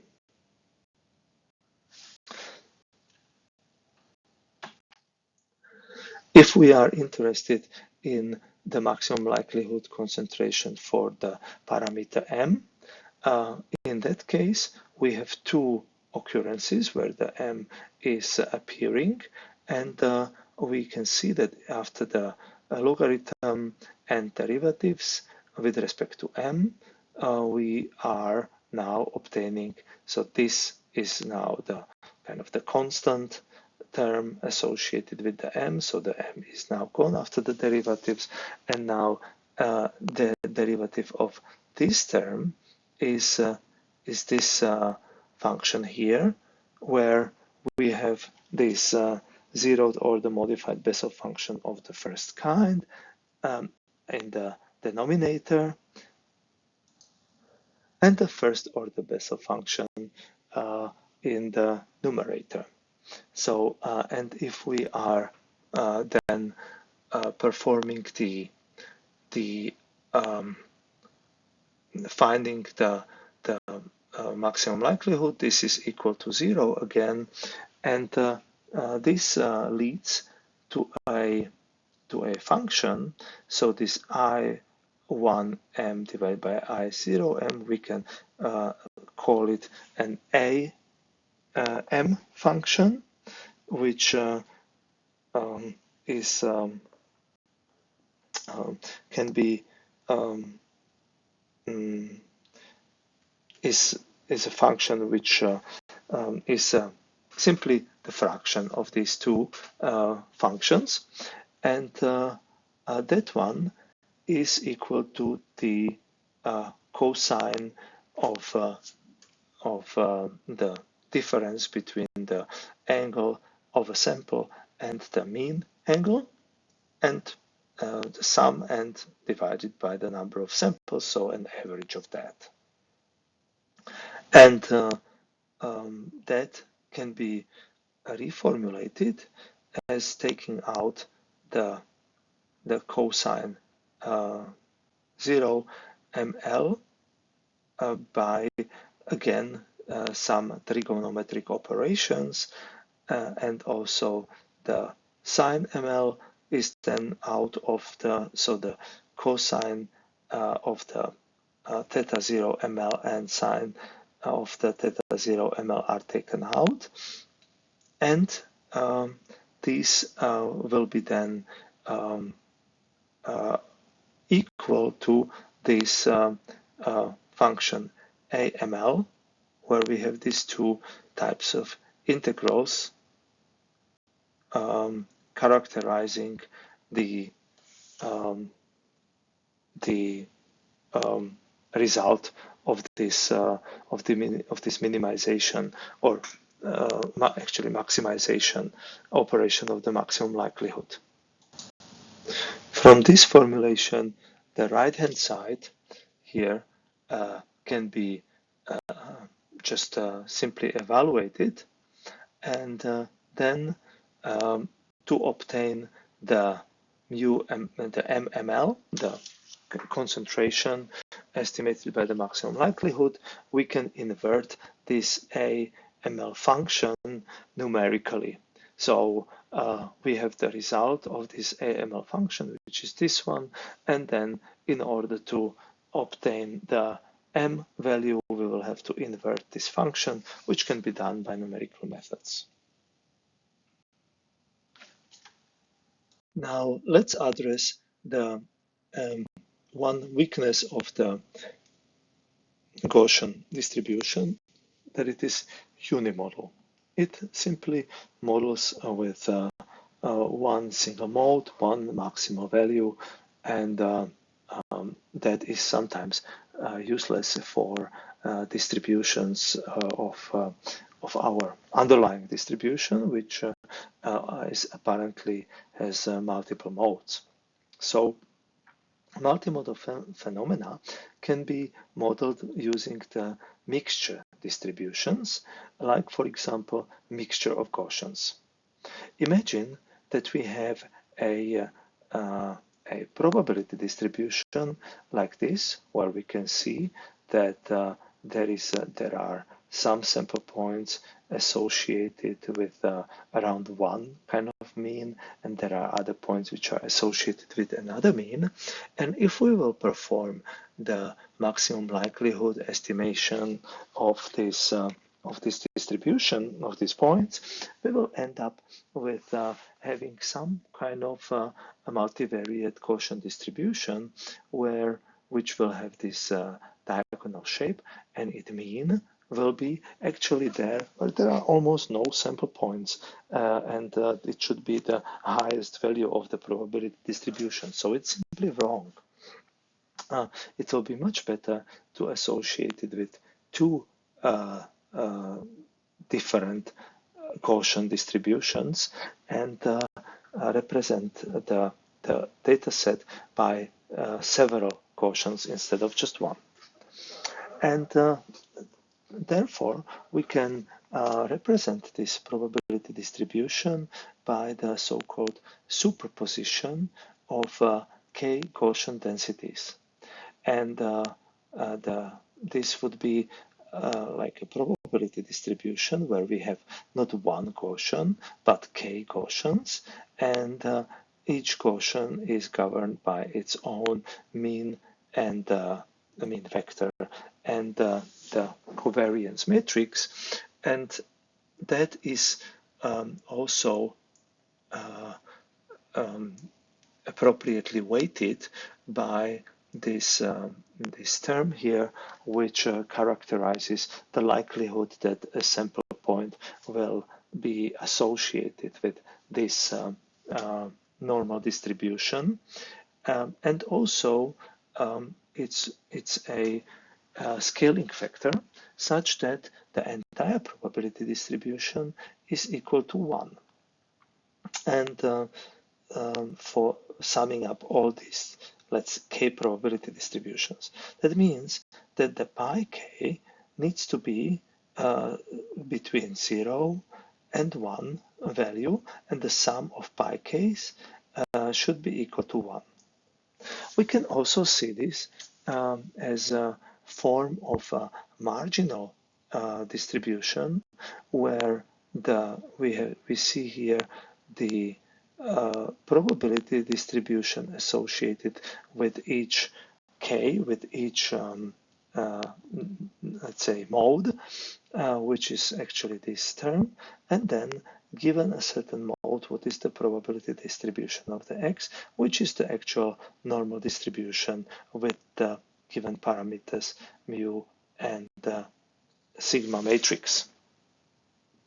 We can see that, for example, if we want to have a probability distribution modeled by 3 Gaussians, these are 3 univariate Gaussians, which are simply superimposed over each other, and they together form this probability distribution, of course, which would need to be normalized so that it sums up to 1.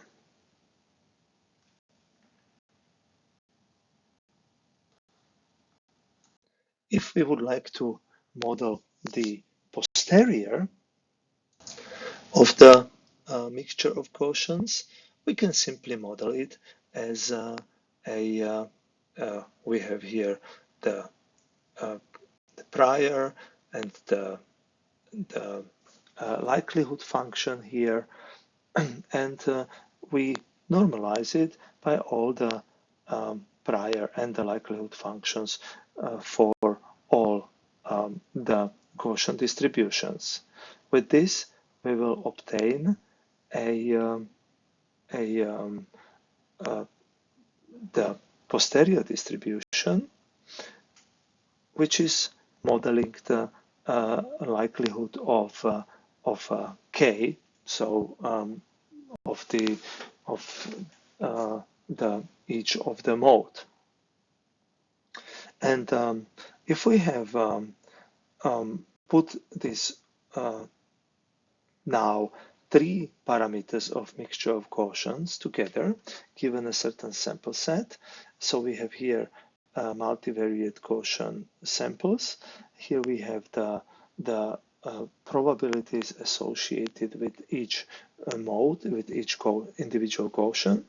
And then we have here the corresponding mean vector and the covariance matrices for all our Gaussian lobes.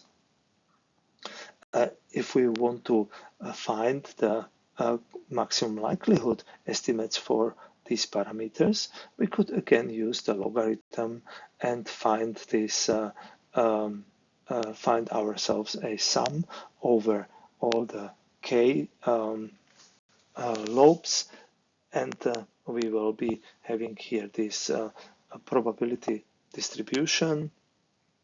And we can see that in this case, we do have here like a sum of several probability distribution, and that will inside the logarithm, and that will lead that this logarithm is no longer having a closed form analytical solution, and therefore we would need to find the derivative of this function the minimum of this function by means of the optimization iterative process. Finally, just showing these images of these individual Gaussian functions with their individual probabilities, we can see that the marginal distribution for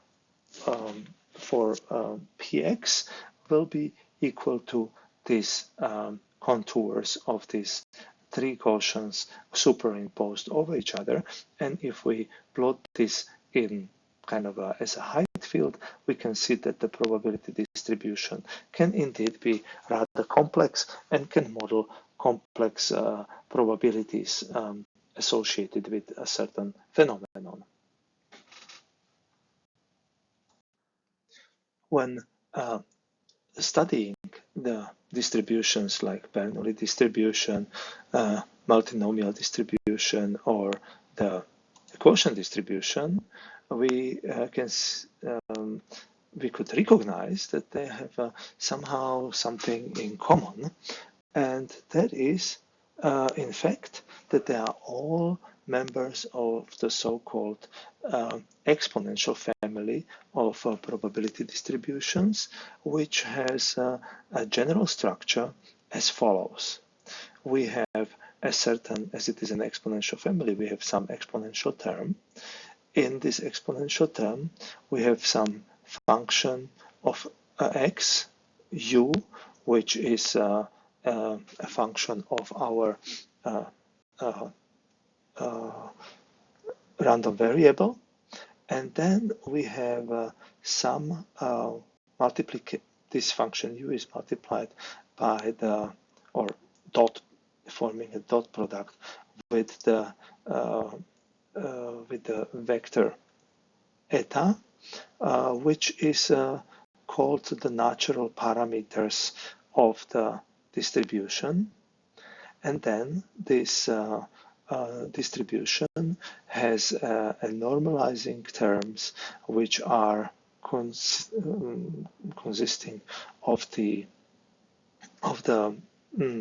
some function g, which expresses is a parameter or function of the eta parameters, and then we have some function h of x. So as this is the normalizing parameter, the g of eta, we can see that integrating this times this will be equal to 1. So the value of g is essentially the reciprocal of this integral.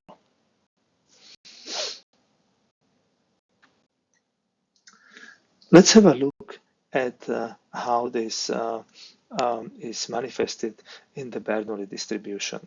So the Bernoulli distribution we covered earlier. We have the mu powered by x, and then times 1 minus mu powered by 1 minus x.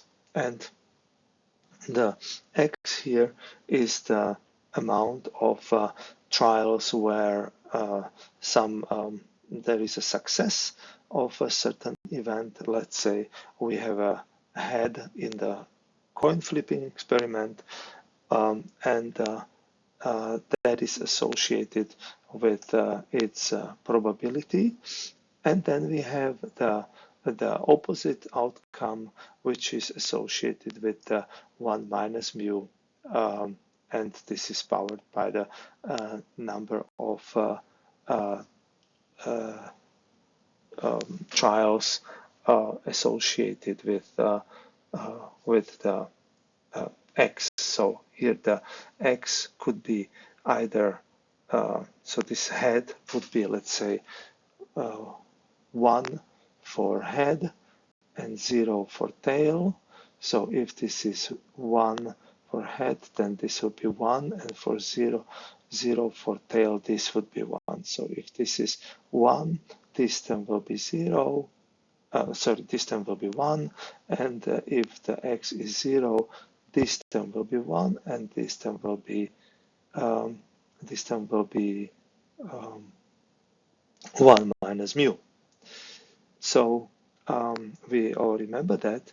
And then now if we change this formula by performing a consequent operations of logarithm and exponential function, then we can reformulate our Bernoulli distribution into this form, which means that we have performed the logarithm and the e powered by function, the exponential function. Now from the logarithm, the x as an exponent comes in as a multiplier of the logarithm, and so does the same happen for the 1 minus x times the logarithm. Now, if we observe this, we can see that we can multiply this logarithm with this 1 and minus x, and then for minus x, we can put this together here.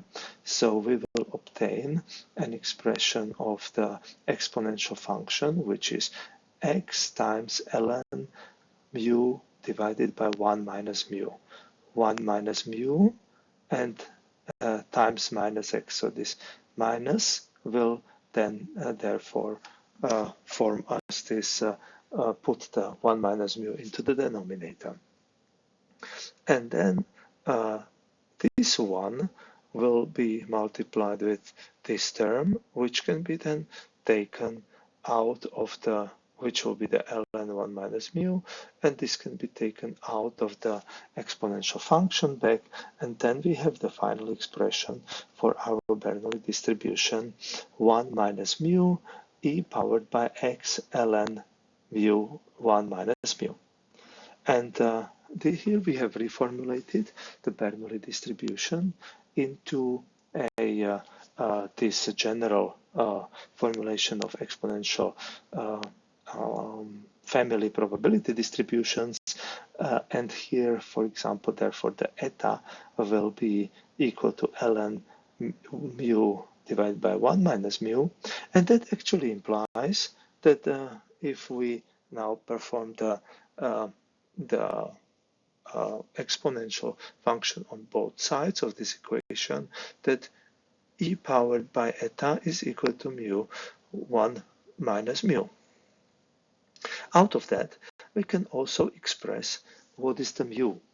And mu is equal to e powered by eta 1 divided by 1 plus e powered by eta. And by dividing by eta both numerator and denominator, we can reformulate it into this form. And this form will then lead us to, this is actually a function which is known, especially in machine learning.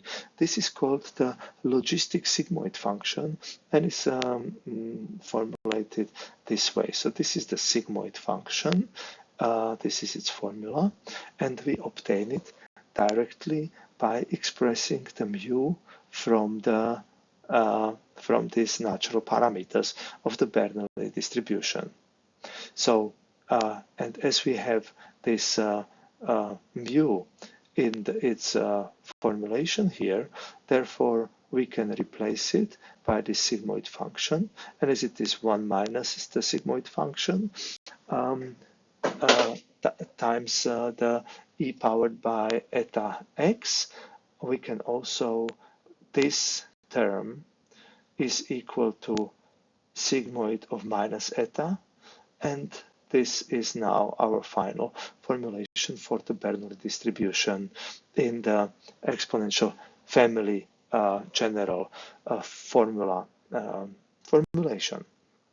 Here the ux is x, the hx is 1, and the g eta is the sigmoid function of minus eta. Let's turn to the multinomial distribution. So we had so far the Bernoulli distribution. Now for the multinomial distribution, we do not have only values 0 and 1 associated with our random variables, but we have several different values associated with our random variables. So it's not only true or false, but we have different outcomes. And now again, if we have the probability distribution characterized as a product of the mu powered by the xk, where the xk is the actual, it's the one element in the vector x, where the vector x will be, if you remember, having all the, so if you have a certain category represented by this multinomial distribution, then this category will be expressed by the value 1, while all the other values will be 0. So we have this logit vector, which is then is a 1 of k formulation, and this will therefore be always multiplied by either 0 or 1, and the outcome is then given a certain mu. This will be the probability distribution for a certain for this multinomial distribution. Now it can be reformulate it again by making the exponential function and logarithm function, which are one inverse to the other, and we can therefore have a different expression here where we have the e powered by, and here we have the sum of xk ln mu k. How this happened? So we first performed the logarithm of this function. There, this product turned into a sum of ln mu k, but we had in this sum the exponent will be put into in front of the logarithm, and then so this is now forming, this is the outcome of the logarithm operation, and then we have our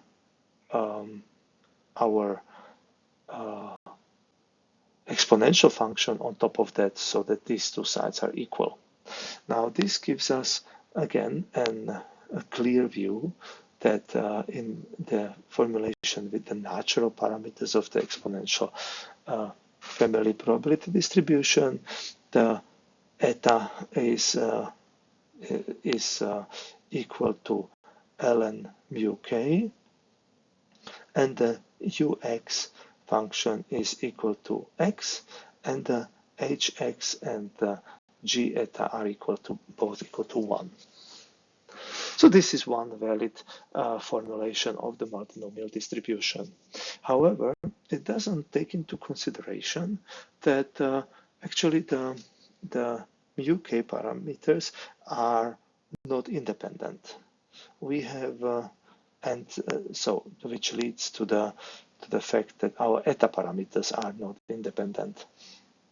So we can see that only m minus 1, and why are they not independent? Because the sum of the mu k is equal to 1. So they have to be equal to 1. So we maximum have m minus 1 independent eta k parameters, and then the last one is basically given by the result of the sum of the others, and subtracted from 1. And then we have still some constraints, even if we reduce the number of elements of which are independent. We still have the constraints that every mu k has to be bigger than 0 or equal 0, and smaller or equal to 1. And that the sum of these mu k's from k1 to m minus 1 has to be smaller or equal to 1.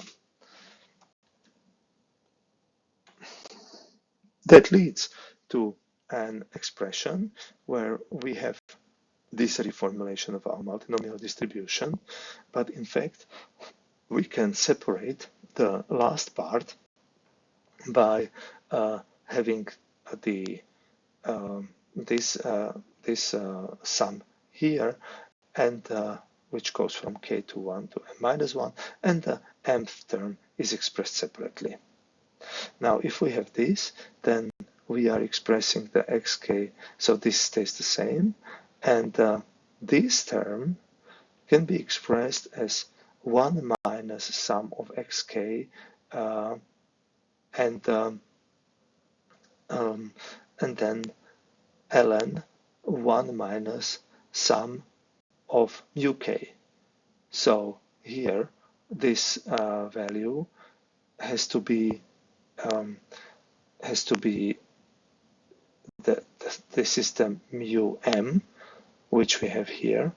So the mu m cannot be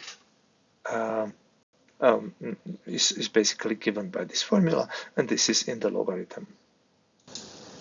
Similarly, the xm term here is just the one of k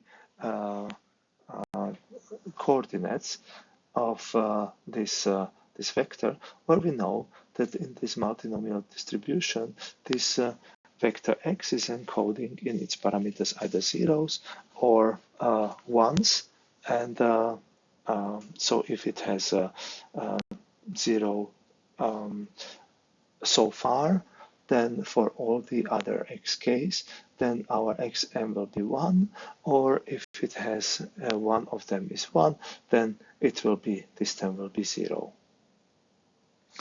And also, if we would have some partial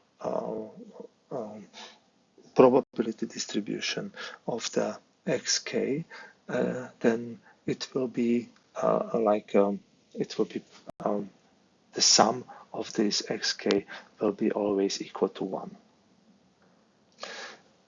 of all the coordinates in the vector x. Now, this can be further reformulated into, so the first term we don't touch, but then the second term, we can see that this can be multiplied out, this logarithm with these two terms, so it will lead into this one term being 1 times the ln, so this is this term, and then we have the term 1 minus mu k ln multiplied with the sum.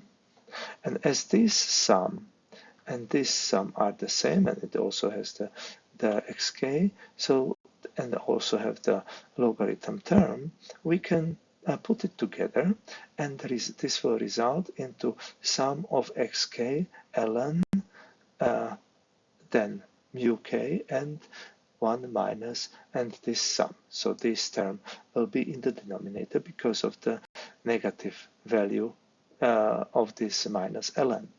So, and then we will have this part, this term will be the residual term here, but from this reformulation, so it is clear that our eta k will be equal to the ln mu k divided by 1 minus sum of mu k from j equals 1 to m minus 1. And this has an implication that we have, this will lead to reformulation where we can express the mu k as a function of the eta k just in one moment. This residual term here is just some sum which can be taken out of the exponential and is part of the function, and it would need to be, which the function would need to be normalized in order to have the probability density function integrating overall to 1.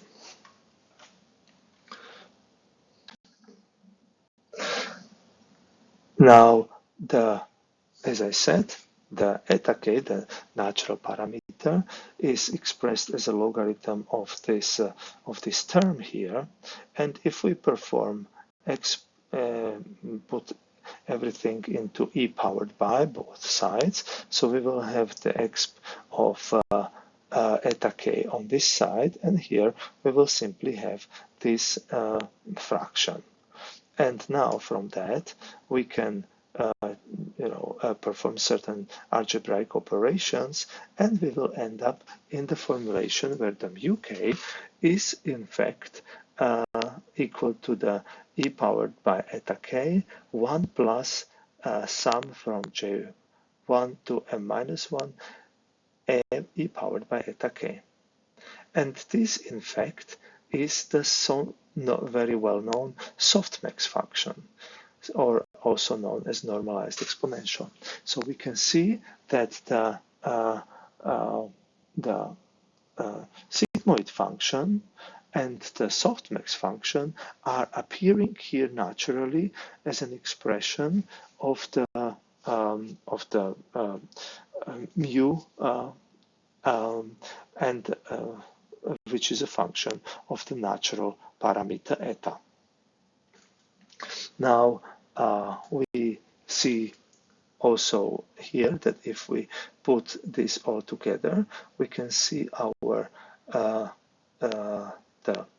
the probability distribution in this exponential form. We can realize that our what is our eta? We know our eta is here times x, and then we have here this big normalizing term, which is coming out of the fact that we have 1 minus mu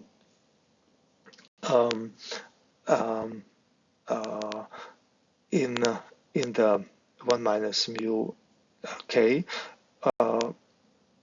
in front of the exponential term, as we have seen previously, which translates to this expression of this softmax function sums being forming as this normalizing term.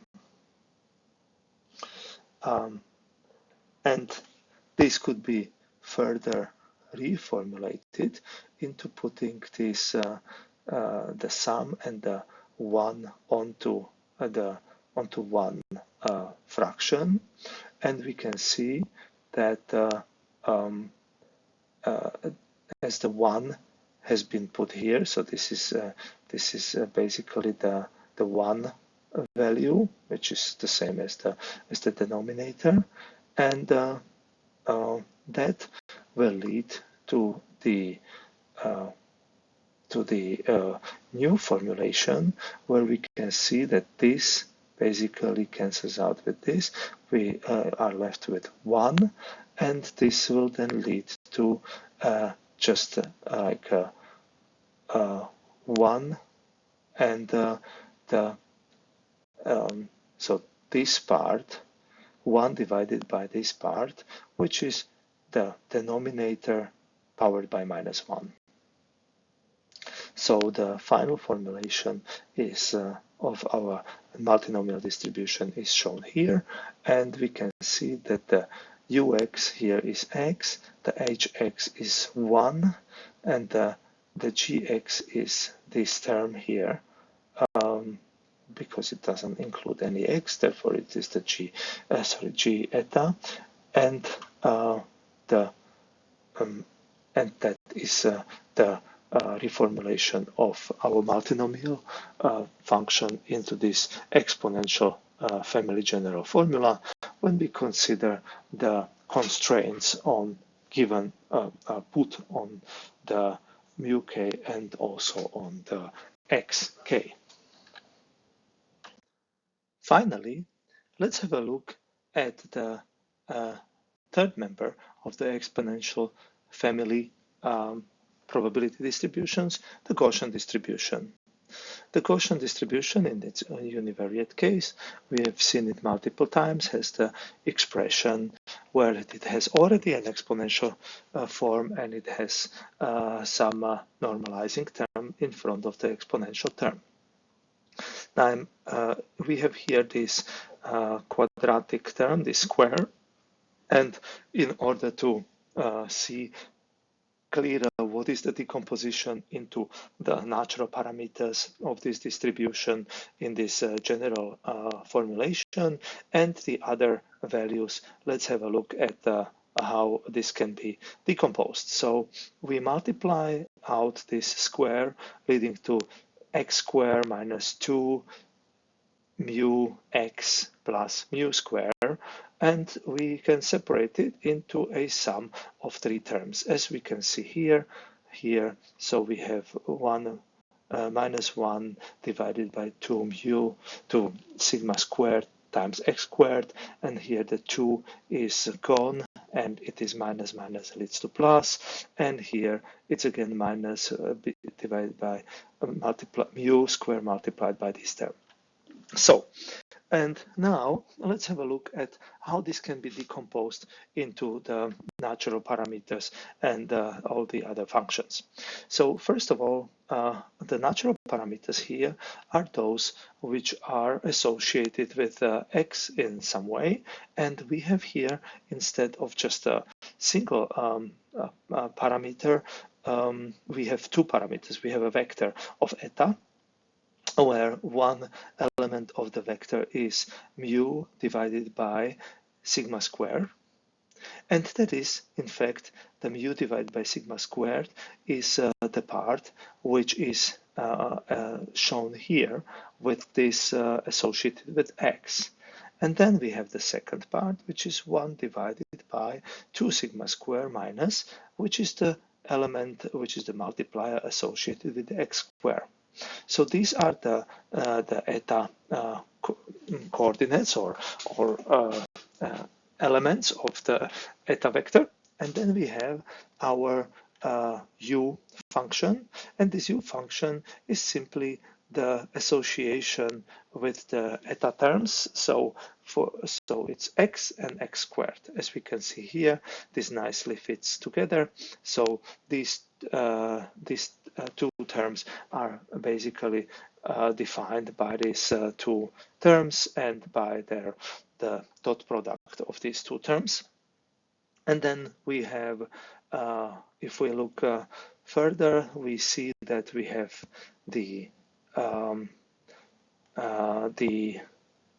this is remaining somehow, but this is not depending on x, so it can be taken out of this expression for the u and eta, and then we have the formulation here, the scaling factor here, which can be then formulated from the hx. So the hx, so it doesn't really depend on x, but it's just a constant 2 pi square root of it and reciprocal.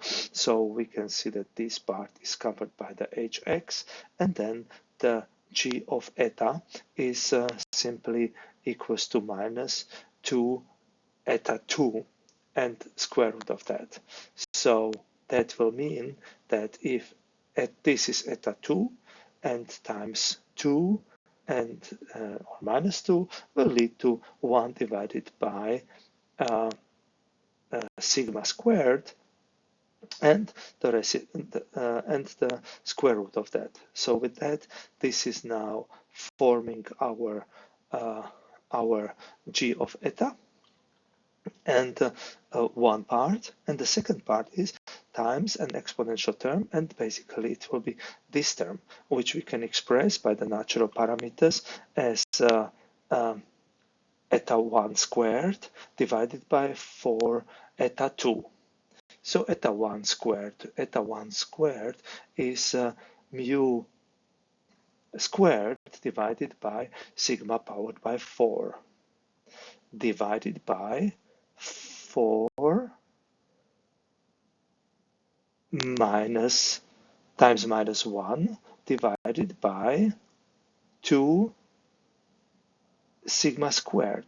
So the sigma squared here and the sigma powered by 4, so cancels, this term is cancelled out, and it is therefore only sigma squared, not sigma powered by 4. And then we have the mu squared is here, and then the 4 or minus 4 and 2 are cancelling themselves out, and we end up with a term which is the mu squared divided by 2 sigma squared and minus. And that is in fact this third term, which is forming us this this natural parameter eta, the function g of eta, and with that we have rewritten our Gaussian distribution into the generalized form. If we want to perform a maximum likelihood estimation, and we will be differentiating our function, we can observe that if we are differentiating our function first now without performing the logarithm first, we can realize that this our generalized formula for exponential family distributions is defined as the multiplication of the function gn with the integral, where in the integral we will have all the terms which are associated with our variable x. Now, this is in fact a multiplication of the term g eta with the other term, and therefore we are differentiating it as a multiplication. So here we obtain the gradient of the function g eta, and here we can see that this part is not being differentiated while this part is not being differentiated, and this part is being differentiated, where in the exponential term we have the eta associated with the multiplier ux, and therefore the ux is also then appearing here. And this is an interesting formulation, because we can realize that that first of all this sum is then by the differentiation we set it to 0, and if we want to look for extremes, and we realize that that leads to the fact that the gradient of g eta is actually multiplied here with the reciprocal of the g eta, because this term is normalized by the g eta. So this must be the reciprocal of the g eta. And we have here minus sign because we put it on the other side. And this, on the other hand, this part is in fact, if we put this gn back into the equation, this is the generalized formula times the ux, which means this is the expectation of ux. And if we look at this part here, we can also express it, because this is like the multiplication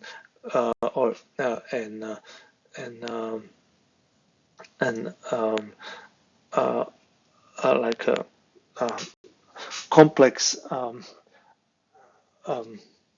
this is like a function. If we would be differentiating this function, so ln g theta eta, it will lead to 1 divided by eta, and this gradient of g eta. So this term is equal to this term, and we can see that we can just by differentiation and logarithm we can obtain the expectation of our probability distribution with ux. So which is the function of x. And actually, in fact, if we are differentiating one more time, then we will find the second moment, which will be, for our case here, the covariance matrix of ux. So we can see that this second order derivative of this term ln g eta is like a nabla operator of this term here, which we know is expectation of ux, and the nabla of expectation of ux leads to, in fact, the definition of the covariance matrix, and that is therefore it is the covariance matrix. So if we know the scaling factor of our exponential family probability distribution, from that we can also devise the expectation and higher order moments of ux. If we now perform the maximum likelihood procedure in which we are searching for our probability distribution parameters, we can formulate our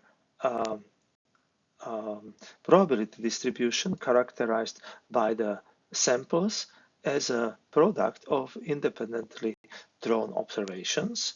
And in such a case, we can see that we have a product term associated with the function hxn, and then we have our function g eta, the normalizing term, multiplied n times, so this is powered by n, and then we have the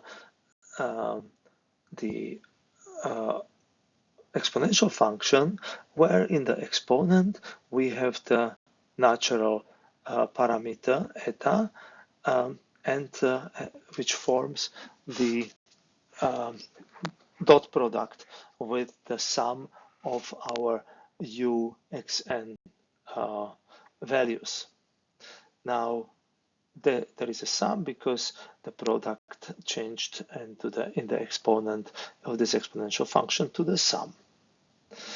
Now we can take this formulation and perform the logarithm and also the differentiation with respect to the nabla parameters, and we can see that the differentiation is leading to one term here, which is then a logarithm of this term here, which however doesn't have any nabla.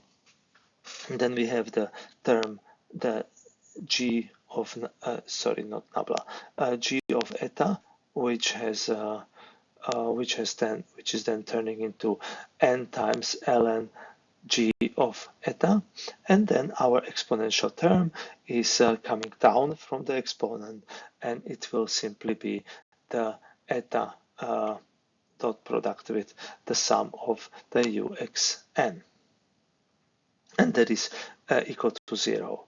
Now the first term goes away, and then the second term is we are here performing the differentiation of this term, and then we have here the sum of our functions u of xn, and this leads to a formula that our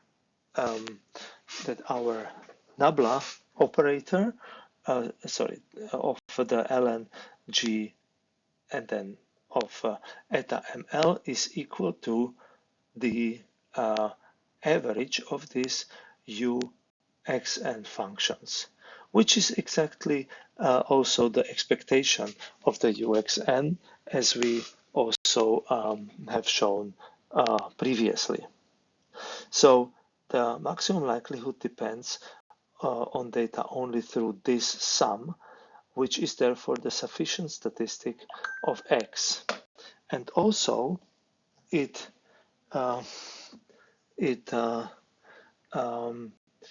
for Bernoulli, we therefore, where the ux is equal to x, we can only just keep the sum of xn, and that's sufficient. And for Gaussian, this function is actually consisting of the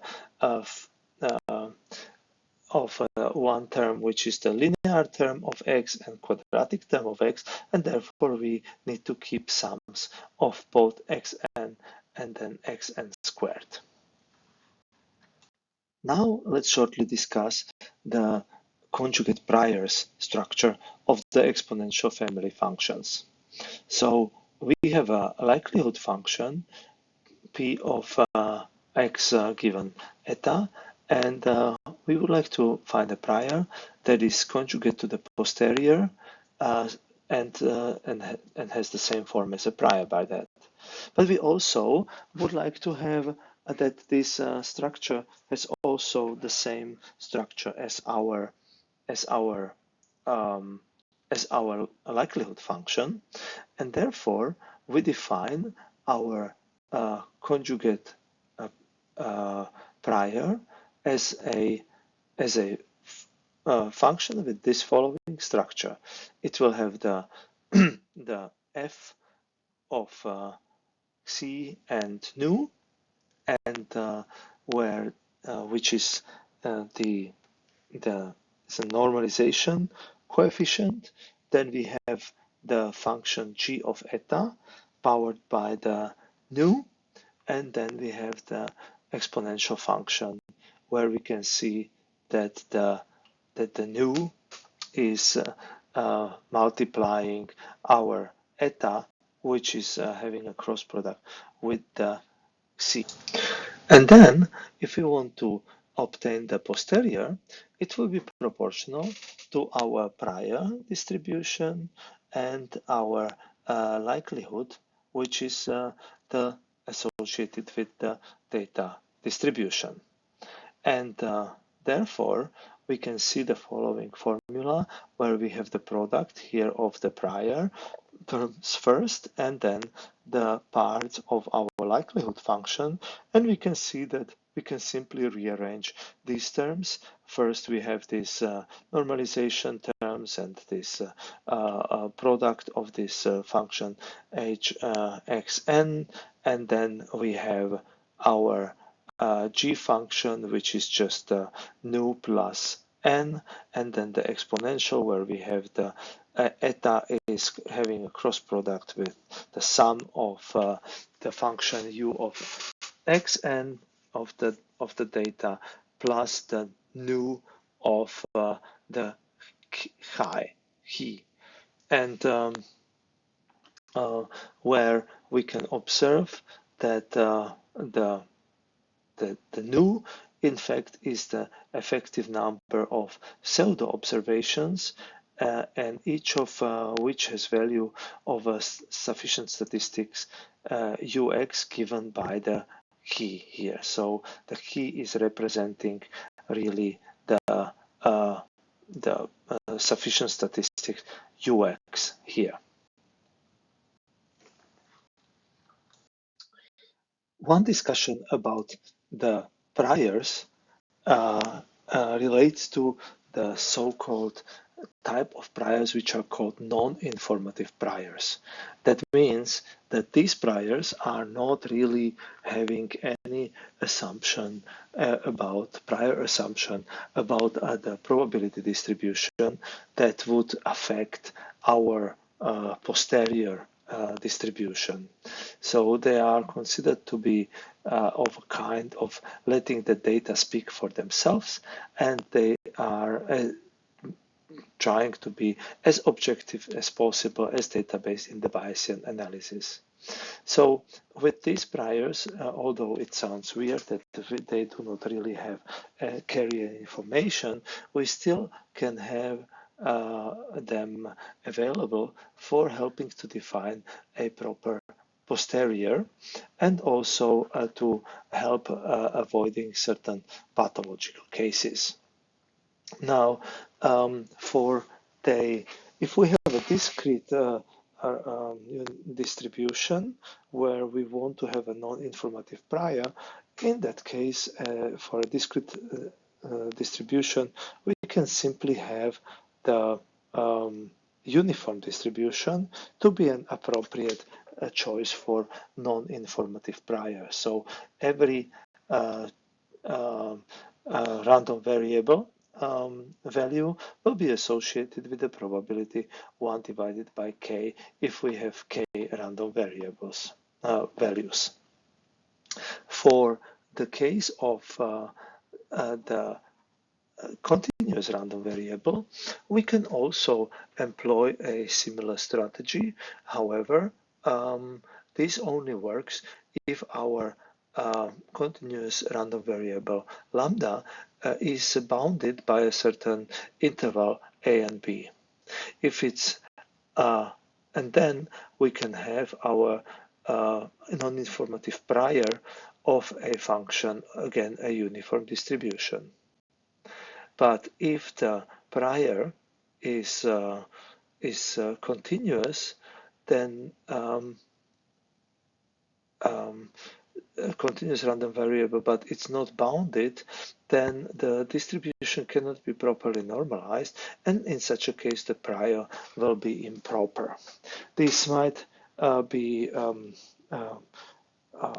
become unusable, or in some cases, even an improper prior can be used in particular situations. But usually they cause an invalid setup for our posterior distribution. Another problem we have with the continuous random variable is the change of variables. So imagine that lambda is constant, and therefore we have a constant probability distribution of this of the probability distribution of lambda. But we have a change of variables to eta squared, and now the eta is eta squared is its probability distribution of eta is subject to the Jacobian, and this Jacobian might cause a difficulty that if we have a constant probability distribution p lambda, then it will be non-constant probability distribution for the eta, because the Jacobian will add, as a derivative, will add another term which will make that probability distribution not being constant anymore, and then this prior will no longer be non-informative.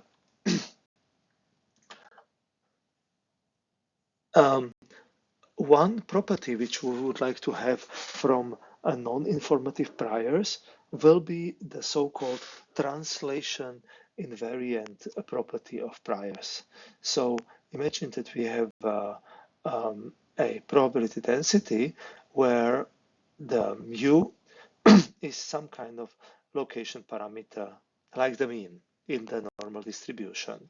So we have a function where the probability distribution x given the location parameter is expressed as a function f minus mu. Now, if we add a certain constant, some offset, we should see that this offset is causing that we have a new function x hat minus mu hat, and this should lead to a probability distribution x hat of mu hat, which should be the same as the probability of x of a given mu. So the density should be independent of the choice of origin. Now, therefore, the following should hold, that if we have an integral of the probability distribution over a certain interval, and then we are performing a slight shift of this integral, the probability distribution should be therefore equal the same. And here we see several reformulations. It will be simply therefore the probability of mu should be constant, because we are moving, and it should be the same if we move it anywhere. So this looks like a uniform distribution, but for the uniform distribution, we said it's unbounded, but in fact we can use the normal distribution and the conjugate, so the prior of the normal distribution, if we are looking for the location parameter mu, we can model it by the mu 0 and sigma squared 0 if we set the sigma squared 0, which we extend it to be very large going to infinity, then we will realize that in this case the prior will dissipate from the posterior distribution. So if we see that, remember, our mu n for the posterior distribution was equal to the influence of the mu 0 and the mu ml, and it was scaled by these parameters here. And we can see that if we set the sigma 0 to sigma squared 0 to infinity, we see that the sigma squared 0 is appearing here, and this term will be very large, so this whole fraction will be going to 0. Here it is insensitive to that change because we have the same term both in the numerator and the denominator, and therefore this will be 1 in the infinity, so we will have give the prominence to the mu estimated by the maximum likelihood. And similarly, here, if we are estimating the sigma of the mean, we will see that the sigma of the mean will be of this probability distribution for this mean will be now here. If it's going to infinity, this term will disappear, and only the term from the maximum likelihood estimation will be characterizing this posterior variance. Now let's talk about designing a non-informative prior, which is scale invariant. So it means that it doesn't really depend on change of scale, and the probability distribution of the prior will be the same even after changing the scale. So imagine we have the following probability distribution of x given a certain sigma, and then this is the formula 1 divided by sigma times f x divided by sigma. And if we now perform the change of variables for the x hat and sigma hat, we will obtain the probability distribution of x hat given sigma hat of 1 divided by sigma hat f x divided by the sigma hat. And then, therefore, if we look at such a probability distribution description, and we want to now integrate over this probability distribution with the sigma over a certain interval. Now we change that interval to adhere to some different scale, and by some constant scale factor c, and we realize that we can this leads to a reformulation of our probability distribution sigma into probability distribution of 1 divided by the c times sigma and times 1 divided by c. This is due to the change of variables. So we obtain a very similar formulation as we have as we are observing here. And that leads to the fact that this term here, if we should have a scale invariance, should be equal to this term. And so we see it here. And this is only possible if we have a function that remains the same shape for any scale factor c doesn't equal to 0 for any a and b, is the p sigma is proportional to a reciprocal of sigma. Why? Because the probability distribution here will be 1 divided by sigma, and here we will have the 1 divided by this term, which will be c divided by 1 times 1 divided by sigma. And the c divided by 1 will cancel out this term, and we will be left with 1 divided by sigma. And by that, these two terms on left and right hand side will be equal. The problem, however, is that this probability distribution is a uniform distribution, and on an interval, a closed interval, this is fine. But for an unbounded interval, like 0 to infinity, this probability distribution will be improper as the integral is divergent.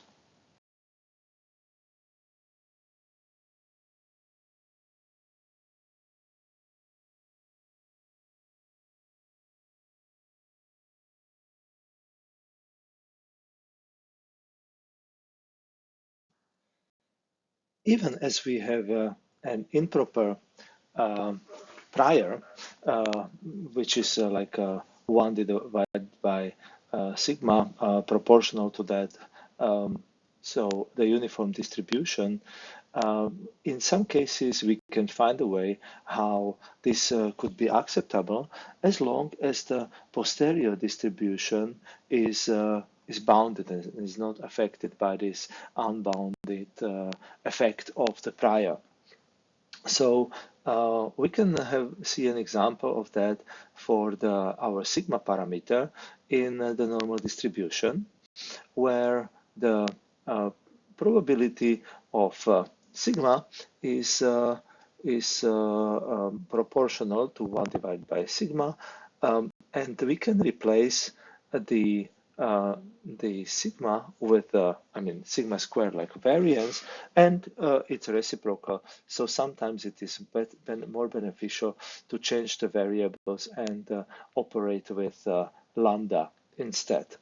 Therefore, if we look at the situation where the probability of sigma is proportional to reciprocal of sigma, in such a case, it will actually be the same case for the probability of the lambda, which will be proportional to reciprocal of lambda.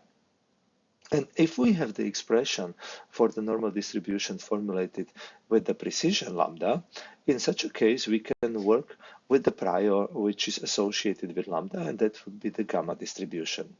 Now, the gamma distribution, if we have a special case of the gamma distribution where we set A and B, the A0 and B0 to 0, then this gamma distribution will, in such a case, have a structure such that for the posterior structure, we will simply have these terms A0 and B0 equal to 0, and we will have a truly non-informative prior because the gamma distribution will be shaped by the data-dependent term of the likelihood, as we can see here. Techniques which we have been discussing so far have the property that they have the probability distributions which have some inherent parameters which govern this distribution. Like obviously for the normal distribution, the mu and sigma, or for the gamma distribution, the parameters A and B, and so on. We can also have a look at non-parametric methods for density estimation, and those have the characteristics that they do not really have the parameters associated with the probability distribution, although they still might have some parameters which are more of like hyperparameters that are shaping the outcome. However, they are not really governing the probability distribution. So one prime example for non-parametric methods are the histograms. Histogram is an approach for density estimation where we have a continuous variable, let's say, but we do partition the interval of this continuous random variable into bins, into intervals of a certain size. So this could be either varying bin size, or it could be constant size for all of the bins. Now, if an event occurs, then it will be assigned to a bin of the interval to which it belongs. So if we have, for example, here the different values on the interval 0, 1, then we can associate, let's say, with 0.3 to 0.4 being one bin, 0.2 to 0.3 another bin, and so on. And these bins will then give us we count for each bin the number of observations which fall into this bin. So while it is somehow representing a continuous distribution, it is represented by a discrete set of bins which are spent on the given interval of the continuous random variable. Let's have a look at how do we calculate the probability per bin. So the probability per bin can be calculated as the number of events which fall into the interval of the bin and divided by the number overall number of the events and the bin size. So, and it can be seen that if we now integrate this expression, then we will find out that we will here obtain the overall number of the events which happen in each bin summed up together. It will sum up to n, and then we will be having this probability distribution where we have this delta I, and then we have this will be cancelled out with the dx, because that's basically the delta on the length. So we will end up with this probability distribution being equal to 1. So, however, as I said, these non-parametric methods still have some hyperparameters, and for the histograms, the hyperparameter will be the bin size. So we can see here 3 examples on this image where we have varying bin size. Here the bin is very large, here it is somehow medium, and here the binning is rather small. Now we can see how we have some true distribution, which is illustrated by this green line, and we can see the individual bins given a certain bin size. And the intuition is that the more the bin distribution looks similar to the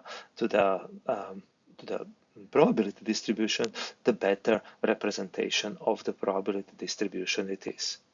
And we can see that here we are somehow having these two lobes are somehow oversampled by these bin sizes, so it kind of looks similar, but also not exactly. Then we have the other bin size, which is 0.08, and we can see that in this case probably the match is the best. And then for the bin size of 1/4, 0.25, we can see that this is very too big of a bin size, and this looks like some steps up, while we can see that the behavior of this probability distribution are these two modes.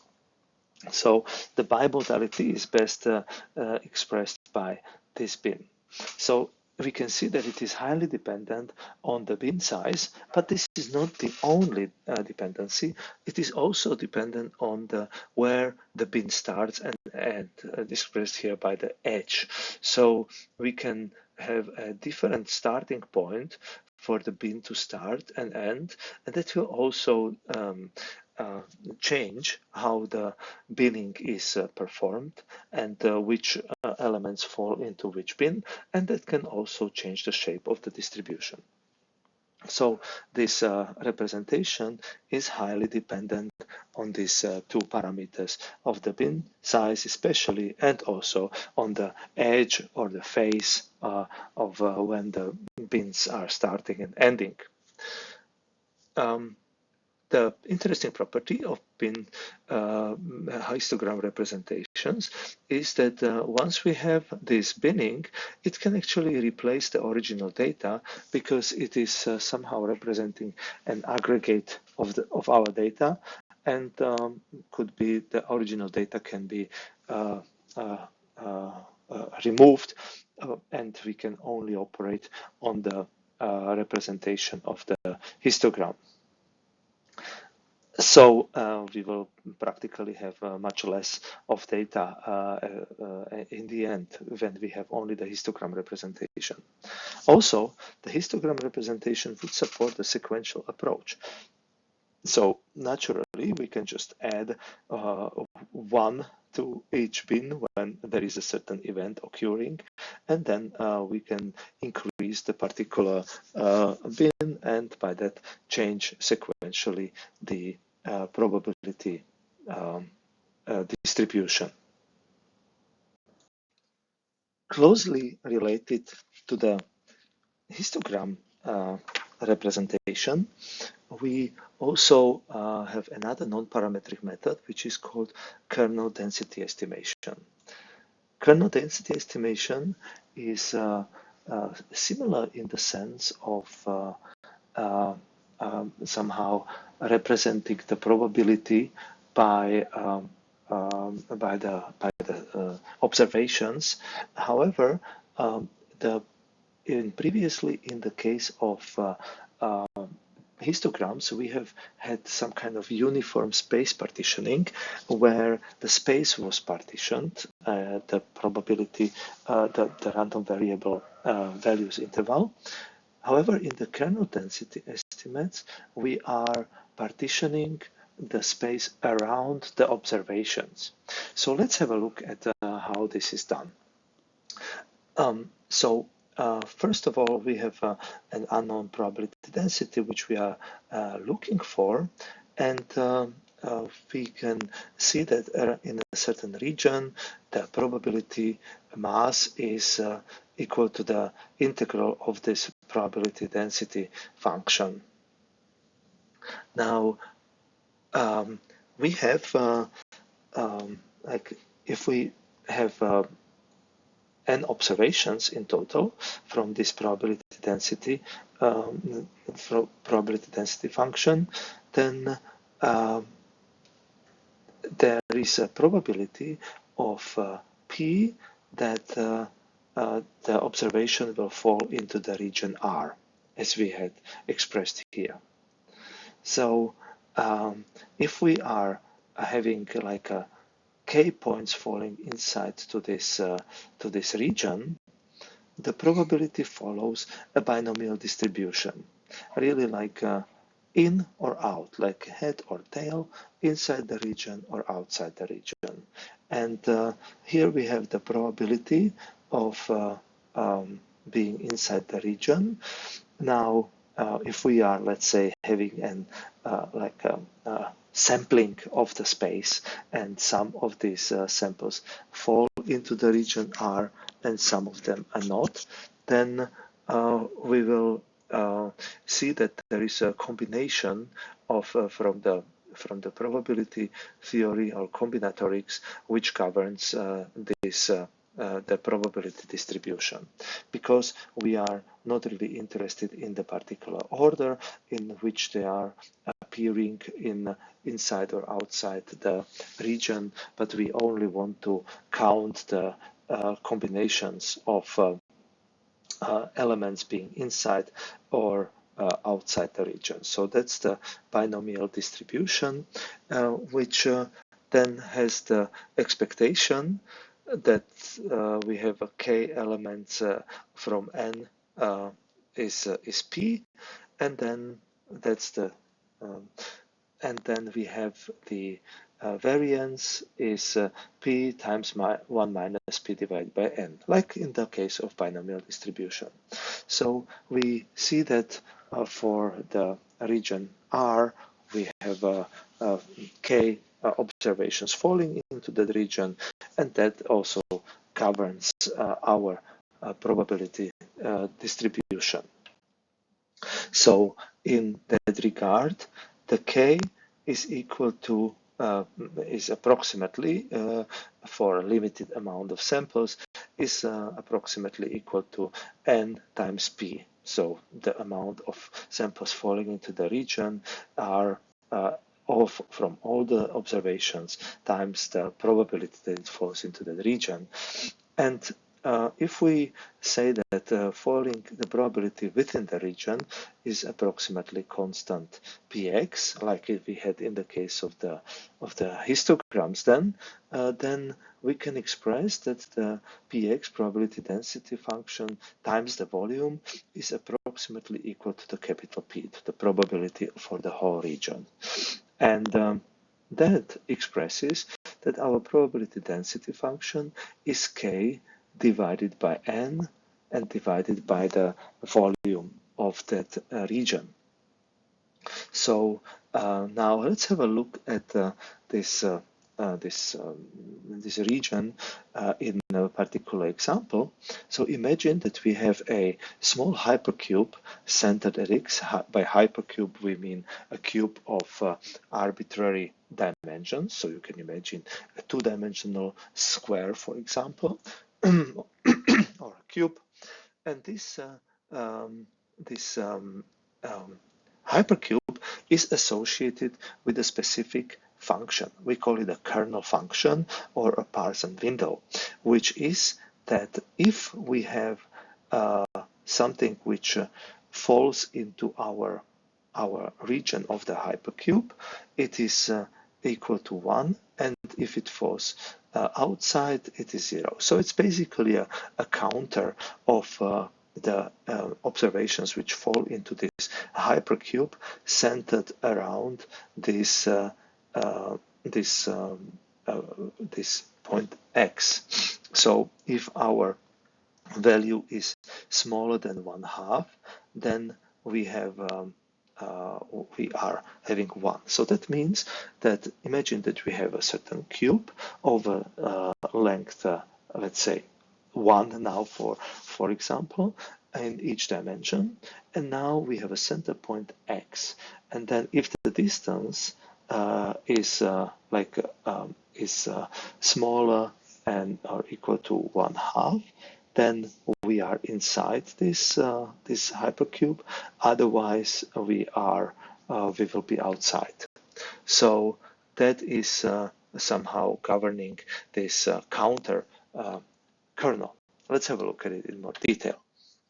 So we can therefore put, if we have several points falling into the region R, we can simply count based on the kernel, like how many of them are of these xn samples are falling into this kernel size, which has a center x and it has a length of h.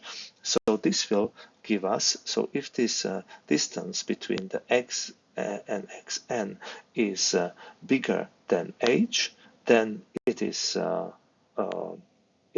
definitely outside.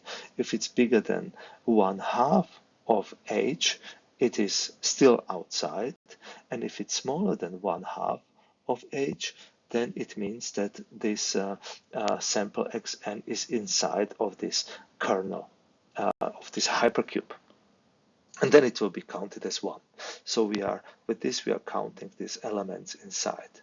And therefore, putting all this together, we can specify a probability density function, which is putting all these things together by having the kernel, which is standing for the k from the previous formula, and then we have 1 divided by h powered by d. So this is the actual volume, the v.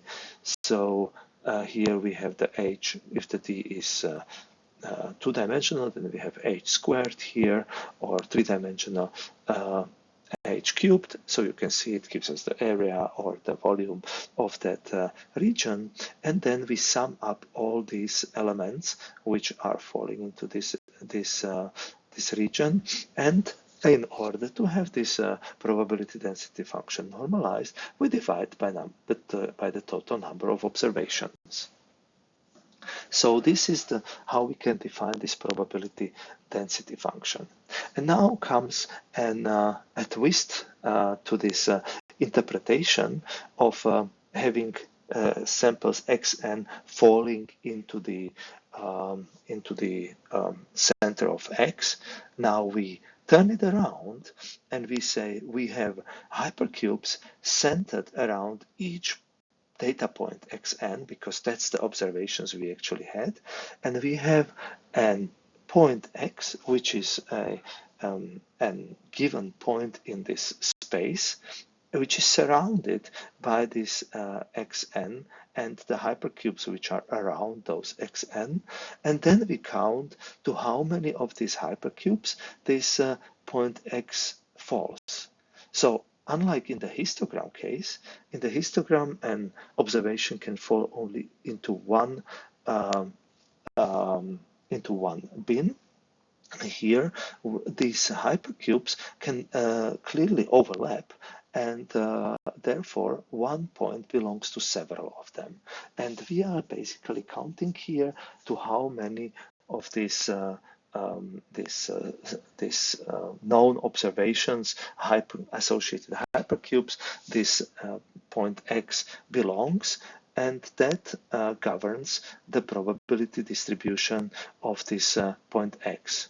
So imagine if we have sample points in the space, let's say just in 2D space, and they are like sparsely represented in one region, and there is our x. Maybe this value will be very small because there will be a lot of zeros coming from this evaluation, because we have too few hypercubes, or let's say squares, around this xn in the neighborhood where the x fell. So we will have a very small probability associated with this x.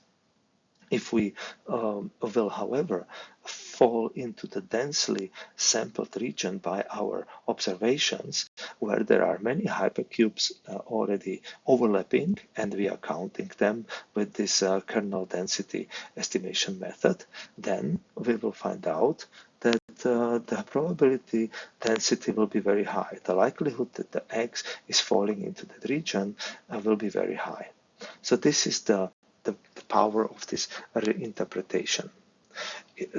You can notice here that this is really a kind of a discrete counter where of participation, either you are a member of a hypercube or you are not, and that creates naturally some kind of discontinuity artifacts. So this is an disadvantage of this particular kernel density estimation using this Parson window, as it is called. Therefore, we can have a different approach, and we can have a look at how we can have replaced this part with a Gaussian. So we can use a Gaussian kernel, again, Gaussian probability distribution, which will be representing our kind of membership to of a point to a neighborhood of a prior observation, or prior observations for all the Gaussian kernels around each observation. And therefore, so this will be much smoother, and we can see that the probability distribution in such a case will be really just like a regular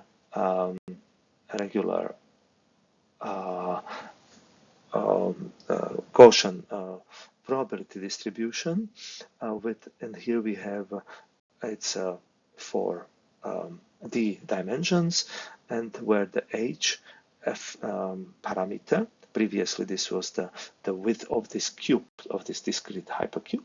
Here the h will be the standard deviation, which will be the parameter of this Gaussian kernel. So, so this is in this case a hyperparameter of this kernel density estimation function it's not like the density estimation approach which we had before using Gaussian kernels, where we were fitting it to observations. Now we set it as a hyperparameter. And now we have this probability distribution, and we can count, in some sense, a partial membership to or vicinity to a certain prior observation. And that will give us a outcome of the probability distribution. So if we are near a lot of points and each of them emanates kind of a potential field of this Gaussian kernel, then we will have a high value for this probability density function at that location. If we have few points, then we will still have some non-zero probability because all the Gaussian kernels have an infinite extent. However, the probability density function value at this location will be very small. So, and in principle, we can use any kernel, not only the Parsons window or Gaussian kernel, because we can, the kernel just have to satisfy the condition that it is bigger than zero, it's non-negative, and that it is sums up to one, the integration over the entire domain. On the right-hand side here, you can see how this kernel density estimation is being representing our underlying green function, similarly as we have seen it in the case of histograms. And here, the h is first very, very small, and we can see that kind of this is prone to some high frequency where the values of new values will be often zero because they do not have any neighbor from which they would be getting some contributions from this potential field. And therefore, if we are increasing this kind of window of this hypercube around each observation, we can see that if we are increasing this slightly, we suddenly have a similar representation from this kernel density estimation as we had in the original true distribution of this which governs the observations which we are taking into consideration. If we are increasing the window age too much, that will mean that we are kind of over smoothing, and we see that we have again lost the characteristics of this bimodal distribution here. So again, this parameter h is a hyperparameter which similarly to like if we had previously in the model selection, the question of what type of polynomial should we use for the interpolation, or what should be the value of the lambda associated with the regularization term. So here we have also this hyperparameter of this window size of the kernel. So the interesting characteristic is that there is not really a training phase in the density evaluation. However, this is also its disadvantage because for every position we are evaluating the probability density function, we have to go through all the sample points, the prior observations, in order to estimate their contribution at that particular location. And that is different to the histogram, where we can throw away our data after we establish the histogram as a reasonable approximation or aggregate of the underlying observations. In this case, we cannot throw away anything because we are always using an individual data points in order to estimate the probability using the kernels which are surrounding these data points.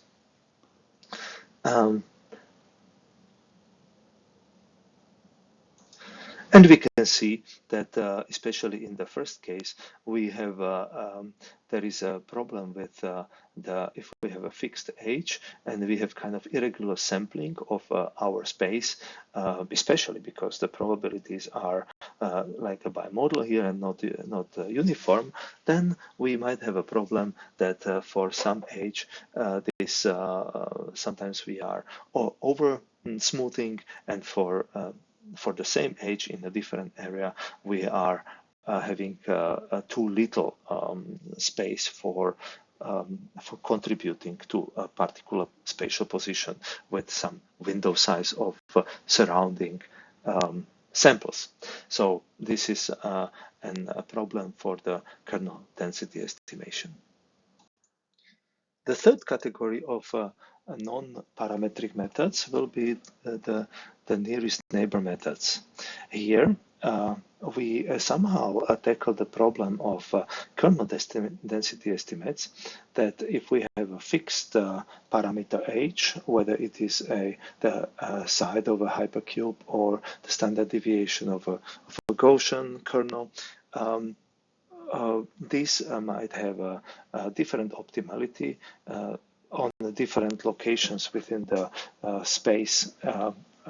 Sometimes the observations are highly concentrated in one location of high probability, and there you would like to possibly have a smaller window h, but in other areas where there are very few observations, you might want to have a larger window so that there is no this kind of effect of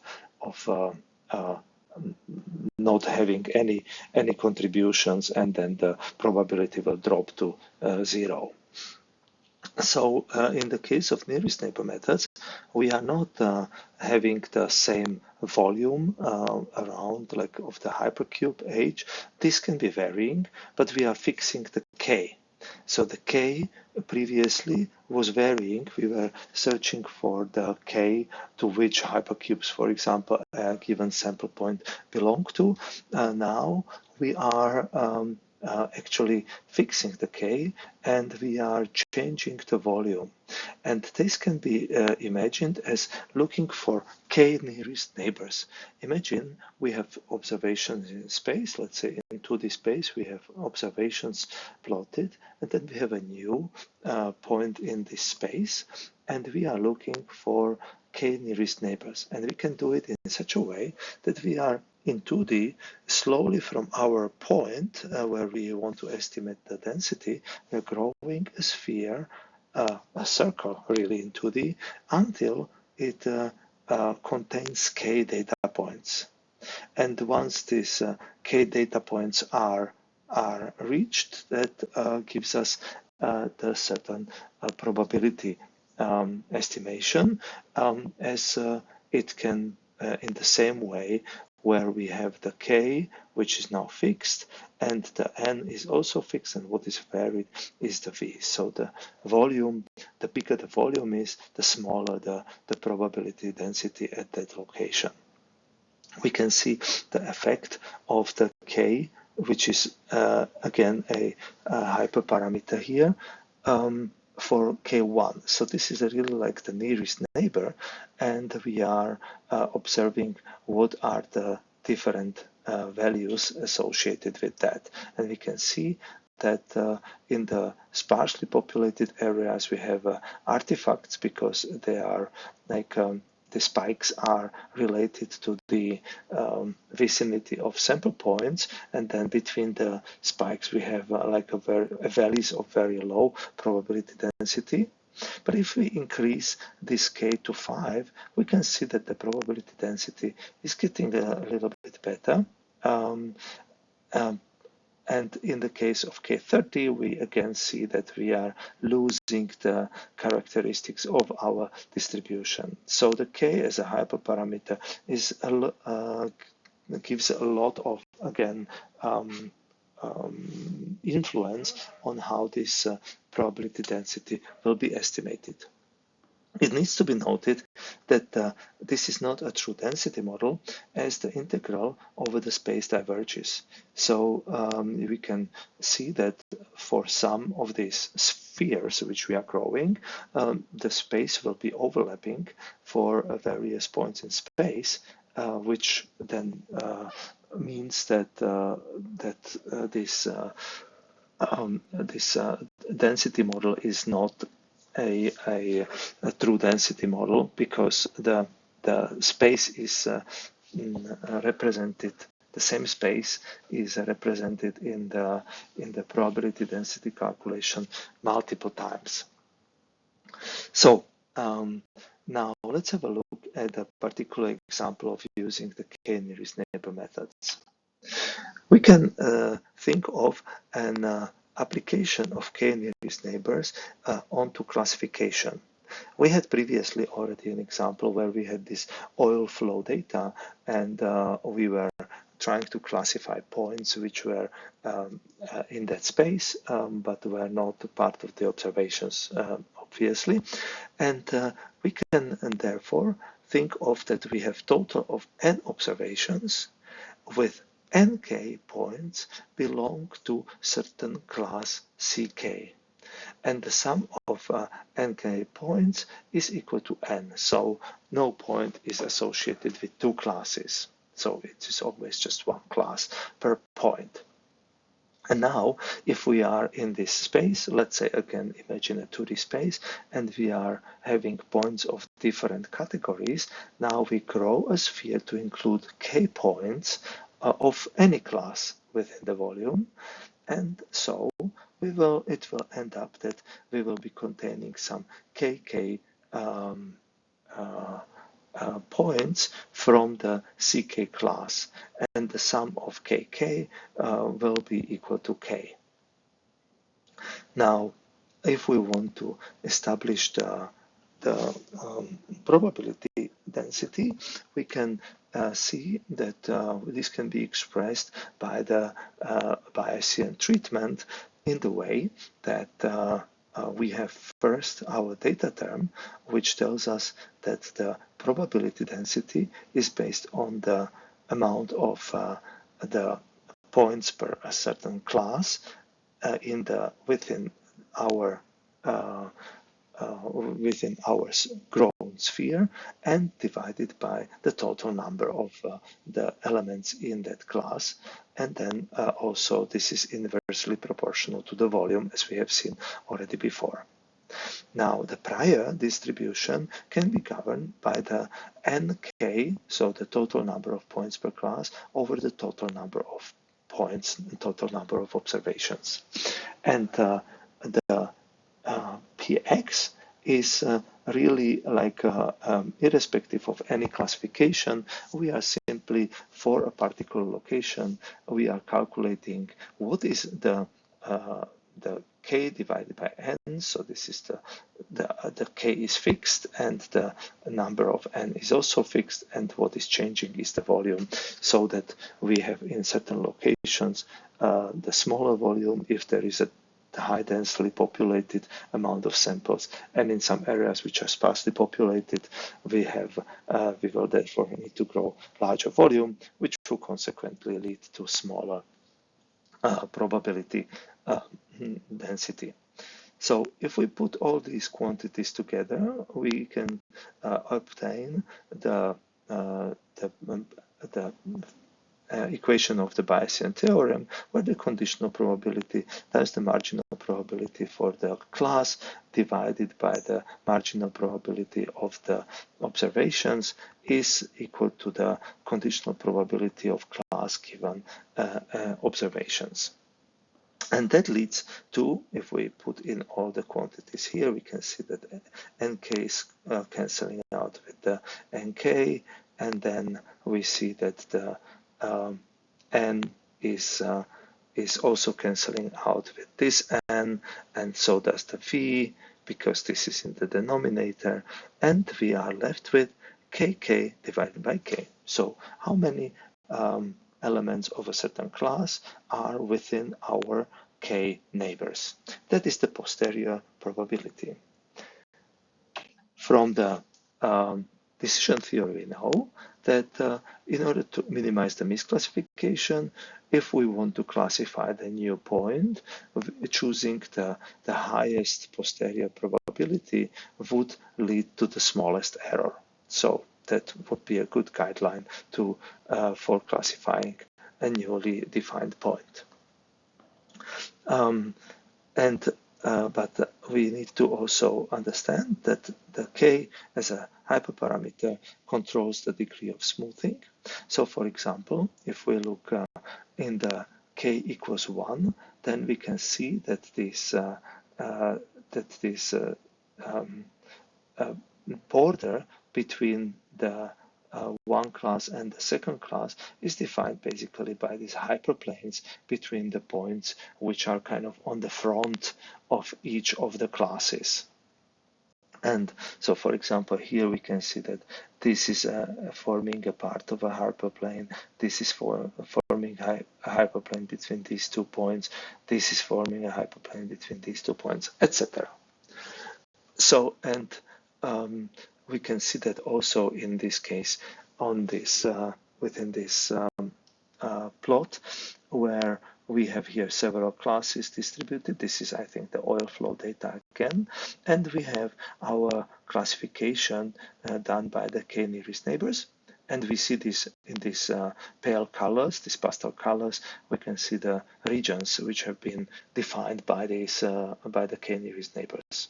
And here is the k nearest neighbor of 1, and we can see that this entire region is then attributed to being one type of flow. This is another type of flow. The red is another type of flow, and we see that for k equals 1, there is a lot of holes here. There is a lot of concave regions, and so on.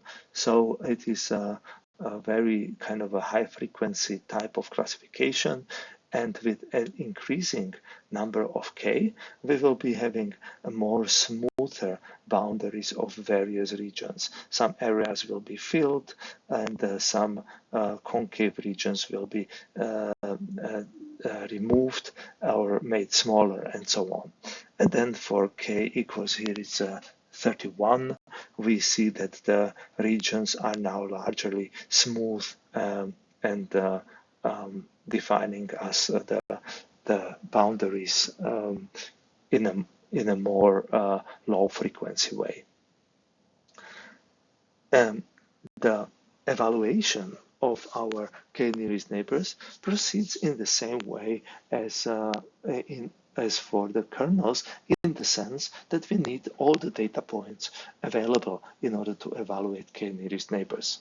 So there is no training, but there is also the inference or the density estimation requires to include to keep all the data points available.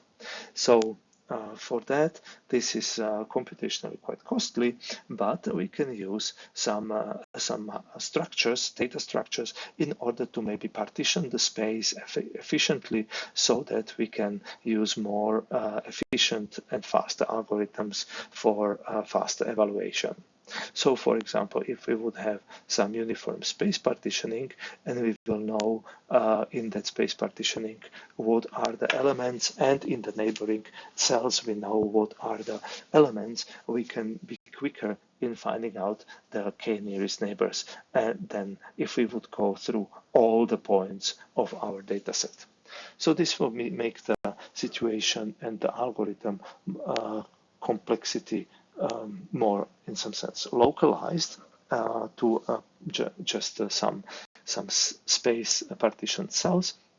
However, this structure would need to be first computed and also stored, so it will have some additional storage requirements. So with this, we have concluded our chapter 2 on probability distributions, and in the next lecture we will move to the chapter which will start analyzing the linear models for regression.